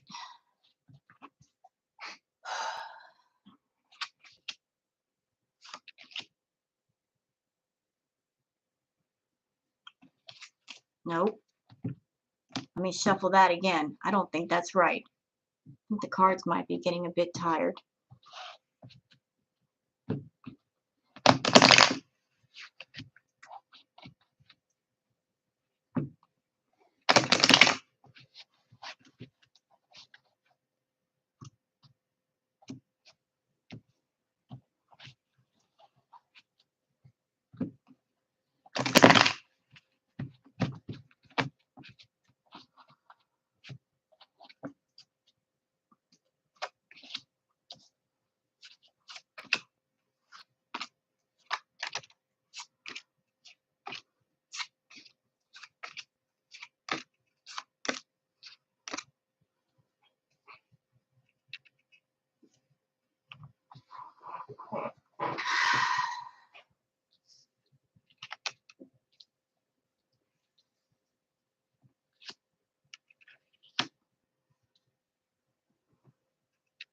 You know, guys, I think I've done too many readings tonight because my cards are starting to act all messed up. I don't think the reading that I got in front of me is right because the feelings I was getting off the cards before I started don't match what I'm looking at.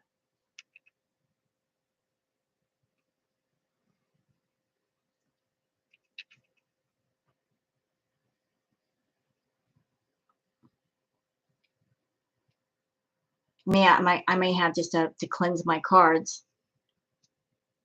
Yeah, and that is possible. I just did too many readings in a no, it's not. No. Hold on, don't get ahead of me. It's not a terrible reading. It's just I was getting good feelings off of about the grandchildren, and I feel that the feelings that I was getting and the cards do not match.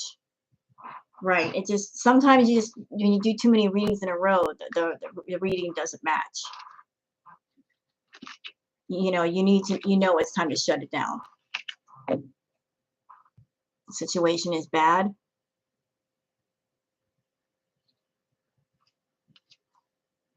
You still want me to attempt to do it?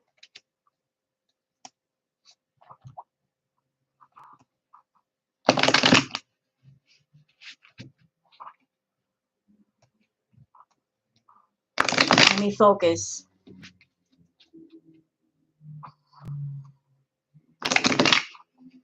All right. Don't hold it against me if I get it a little bit wrong. My cards are starting to feel heavy and they're not really wanting to shuffle up right.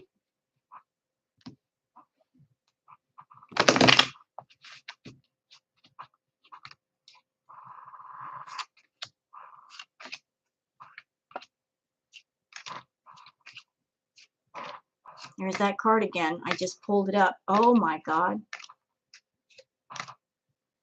I just pulled that card.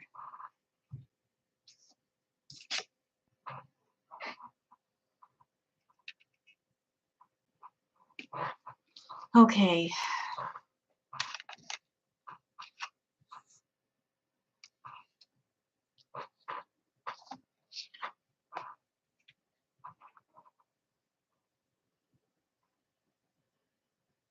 There's a lot of wounded feelings going on.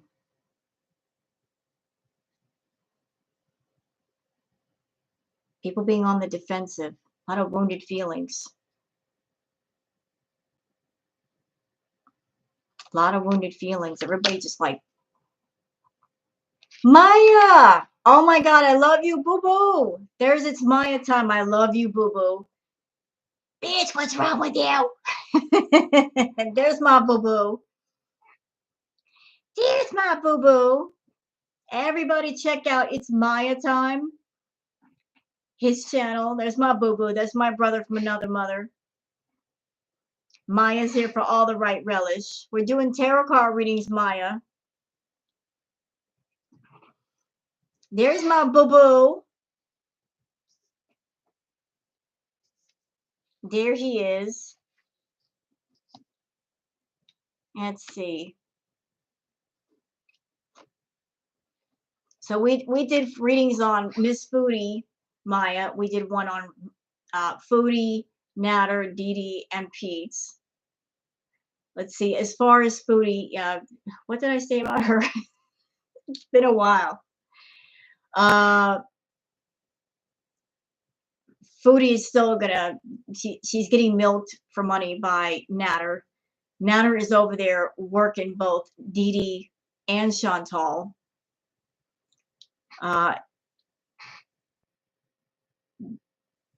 Dee's basically she's in a position that she's being pressured by Chantal and Natter to let Natter stay with her. Like she jumped into this thing, and my cards are saying that there was an agreement somewhere about maybe that Dee was going to get money in exchange for letting Natter stay there. I don't know. I don't think he really honored his part of the agreement, but that was the deal. But you know, he's basically just taken over, controlling her. She's miserable. Relish crying alone in the corner. Poor Relish. Okay, back to the grandkids. We got to finish up this reading. I don't want to stray too far because then I'll lose my thoughts here. So back to the grandkids. Like everybody's on the defensive. It's a lot of wounded feelings. That's the word that comes to mind. Wounded. Everybody's wounded. It's a lot of wounds here.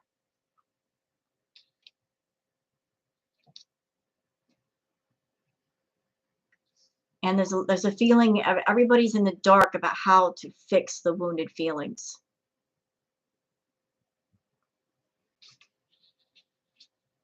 Everything's in a fog.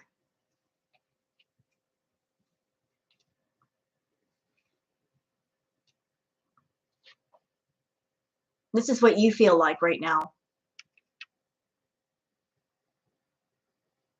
This is what you feel like right now.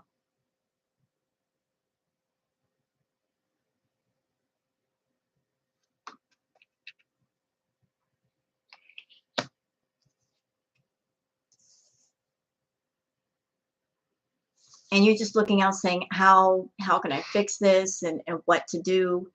There's a sense of confusion. It's for Tracy.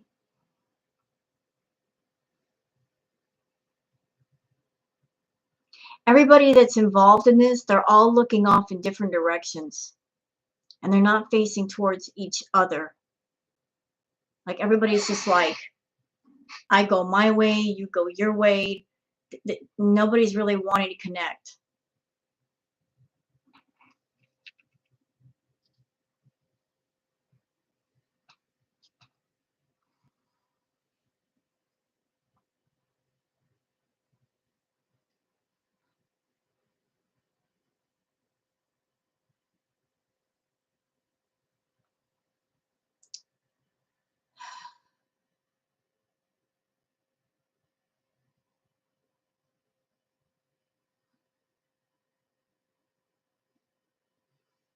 You know what, Tracy, I don't see that there's going to be any quick, easy resolve to the situation. It's going to get worse before it gets better. If there's going to be any kind of resolve, it's not going to happen right now. It might not happen for a while.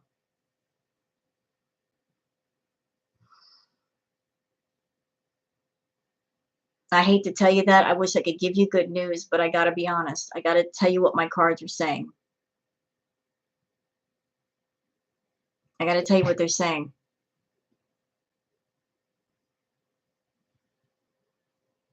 There's a feeling of just squabbling. But it doesn't mean that there will never be resolve. It's just not right now. It's too intense. It's too intense.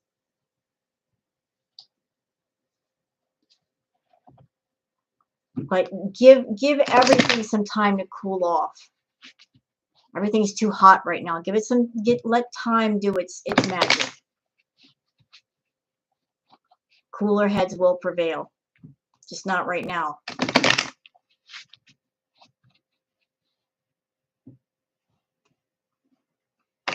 A lot of growing has to be done. A lot of soul searching. It's not going to happen right now. Just give it time, though. Have patience.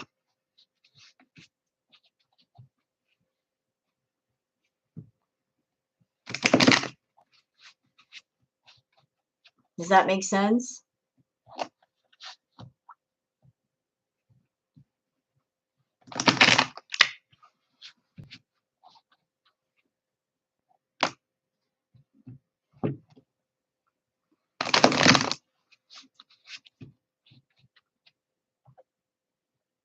Everybody will come around. It's just going to take time.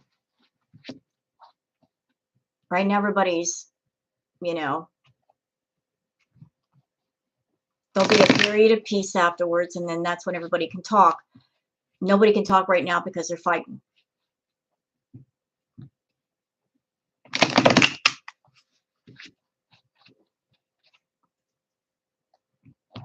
So who else wanted a reading?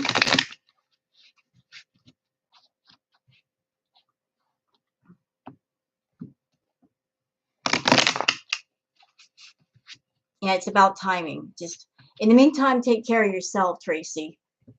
And I know it's upsetting for you to watch all that, but just there's really no way to stop the fighting. Nobody's interested in stopping the fighting. Just take care of you too. Water Lily is next, I believe. Okay, Water Lily. So what kind of reading did you want?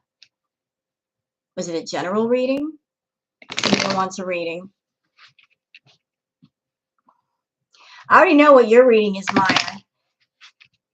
You're going to take care of yourself and you're going to be a big old slut.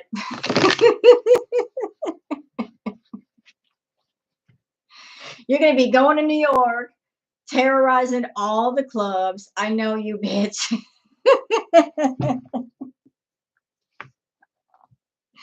I know you, bitch. Yeah, you. Be walking in the clubs like, hey. Hey.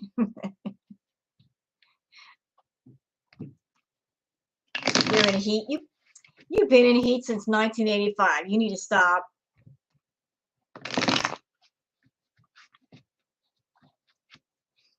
No, I'm calling Maya slut. That's how you know we know each other.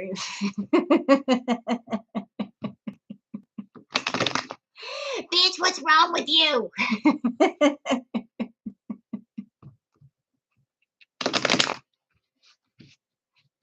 Don't make me call you on the phone. What's wrong with you?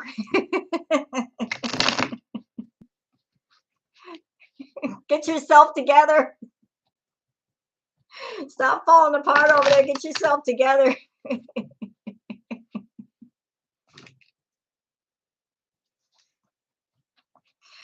Oh my God. Oh, too much.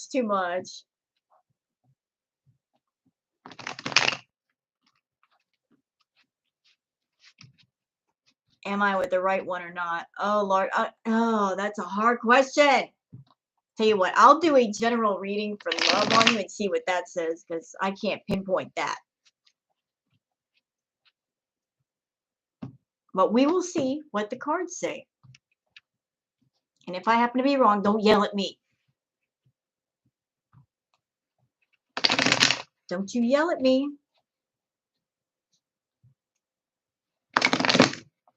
I'm going to have some strong hands after all this stuff.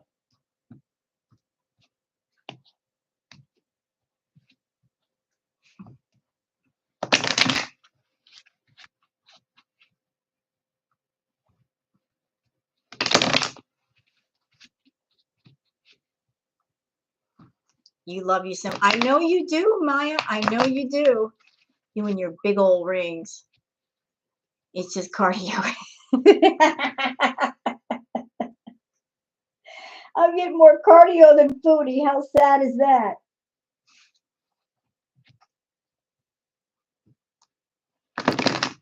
Oh, you know what? Miss Foodie is over there talking about she's going to get on a stripper pole. Is that what she said? She's going to get on a stripper pole. She wants to be a stripper. Okay.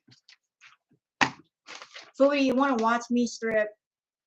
This you can strip on YouTube and it's family friendly. You want to watch? I'm going to strip in front of everybody right now. See that? That was a nice long strip and it was noisy too. Look.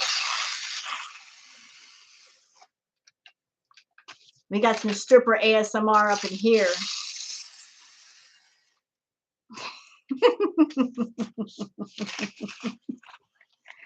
How about a short strip? Because I got shit to do.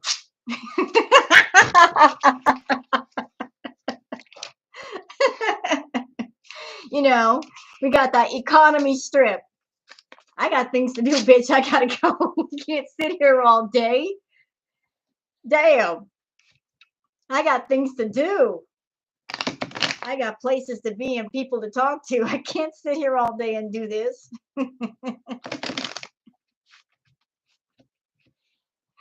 Oh my God. I know, right? Hey, hey, hey. You know, we got really short strips. Oh, you're gonna give me a dollar tip. This is what you get for $1.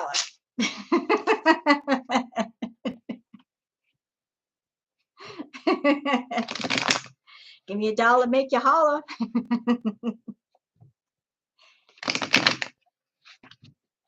I gave you $1. Where's my show? That was the show. Bye.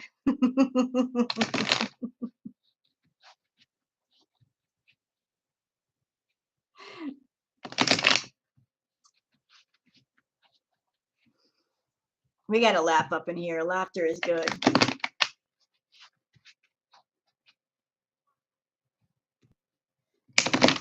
Foodie could never be a stripper. Just to climb up the pole is a trip. You have to put your clamp on with your calves onto a certain point to pull and push yourself up. She would never be able to. She would never be able to. She doesn't have the arm strength. I know I strip, bitch. I'm best at it.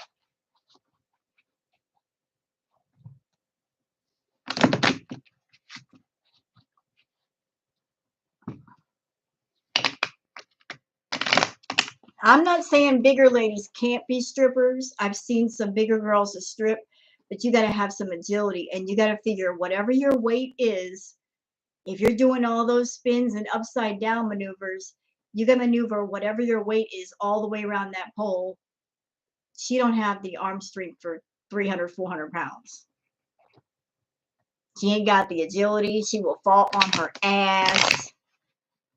Bruises up and down her legs. It won't feel good. No. I'm sorry, Raven. I'm sorry. Did I do that to you? I'm so sorry. Watch my ambiance videos and cleanse that out of your mind. Listen to the sounds of the rain. Let the rain cleanse your thoughts.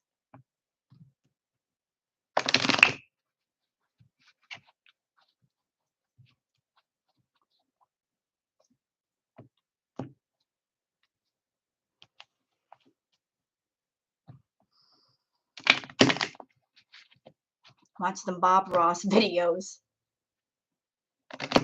Let's paint a happy little tree by a happy little lake. Let's put these birds above the mountains.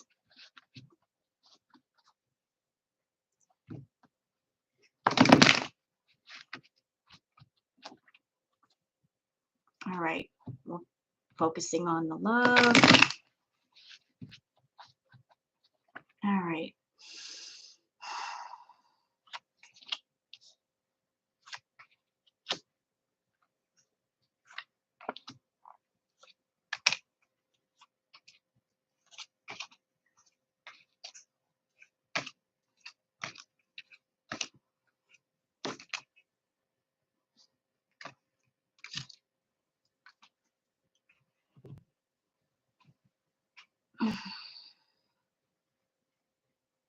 You have doubts. You have doubts about this person.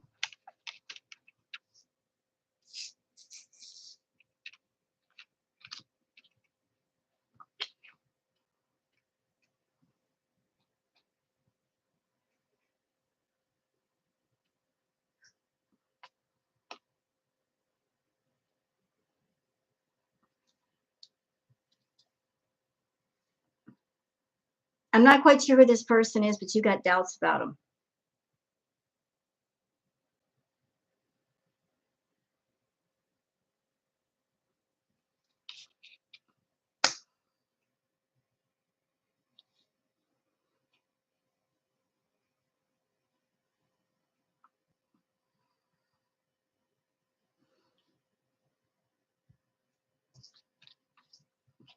You know, you want to be happy with them. You know, at the same time you're happy with them, though you've got doubts. And those doubts are getting in your own way.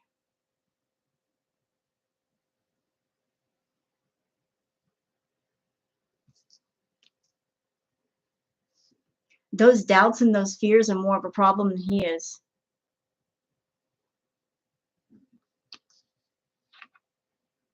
If you don't get rid of the doubts and you don't get rid of the fears, that can turn into a problem. That's going to hinder the happiness you have with this person because you're waiting for a shoe to drop.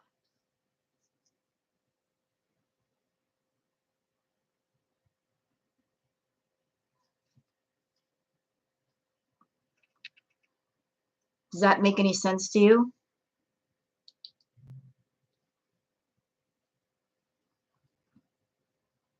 You're trying to keep yourself from being hurt.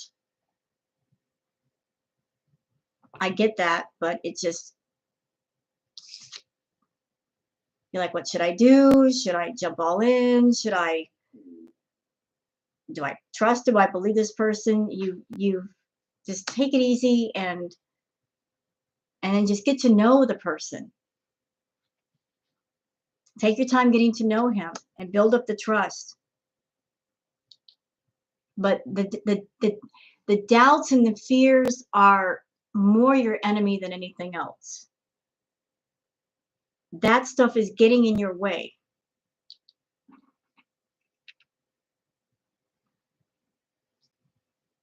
You're looking for things to be afraid of.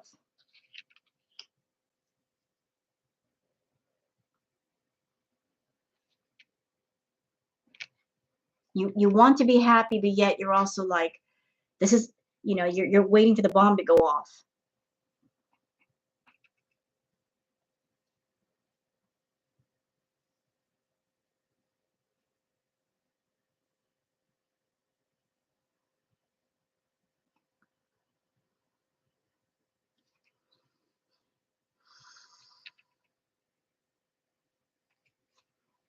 Take your time getting to know him. You feel like you can't share things with him. Like you've got, if you, whatever it is you got going on with you, you feel like you can't share.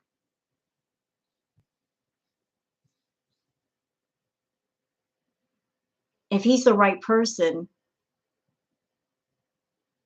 then you should feel relaxed talking to him and him with you.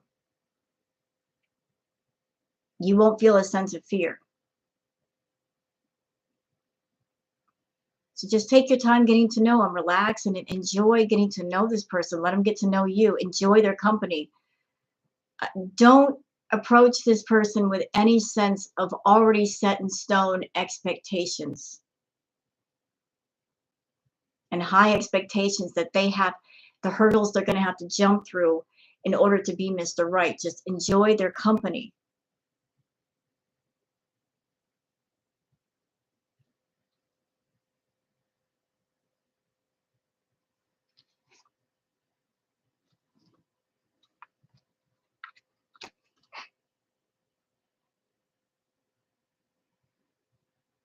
Your own fears are what's ganging up on you, your own anxieties.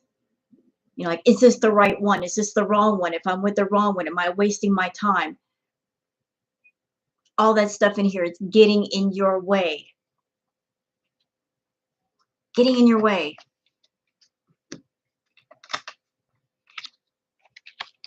So there you have it. Just get to know them.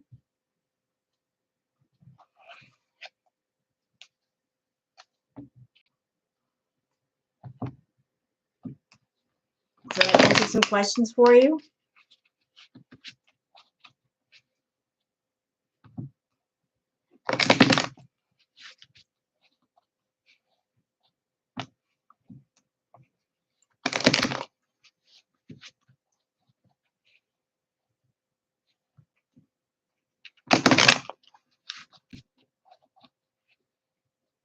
You're welcome.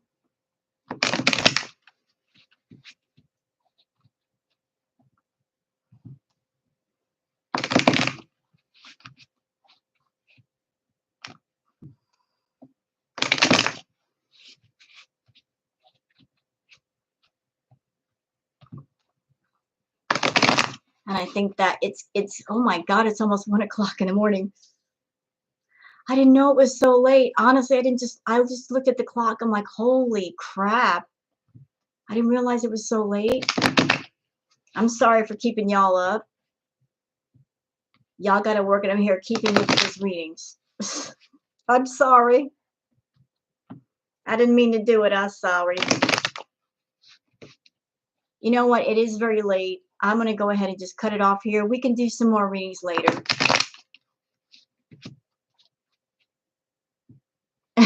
I'm sorry, Unicorn. You know, I need to give my cards a rest anyway. I need to cleanse them out. They're starting to act kind of funny.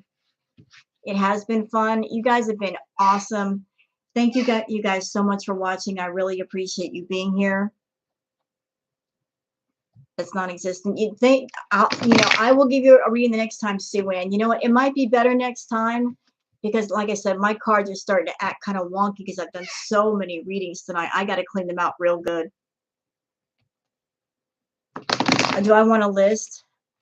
Put Sue Ann on the list as first in line because I didn't get to her reading tonight. She's first.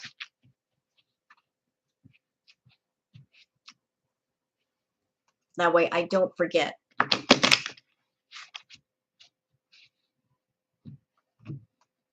It might be better next time, Sue Ann, because my cards are starting to act weird.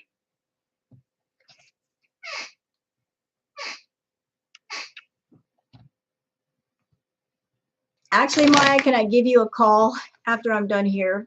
And answer your phone, bitch. I hate voicemail. Don't make me fucking call you.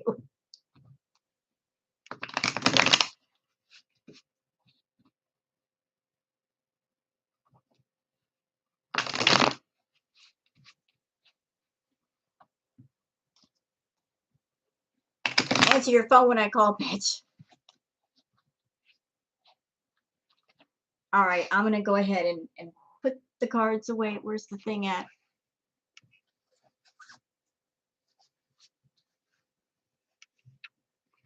All right, guys, I'm out. Y'all take care. I'm going to go ahead and...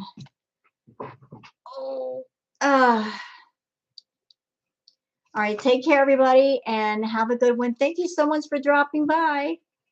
And I'll see you guys later. Maya, answer your damn phone. Bye.